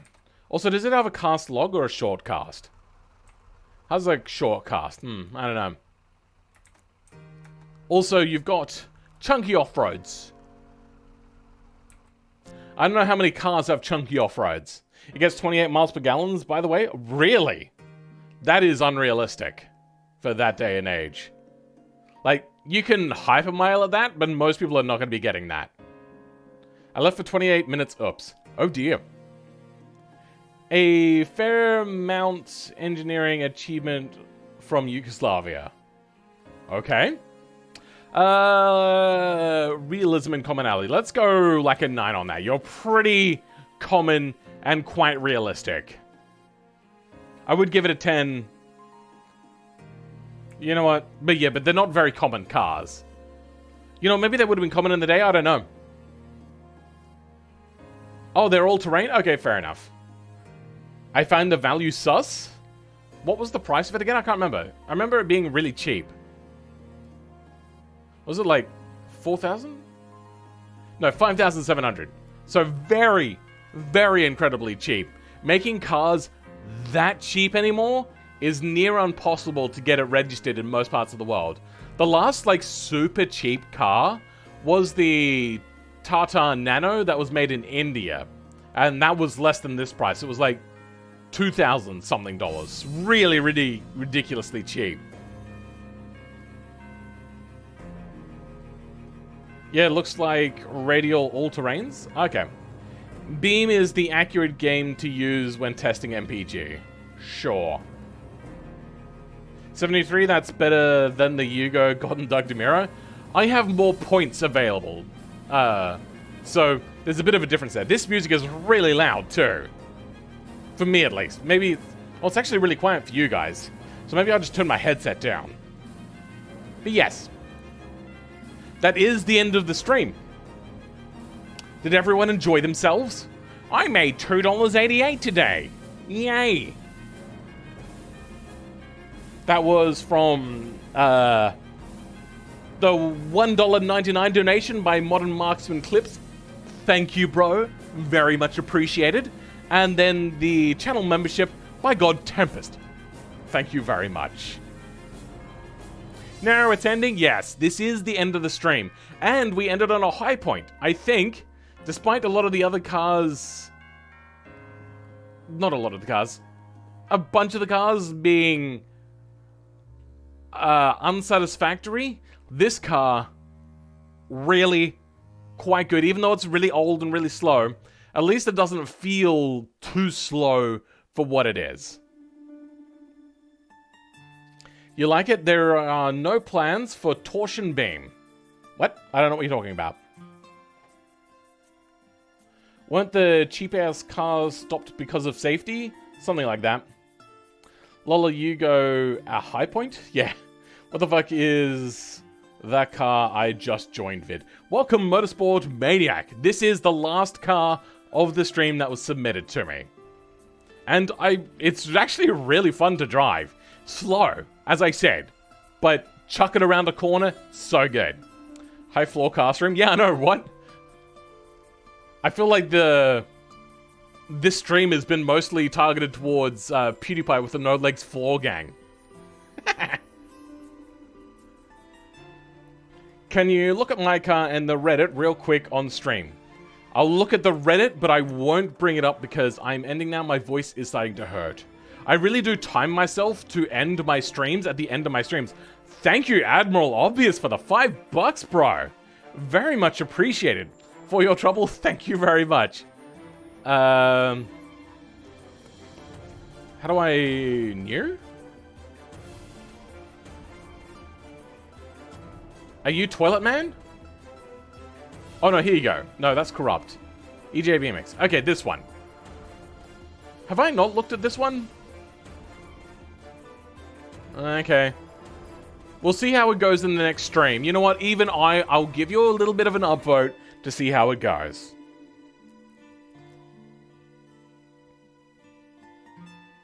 You're going to bed now? It's 1 a.m.?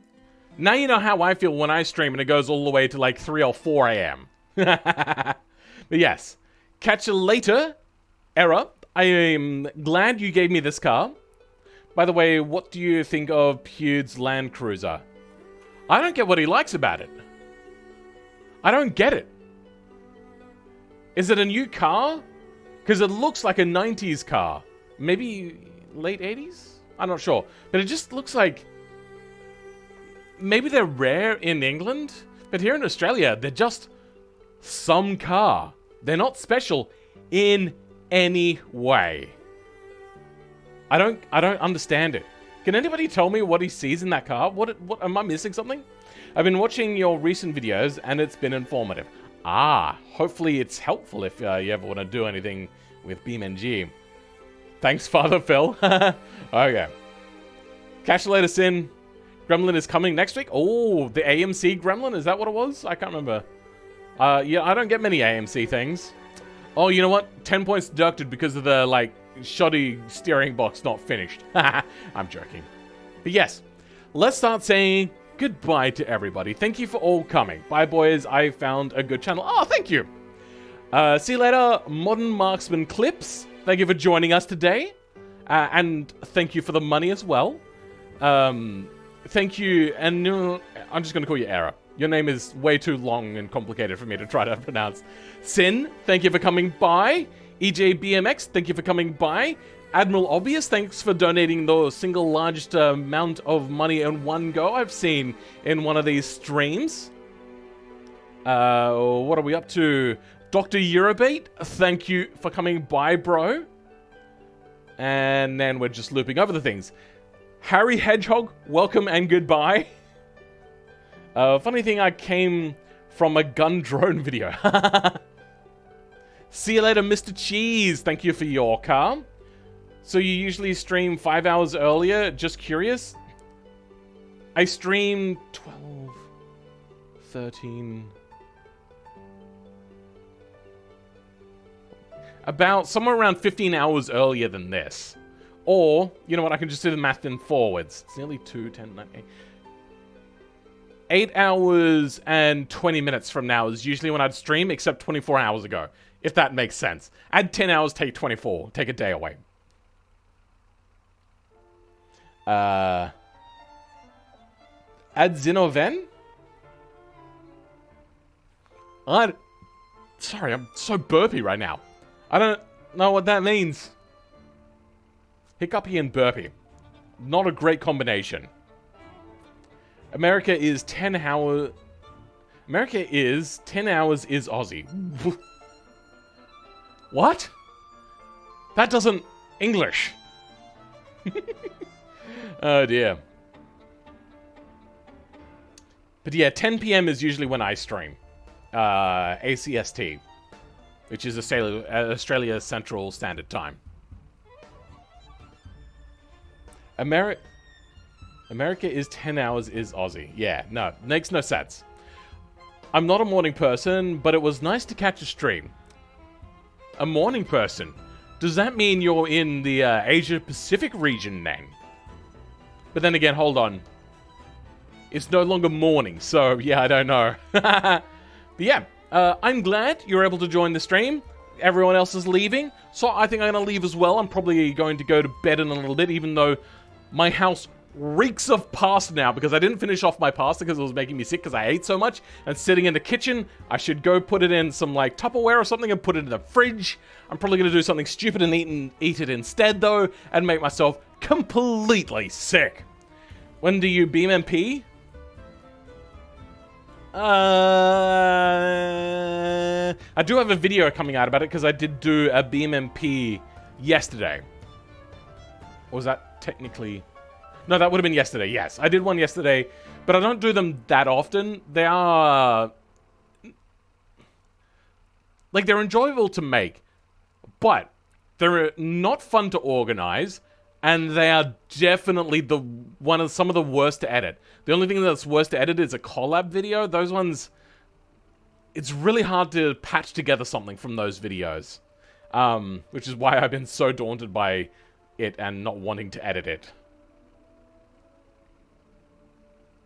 You know what I want to do? I want to get all the automation streamers together and run a 24-hour endurance race on some sort of like other game where they do those sorts of things, like maybe Assetto Corsa or one of those other ones that people do that sort of stuff in. But yeah, 4 PM there in New Zealand? Okay then. Pacific US? Nah, I missed the morning streams? Okay. 9:15 p.m. It is 1:45 p.m. for me. But yes, that is it. I should say